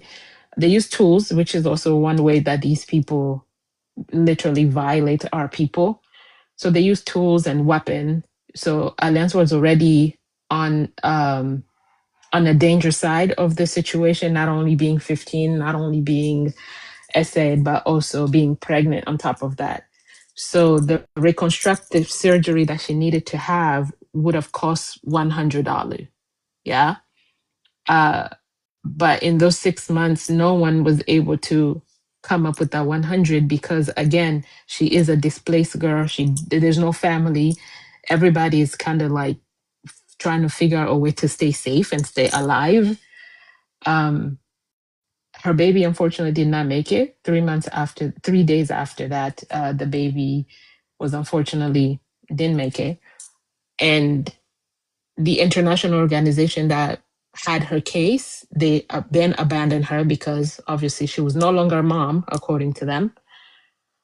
And she ended up developing infections and all these things. So her case was one of the first case of the young girls that we had in our like we were put responsible for, but we knew this was already a situation that was happening because they've been using SA as a weapon of war towards the women and children and our boys and our men. So we took on her case, we brought it online, and a lot of people came in to help and support. We raised the fund, but because her body was so frail and so weak, her body wasn't able to handle the antibiotics. So unfortunately, 3 weeks after, she passed.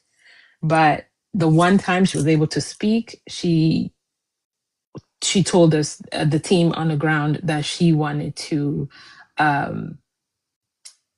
her wish was to have a space where the girls like her, the one that she met in the camp, the one had the same issues, can be safe and taken care of. So with that, we end up creating the Ubuntu House too, because then we realized that there were more in the hospital who were under the same circumstances and sometimes even worse. So that's how the second house was created. We end up finding the other girls. We still have a waiting list of way more than we can handle, but in the house we have 11, and the 11 babies. And actually today is the birthday of our baby boy, whose mom is, well, the other girl, she's 13 and her baby turns 1 today. So I think you can figure out the timeline and how all that happened. She happened to be one of the 3 sisters, and 2 of them were essaying the same day by these people in uniform who've been occupying our town. And their sister was also taken in January, and they just returned her by these same people. They took them. They returned her around May, and she was already pregnant, but she didn't know she was sick. So she spent a couple weeks in the hospital, and then we end up finding that out. They thought the entire time that their sister was no longer alive. So what we do is that we crowdfund as much as we can, and to be able to take care of them. The houses have to be paid for monthly. Their medical needs have to be tended to. At the moment, knock on wood, none of them are sick. We were able to fundraise with our Congolese people here enough for them to have to start school. This was around last year in September. So a lot of them have never been to school before because they've been just being displaced from town to town, town to town. So this was the first year of them being in school. I can say that none of them gave up on school. they they love it.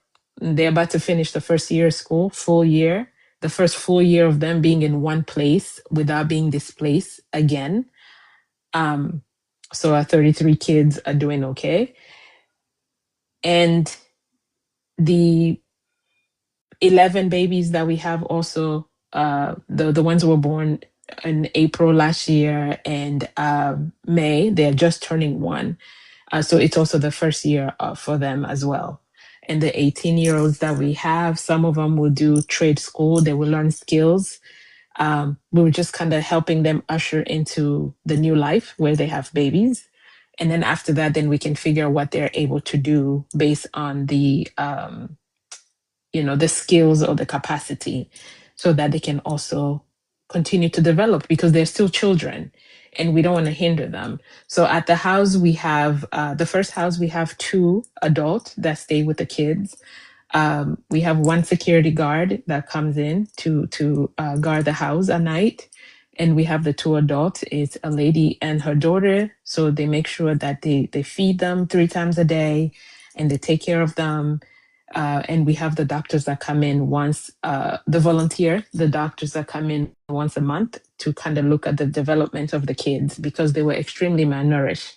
And they tell us the type of food that they can eat to kind of increase their nutrition and stuff like that. In the second house, the babies just got their vaccines, the 1-year vaccines. We have 2 women that come in. One is in the daytime and the other one at nighttime, so that the girls can adjust to taking care of the baby. And we are also trying to see how we can help them with postpartum and all that stuff. The hospital that we partner up with, sometimes they have overwhelming amount of cases that they can call us in.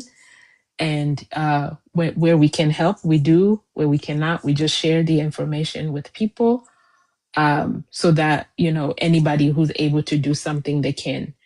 And for the people that will ask if they can send us stuff, the answer is no, because again, the towns are occupied, so we can't put that.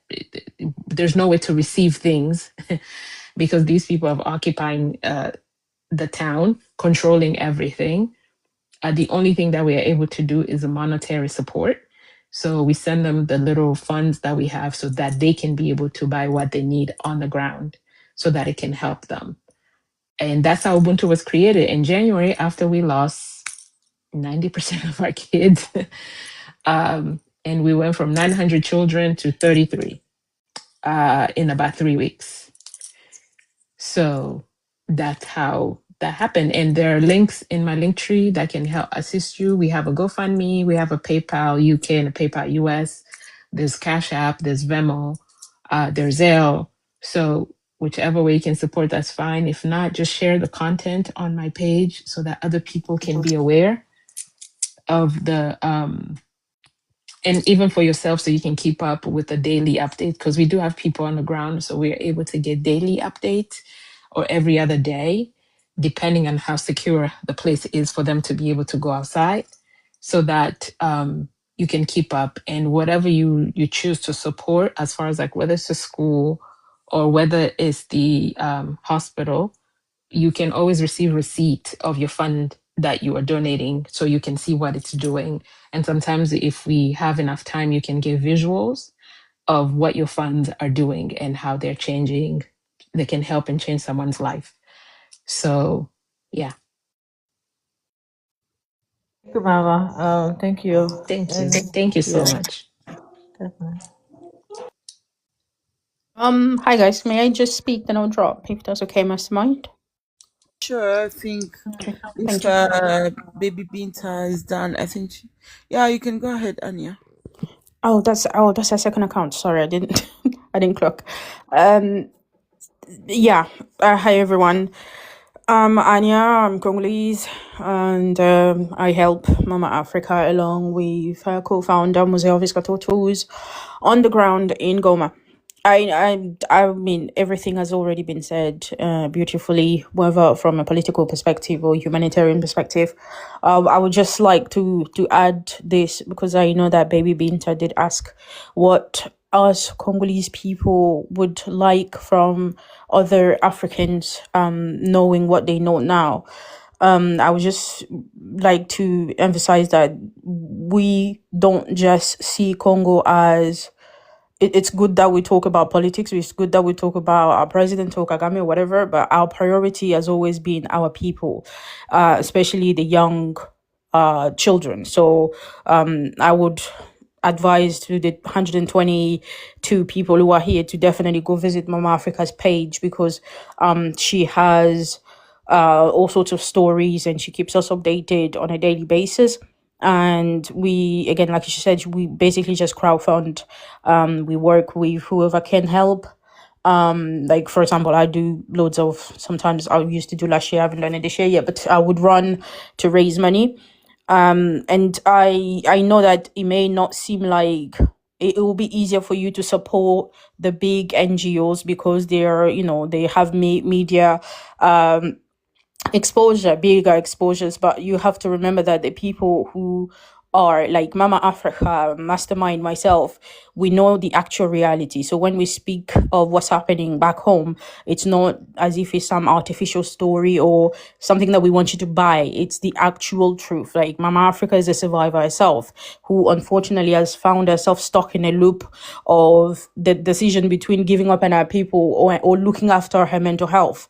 So because I promise you that there's been countless times where it's been so difficult and it breaks my heart every time where I can tell that it's too much for her. It's almost she's having a PTSD, but she doesn't have the choice to give up on our people. And that applies to all of us, the Congolese people, at least the Congolese people that I know. So if there are other Africans who are here, they are interested in learning more about Congo, the history of Congo, that's brilliant. The political side of it is great.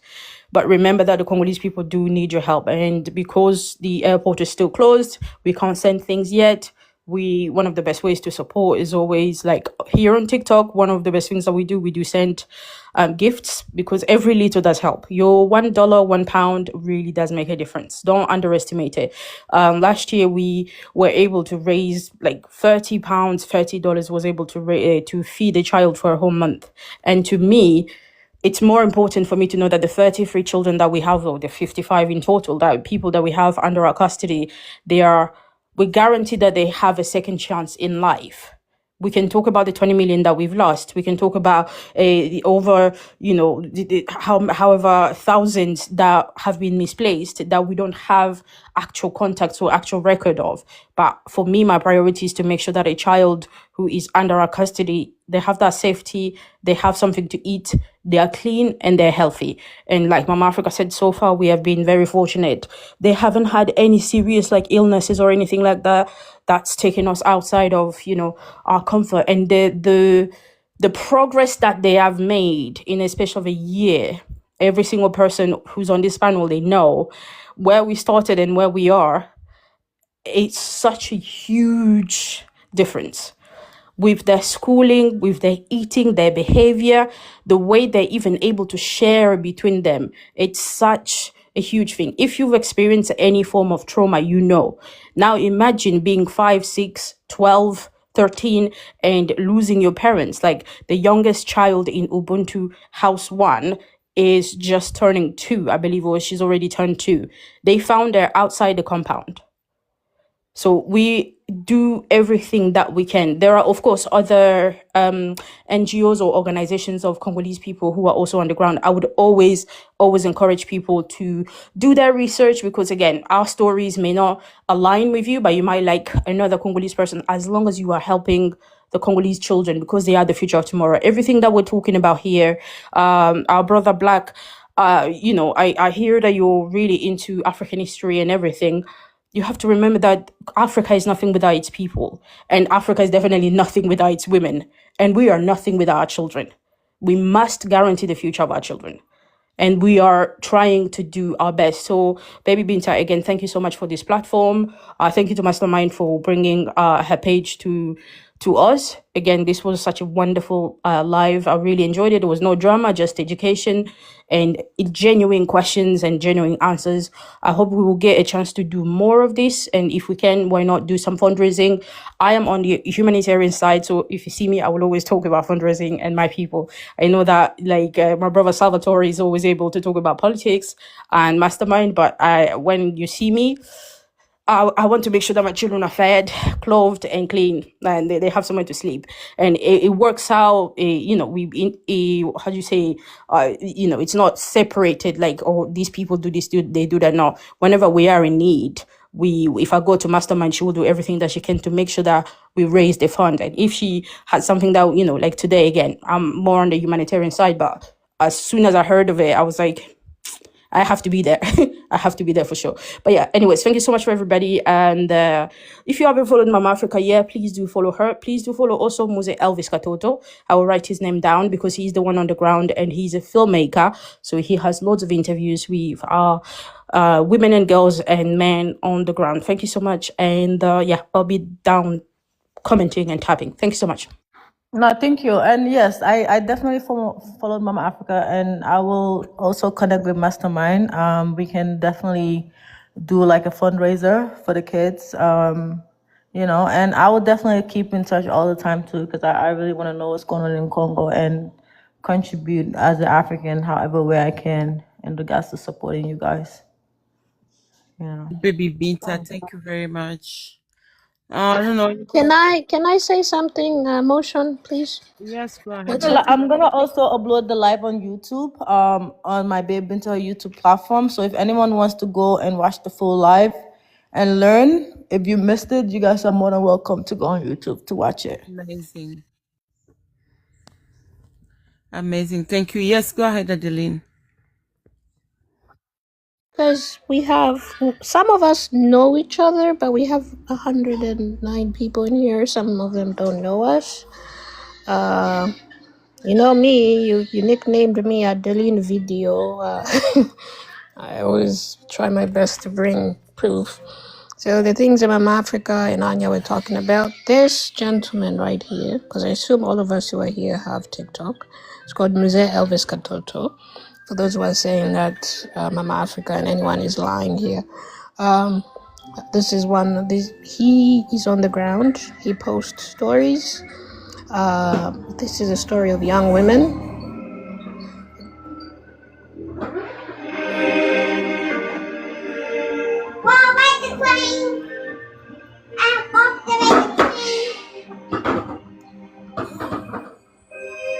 So these are the young women they're looking after. These are victims of the Rwandan army, victims of the Genocost in Congo that they're trying to take care of.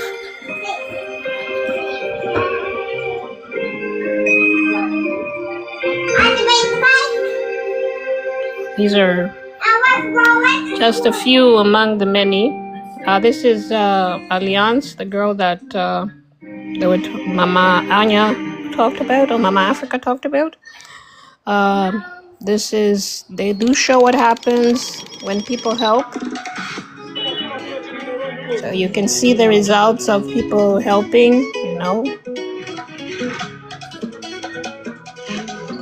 So that's one of the things they post on here. They post stories where people, first-hand stories. So we can hear Zawadi's story. Niko naye mimi babangu washamubeba wanambeba kama soda. Alikuwa nyumba 10 vile nene najua basi. Mpaka hivi. Hatukujua kalendaka. Niliweka hapa na mgonjwa apandisite. Nilifika hapa le 28 ya mwezi wa 12. Na nilikuwa gonjwa apandisite wakaniopere makuta nitosha. Yeah. Nimeshafanya 3. Hold on. Nataka bandugu Hold on, babe. wanisaidie. Let me just show. Na nikishatoka wanisaidie. Na uchuruzi yenyewe nilikuwa nitatumikisha. So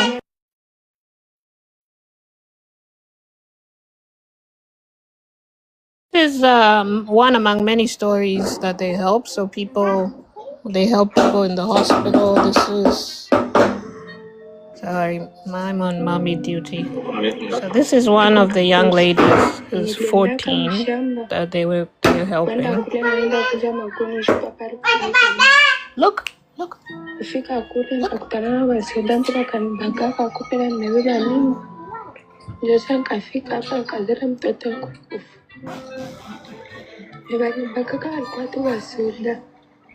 Walikuwa wala mama. Did you find it? Keep looking. Tulikuwa mngambia Rusai. Tulitokea Kichanga. Rusai ndio sasa tukasikia mabombe zinazalia. Tukaenda mkimasomo hapa Nyarushongo. Ndio sasa nikakamatika kuna magonjwa ndio wakanileta huko. You did. Okay, look what else you can find. Okay. Niko kula kwa jirani saa nje dada amenuzia chakula. Mimi nafaa besho na sikula. Mama amenuzia chakula seni ya dada kale. So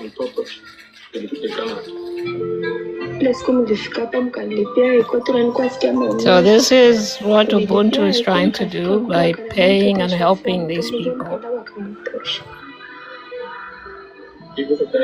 who Rwanda has displaced.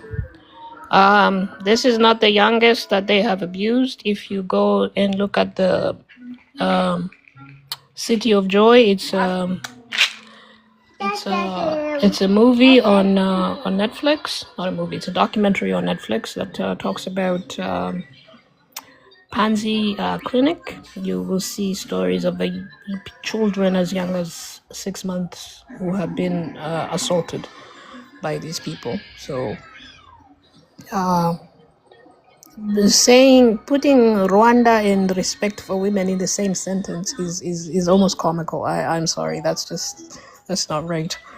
Because that's the last thing that the Rwandans believe. Because you have seen. And I think Black needs to read more books than just Rwandan book. We need to give him more book about Congo as well. Yes, books about Congo as well. You were right. I wanted to show him this one. This one right here.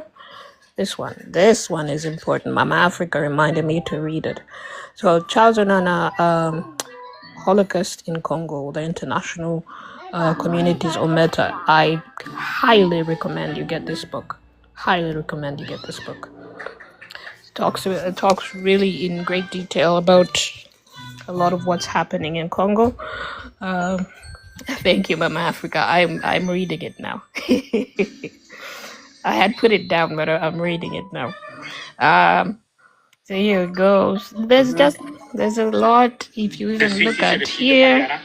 En province Bujumbura, à la lisière de la province de Koungé, où nous avons reçu un nombre important de réfugiés congolais venus par voie lacustre sur des embarcations précaires. So yes, everyone here, please go on the people that we pointed out, Mzee Elvis Katoto, Mama Africa. Keep yourselves informed, because I think one of the things that we as African people, as a Black people, are being controlled with is lack of information. There's a saying among white people: if you want to hide a secret from a Black person, you put it in a book. And that is sad to think about. So we have to read and keep ourselves informed and know what's happening to our brothers and sisters.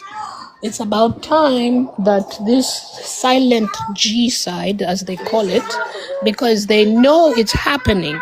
They call it I'm coming. They call it a silent genocide for a reason. They know it's happening. They keep it in books. They keep it away from black people, so black people don't know. You buy cell phones, you don't know where the cobalt is coming from. You don't know what's happening. You praise a man who has massacred the Congolese people on top of other people. Anyway, thank you. Thank you. So I'm gonna be getting off live soon, so I'm not sure if you guys can probably say your last few remarks. We've been on live for 4 hours now, I believe. 3 hours constantly on the topic. But again, I'm very glad that we did this conversation. I definitely learned a lot, and you guys deserve to be heard. And I'm glad I did it 100%. Yeah, I want to say something real quick. To Mama Africa, and well, everybody on the panel. Do you all support Friends of the Congo? Yes, Yes. I do, and yeah, I've been part of that, and now we have another even Congolese lobbying. But yes. Okay. I again, like I told you, I've been following Rwanda for some years now. Paul Kagame, as you know, correct me if it's not confirmed on the ground there, boots on the ground, as they say. According to when he's traveling and speaking abroad, he says he just installed what you call free visas for every African on the continent. Maybe somebody can. Hi, my country have that also. There's nothing special about that. We did that way before him. Okay, great. All right, so Finish. It's so okay. Let's see. right, Let's see. right. So since now it's free visa for all Africans can come into Rwanda, of course, you know, there's an economic benefit to that. And then also he's part of the member of the EAC. So my question is, with those two things,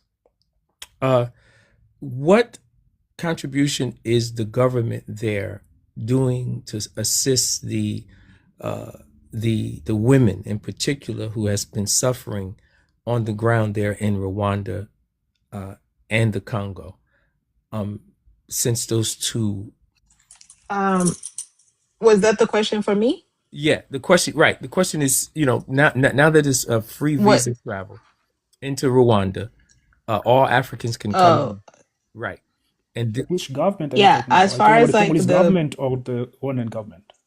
yeah, Paul Kagame's government opened this free you will visa have travel. to, yeah. As far as I can only speak about Congo. Okay. But we don't have that. Okay. One. Two, maybe one of those Kagame's minion in a comment can type for you how that's benefiting them.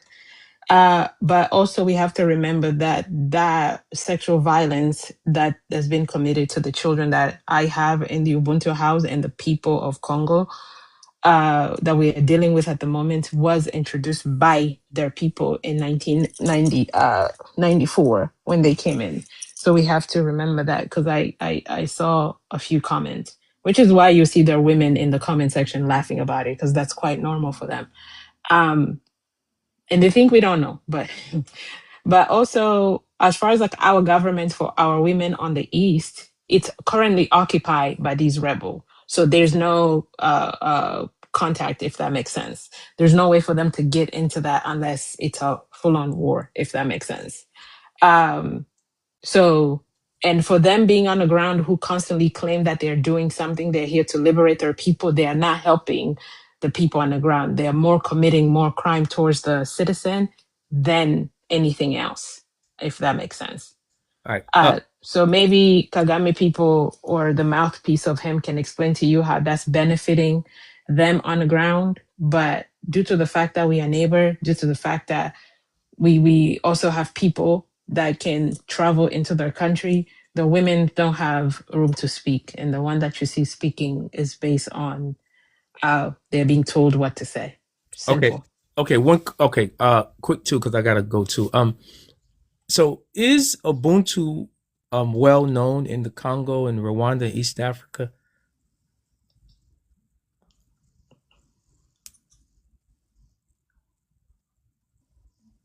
Can you repeat that? Sorry, I didn't Can hear you that. repeat that? Yeah, Ubuntu? is the philosophy of Ubuntu well known in Uh-huh. East Africa, in the Congo, Rwanda, Uganda, Somalia, Ethiopia? I don't know what they know in Rwanda, but I can tell you what they know in Congo. Yes. Okay. I can't answer you questions of Rwanda, but I can answer you questions of Congo. I only Okay. focus on Congo. Okay. Brother, Yeah, Brother brother. Mhm. if I can I take a few, like even 5 minutes to Yes, speak? go ahead. Probably it will help as well. It will help you as well, because I'm a long-time activist as well, member, or probably say a friend of the Congo. I'm part of that. Like a supporter of that organization for a while, and I just wanted to do this. Probably, if I don't know if I can be on video there, and probably this will help. I think this, so it's about what. Yes, Mama. Sorry, I have my young daughter here with me, and she's trying to. Let me. I wanna, yes, the screen. So, Brother Black, first of all, thank you. And for me, I would like to, because I heard you said you have an African bookstore. Right. I love books. I read a lot, and I'm also from Congo. Partly, what do you say, victim. I'll say, if Mama Africa can remember, I lost friends. The first bomb, which was dropped on Bukavu. If you remember, the two young guys who passed away in that football terrain. If I was in Bukavu at that time, probably I could have been injured or unalived. Luckily for my family, we were already in our small town of Uvira, because my dad had a little bit of information that there was a war which is coming out. So, and he decided that we should move over there because we're going to have a lot of chance. So I want to show you quickly, for anybody who want to read, especially the brothers in America, in US. This is a black, what we call FUBU, a FUBU of journalism.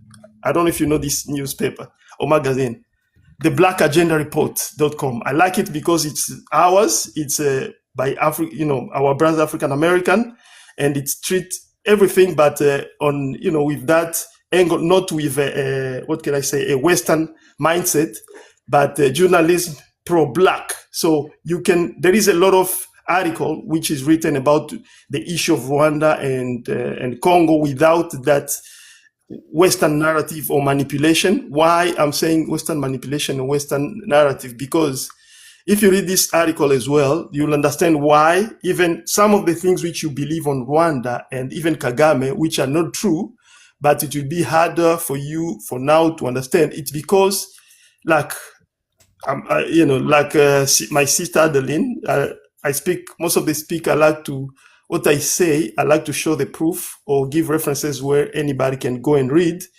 This is the article published in 2017 by TheGuardian.com, America's Secret Role in the Rwanda Genocide. And on this paragraph, they said, when the RPF launched its invasion, Kagame, then a senior officer in both the Ugandan army and the RPF, was in Kansas at the United States Army Command and General Staff College at Fort Leavenworth, studying field tactics and psyops, propaganda technique to win hearts and minds. And I'll repeat this one, close the quotes, propaganda techniques to win hearts and minds. And that's what Kagame is a specialist in. Propaganda, he pushed propaganda, but propaganda which will make people love him, like what he says, win the hearts and minds. And this is what has happened in Rwanda. And if you want to read more, you can read this in the Counterpunch article, exposing the crimes of the CIA's, there's 3 letters, Fairhead Boy, Paul Kagame, and the Rwandan Patriotic Front. You will learn a lot. Then, of course, on ours, the Black Agenda Report, there is many articles. When you go to Africa, then you just click maybe Rwanda or Congo, you'll read a lot and you learn a lot. Like this one, it's American. You can see the main guy who made Kagame who he is. America's wars on democracy in Rwanda and the DRC. Then you'll understand. I don't know if Brother Black Stallion, you've heard about Professor Christian Davenport, or if you've read his Yes, study. I have. He passed away, didn't he? Very good man. Oh, really? Christian Davenport passed away? Oh, I'm not aware. Yes. So this is one of the specialists, American, our brother African American, but he worked for his university, and they were sent to Rwanda. He spent a lot of years there doing studies and so on, and he got access to some of the CIA, datas and informations, because he was sent there with by this grant from United States. So he had many access. He exposed that the war today in Congo, as I can read, let me read this other book here, which my sister shows, but because I've read it so many times, I know where the page will be. So it's there. The book is Holocaust in Congo, the international community omerta. The quote says, the main idea was to install a leader at the helm of Rwanda who would be capable of invading the Congo Zaire and seizing its resources for the benefit of Western mining companies and Anglo-American private interests, supported by certain Western leaders. Certain leaders. So that the main thing to understand this conflict in Congo and why the cover-up of Paul Kagame is. Otherwise, I can go on and show even the map. Like my sister was asking earlier on about if when the refugees came to Congo, did they unalive, our brother and sister, maybe Tutsi were in there. Not really. I can go in there, but I want to show you. This is a map collected by first Professor Christian Davenport and the Alan Stam, but this was put in this book by this. This is written by an African scholar, Charles Onana is from Cameroon, a brother from Cameroon, not from Congo or Rwanda, but from Cameroon, who, in his study, because he was curious to know why two African presidents died, but there had never been any light on that. But there is some type of, propaganda and some truth on something else. So he went and did his studies, do a lot of research. This is what he found out, the map. So you can see this, the flesh, it shows how the RPF captured Rwanda. They first captured the north, and there was a lot of assassination of unalivement of people in the northern area. Then they had to block the eastern part of Rwanda, Why? So as to block people from running to Tanzania, because they had occupied most of the north, other than the north side, which is in bordering Congo. So they went and, captured the southern parts. Why? So that they can block more people running to Burundi and push. This is how they pushed a lot of millions of people, as refugees in Congo. So it was a planned, well-think, and a highly strategic move. It was all planned that with all these people in Congo, eastern part of Congo, they had studied the issue there. They had studied the geography, the geopolitics, and the mining there. The plan, as it said in the books, this multinational which sponsored this war, they had the plan. So Rwandan issue, or even the Rwanda G-side, was a stepping stone into Congo. I can go on, but I want to stop there because probably there's no more time. But that's what I want to show. And to just say that everything that the brothers and sisters said here or exposed here, it's well documented, and there are even video. If it's about our brothers Banyarwanda, so-called, whatever level they give themselves, the planning of their war since the 80s, we can show the video of it. I can show it on video themselves, now giving testimony. There it is.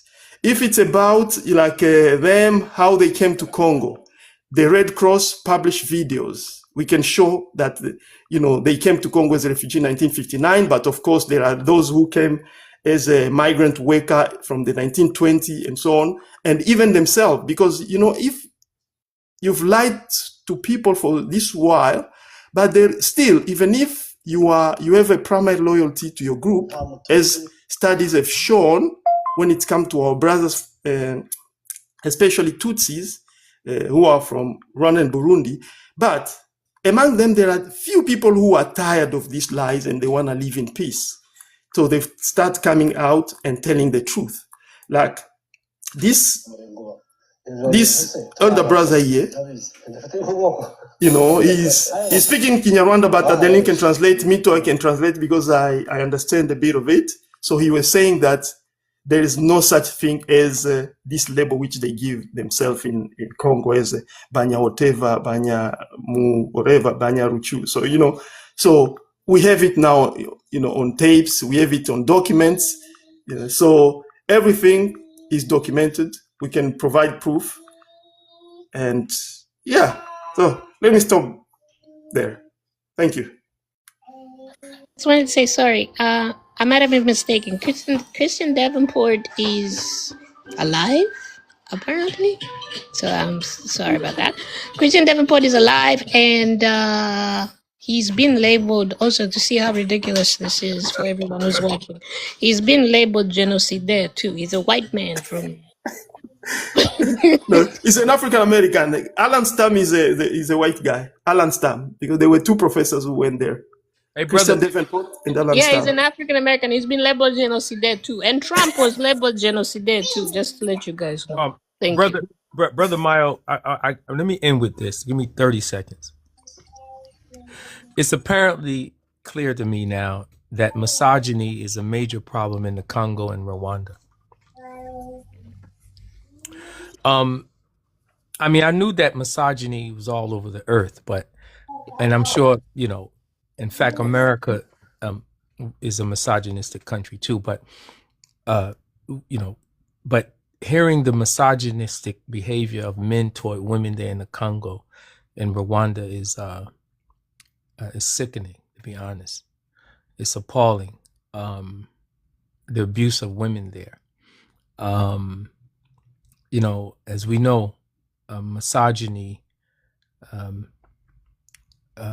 been here on the planet for a very long time. But now that I'm aware of the abuse and the treatment of women in the Congo and Rwanda, I think, brother, that's something that we need to address on the continent in particular, but really globally.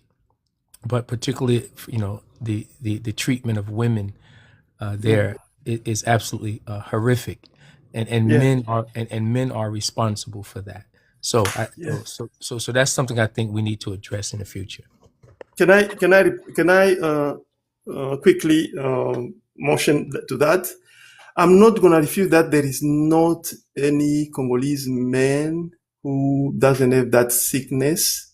But that's why, unfortunately, I wanted to, because probably if it comes from me as a Congolese, maybe it might seem as biased. I wanted to read a quote by one journalist, and this journalist doesn't like Congolese. Her name is Colette Brackman. Basically what she said, where it is again. Basically what she said, the issue, you have to understand that the issue of grape, which came in Congo, it's like a contagious disease. And the most grape are not done by Congolese. No. This issue of grape in this part of Eastern Congo, Zaire, it has never happened before. Before this war, like my brother said, one of my brothers who was earlier on the panel said, it's like the armed groups. Before 1994, actually before 1996, you'll never hear about armed groups in Congo, in eastern part of Congo, or rebels in that part. Other than, in the 1960s, then it finished. But before 1994, 1996, the war of invasion, there was no such thing as armed groups or rebels in that area. The same. Before that, there was no such thing as a raping of women. You can qualify as misogyny. So Colette Brackman, what he said, it's a contagious disease which came from Rua. And it was brought mainly by those soldiers who invaded Congo in 1996 because they were, I don't know what was their plan. They were raping women and infecting even with some of the soldiers which were sent. I could read even a quote in one studies. They were HIV positive. And they went to some villages. They were going in some area and raping. Actually, me myself in 90 when I went back home in 1998. Sorry to cut you in now. I'm so sorry for doing this, but I wanna say something, and I want you to translate it for him. Uroko isa suna gazaro korasid. The person who survives the bullet will not survive AIDS. That's the ideology, the word that they use. That's the ideology of the army. That's why Kagame has called his army a killing machine. Anywhere that they pass, there should be nothing left. Thank you. Sorry, Mal. Go on. It's okay. So, like in Bukavu, when it was occupied in when it was in 2000, you know, the Kunda and Mutebusi occupation of Bukavu, the brief occupation of Bukavu for like they occupied it for a few days or a week.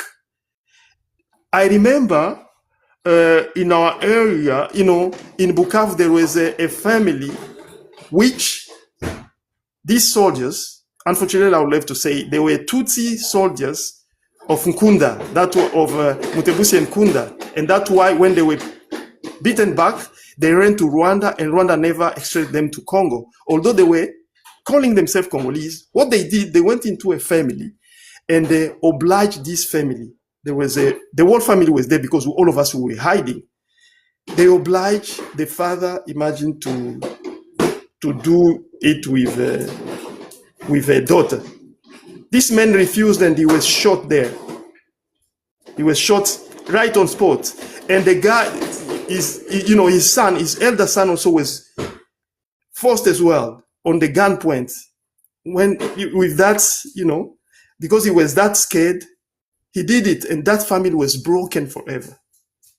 Do you imagine some type of, you know? But this thing has never happened And in my Mao, Congo. I'm sorry, just a little bit to add. Mutebusi was kicked out of the military for being too, he was punished for being too aggressive. I don't think people understand that. Mutebusi and that when they invaded Bukavu, I remember this because that's my hometown as well. These people were so ruthless with the crimes that they were committing. And there is a period in time in where they were HIV positive and they infected people on purpose. Yeah, they push for this. And when we are talking about misogyny in Congo, as if this is the result of the rape that's taking place, no, there is misogyny, of course, because anywhere that white supremacy attached misogyny exists. But we also have to remember that there's a side effect to the trauma that you cause on a people. And when you're subjugating children to see how you are treating their mothers and their sister, the boys then do not know the value of the women. This is the generation that they have created. It's like a perfect storm, and they know the type of damage that they have created in Congo. For them to not let go of Congo since they're so obsessed with it, it's completely, you know, it's their own obsession. They want to sit back and watch what they've created eat itself alive, if that makes sense. They have created so much damage and doubt within the people that this happens. Mutebusi, Kundabatware, and the other one, it was three of them. And they terrorized the people to the point where, I don't know, maybe when you read about it, you can read and also understand that the people testify. These were also the first people who started raping our elders, women who were going to the farm. They created that unsafety of the women who will go to the farm. They could be 90, they could be 100, and all that stuff. They were the people. They also move on. They went from women, they went to mothers, they went to girls, they went all the way to children. They have no limit. It doesn't matter if you're newborn, if you're older. It doesn't matter to them. They have no limitation. None whatsoever. They also took our boys and went and trained them. They kidnapped children. So by the time they're returning them, it's like they already trained, they already indoctrinated. This is the reality that we have at hand, unfortunately. Yeah. And they can sit there and pretend like they didn't participate in this and all that. But Mutebusi, these names are very prevalent in this part of history, and specifically in Bukavu. And when we talk about HIV, they got to the point where they were no longer unaliving women. They started just infecting them with AIDS. And a lot of our sisters could not stand that. And once they found out that that's what they're carrying, many of them did self-unalive because it was too much. An entire town, almost every house had a person that was infected. This is what they created at home. So it's not to say that whole misogyny was not happening or all this stuff, but that level in which they introduce at home, and then to move from that to the point where, because they realize that you will find out that you have HIV, that it came from them, that's when they start using object and tools and their weapon. And the first documented cases with them, they grape a woman and then they shot her 80 times in in her area. That's them. They will either shoot or stab you. That's their MO. That's what they do. Because then you can't reproduce. It kind of goes back to how the Arabs were castrating the African men. It goes back to what the European did to the. There's always a things like that were happening, because then you're not going to reproduce, because then there's no more Congolese being born, because then that happens to the Congolese women. Yeah. Sorry, I just had to add up there, because that Mutebusi is very the thing he did to Bukavu is it's a lot. That's my hometown. So Yes. and Mao, Yeah. you mentioned the first bomb that they dropped in a soccer field. Unfortunately, one of those people happened to be my cousin. So yeah. We're gonna Yeah. talk. We're gonna talk. Then I That know was the that beginning of that. that was our soccer field. All right. Yeah. And to add, let me get let's so that people may not think that this is only Congolese who have known this. I don't know if I can be put on the bigger screen. This is not a Congolese, not this is a doctor from Tanzania who also did his research, and this is what he found. I'll translate.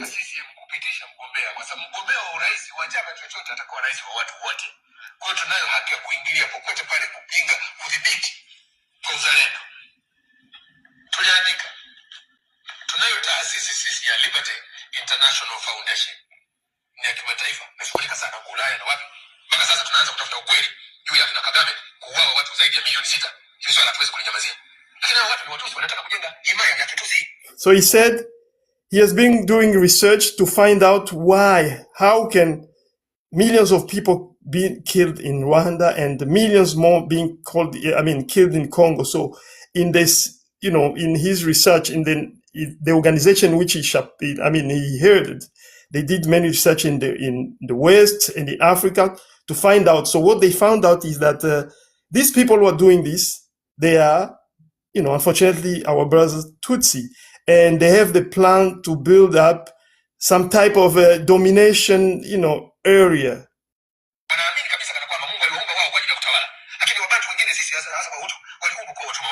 So he's saying in their psychology, they think that God created them to rule over other people, especially, the Hutu.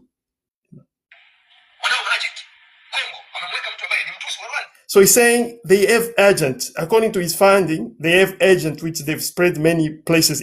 This is when they found that even in Tanzania. And actually, after this and many other documented Tanzanian, Secret Service research, they expelled Tanzanian of Rwandan origin. People may remember in the 2015 Kikwete.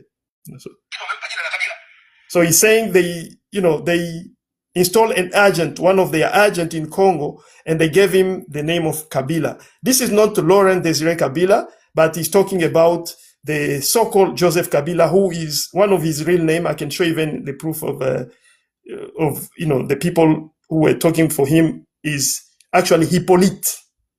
Hippolyte, maybe Hippolyte, I don't know what else.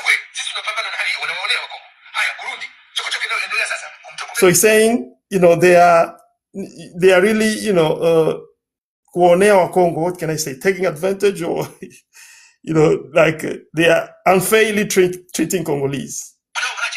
Let me tell you. So he said they install in Congo their agent who actually is a Tutsi from Rwanda.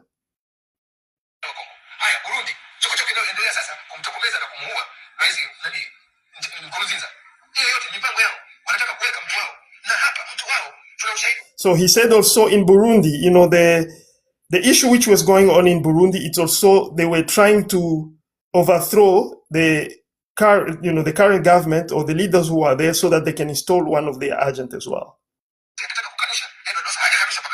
So then he was saying even in Tanzania, they were now trying to install another guy who is one of their agents. His name is Edward Lowassa. So this issue, people have started, seeing it and understanding it. And now the other, probably, let me put this other video, which I wanted you to see. It's that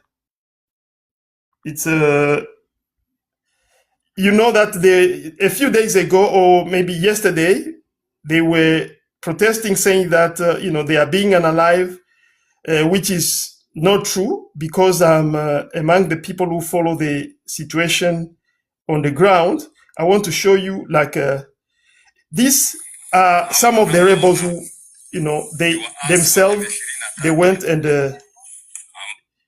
and surrendered to the armed forces, and there was a land who were patriots fighting the invasion.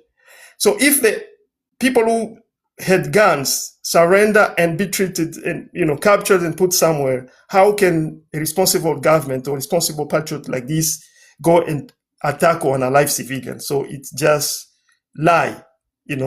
For information of everybody, is that the patriot and the national army have recuperated some village in the high land of Uvira, Mwenga and Fizi, Kalingi, Kakenke, and Bidegu, but no civilians were attacked or unalive. It's the people who put up the fight, though they are one who were alive. Those who surrenders are in good hands and they are safe. Thank you. I'll stop there. Brother, I want to make a quick statement and a question for you. I find that this tribalist mentality in Africa is puzzling to me. And I'm just going to use some numbers right now. Mathematics. I'm in Nigeria frequently, by the way. And it's a major issue there according to the locals, with tribalism. Now, Nigeria has over 300, I'm told, 50 some say 500 different ethnic groups, languages, different tribes. That's enormous, right? But in Rwanda, there's only 2 main tribes that is known. Three. Okay, 3. Okay, got you. Okay, 3. Now, how do you explain that 3 tribes in such a small landlocked country can't get along? Now, hold on. I'm using logic here and numbers. Now, I understand Nigeria because of 225 million people, but you would think that in Rwanda, there's only 2 or 3 tribes. Why is it that that mentality? Why is it that they can't get along? And when you see a Hutu or a Tutsi, or the third one that you mentioned, sister, can you distinguish the 3 from, is it phenotype? Is it bone structure? Is it hair texture? I mean, educate me on that. Let me explain that to him. Let's wrap it up from what I've Okay. learned. Okay. If you're a minority in any country and you always have the power, especially having a system whereby if you're rich, your name is this. If you're poor, your name is this. It's not a good system. People are not gonna like it. And if they're saying that you're also oppressing them, forced labor, they're not gonna like you even more. So the white man comes and promote this idea that okay, we're gonna give you the more power. If you're if you're a Pan African or if you're an African that cares about everyone else, you're gonna go against that, right? When the white man comes and try to do divide and conquer, you're not gonna be there and entertain it. You're gonna dismiss it. But instead of dismissing it, you as a small minority tribe, you're there enjoying the benefits. The other type of white people also come, giving you more power, and you're there enjoying it. So one day when they decide to flip on you, that's human behavior. It's gonna happen. Okay? So humans in general don't get along. That is even in America, black people in general don't get along too sometimes. So I think we just have to be fair to each other, especially when the outsiders come and try to play divide and conquer. We shouldn't play into it. And the Tutsis, they did play into it. BabyBinta, if I could give you a hug as a Hutu, I would give you a hug right now. That is excellent. Couldn't have said it better myself. Fantastic. So I'm gonna, anyways, and they're even showing these videos of someone coming, oh, we're supposed to rule people. Like, it's a horrible mindset. So Paul Kagame, he's not innocent. I'm gonna say some Tutsis, they're not innocent. Even on this live, I see them whereby somebody they talking about children, women showing women that are being abused, and you're there rolling your eyes. Then when you ready, you're telling me you're the one that has the moral behavior. Right. Africans just need to realize that we're the same black race. Right. Let's treat each other fairly so that we can have peace. If not, there's no peace. I'm about to wrap up the live. I'm ending it right now. I gotta leave the house. But we're gonna do this again. I do have a platform called African Journal, which I think I'm gonna start having these conversations on that platform a lot. So if you guys do see an account called African Journal, it's mine on Clubhouse. I used to run the platform there with some other Africans. That's how I knew some people from. Anyways, but I just want to say thank you to the Congolese community, Mastermind, Mama Africa, all of you guys, Son of the Soil, all of you guys that came to explain your story. The lesson is, let's try to be fair to each other if we want peace. Let's respect each other, and no one is above the other one. Once we try to, and when the white man comes to our land and try to play this divide and conquer, let's not buy into it. Right. Hey, sister, thank you so much for that truth. One last question. In Rwanda. He said last question. I say I'm ending my life. You telling me that last question. Okay. Well, goodbye. Okay. No. There's yeah. Right. You guys, thank you so much.